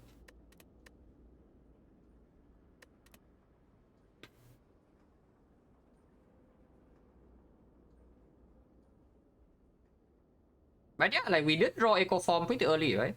So it did end up saving itself to Act 4. Like we just bottlenecked it in the entire Act 3, and then in Act 4, Spear and Shield was on turn 2, the Heart is also on turn 2. Oh yeah, that's good. Unlike the Giant Head where we draw Echo Form on like turn 6. On Echo Form, no, Echo Form is good, but without the consume, we are also not winning. Is the thing. Without consume, we are dead here, by the way, yeah, first of all. Don't even need to look for later without the consume, plus we are dead here. And we are dead here. Here we are probably not dead, but this fight would have been a lot more annoying without the consume. This fight would probably still be fine, but we probably don't take 0. And I work there, yeah. That's only because I track when pretty quickly. Look at this relic bar, like what the hell is this? And the quote-unquote bad relics are the one we bought. We bought this. We bought this. And we bought this. And just look at what the Whetstone hits. Yeah, some amazing stuff going on here. Good play. Yeah, okay, and we bought for the die, sure. But yeah, Perfect Strike, easy win. Wait. Relic stats show you ritual dagger damage, but it doesn't show you P-Strike. But I guess P-Strike you can calculate on your own. Even would call it good, yeah. And the most amazing thing about this, right, is that the relic bar is insanely good. And yet we have no setup relics. So the run and like Frozen Eye was super chill, and then every fight went fast. 3 minutes? Yeah, sub 3 minutes because we are overwhelmingly strong. Like I opened Frozen Eye in Act 4 Elite, I see that I killed on turn 3. Basically I see that the spear dies on turn 1. So I stopped looking at the draw part because it stopped mattering. And again, in the hard fight, I see that, yeah, I win the fight on turn 2. So then I stop looking. So yeah, that's basically it. So I'm telling you, if the run is very, very strong, this thing makes the run faster. And you can exactly see why here. I see lethal takes, taking 0, yeah, I go for that. So watching big thing, we try, this one is just insanely overcome. Like, we are not even losing any single point of HP in the entire Act 3. Then we even lose HP in Act 2. I know that we don't lose HP in Act 1, yeah? And then Act 2, like, okay, Shell Parasite 7 damage, Avocado OP. Centurion Mystic OP. Both stabbing is weaker than both the Centurion Mystic and the thing. Yeah, Chosen +1 complete the job. Gravity Leader also weaker than the whole wave fight. Both stabbing 0. Neko 0. Snake Plant. Oh, Snake Plant is strong. So Snake Plant is slightly weaker than Centurion Mystic but stronger than Avocado. Okay, power ranking. Bronze Automaton OP. Automaton OP because it doesn't die to double tap P strike. We cannot apply vulnerable here, doesn't die to double tap P strike, so we get owned. I mean, by getting owned, I mean taking damage. It's not like we ever have a chance to die here. Yeah, that means 0, 0, and that's after taking the regret, yeah. Shape 0, 0, 0, 0, 0. Okay, boss valley we took a little bit, but again, full healing anyway, so it doesn't matter. Oh! Oh, I lied, guys. There is one bad relic in this in this relic bar.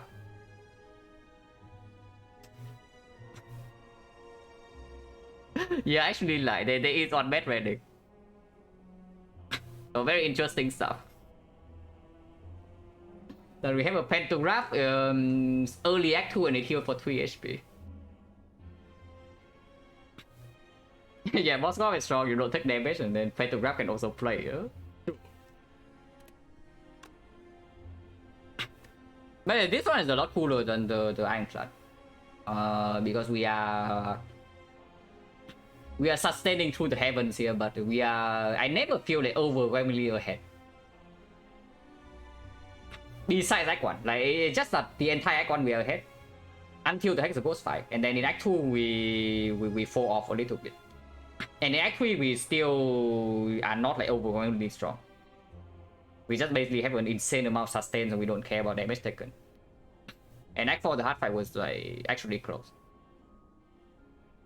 But yeah, like I was saying, maybe something insanely good happened and we can pivot to 4-6 Burning Elite. And guess what? We actually got Artifact Potion, Flex Potion right before the Burning Elite, so we just practice. Very easy fight. With 5 permanent strength. So for 6 Burning Elite is only -16. We take the Water Whoop, Self-Harm. We take Burning Elite on floor 6. We take Maximum Elite in Act 1. We never rested. And we enter the Hexaghost fight at full HP. Yeah, interesting stuff.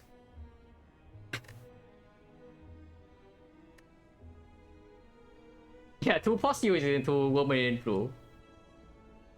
I mean, it was still not a very good event though, because it's not like we are using... I guess we did use Liquid Memories here. It's okay.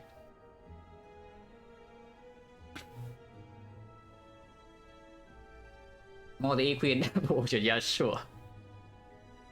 Yeah, sure thing. Okay, yeah, that's definitely it. So I send you guys somewhere. Cool stuff today.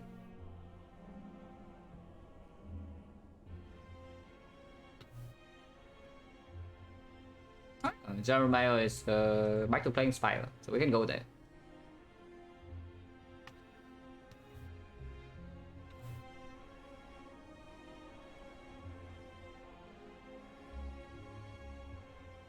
Consume feels very good when few off slots and no other focus. We do not have Carpenter until late Act 3 in this run though. And even before that, the Consume was still massively playing. Sometimes it's just good. But yeah, thanks for watching guys, as always. And yeah, see you.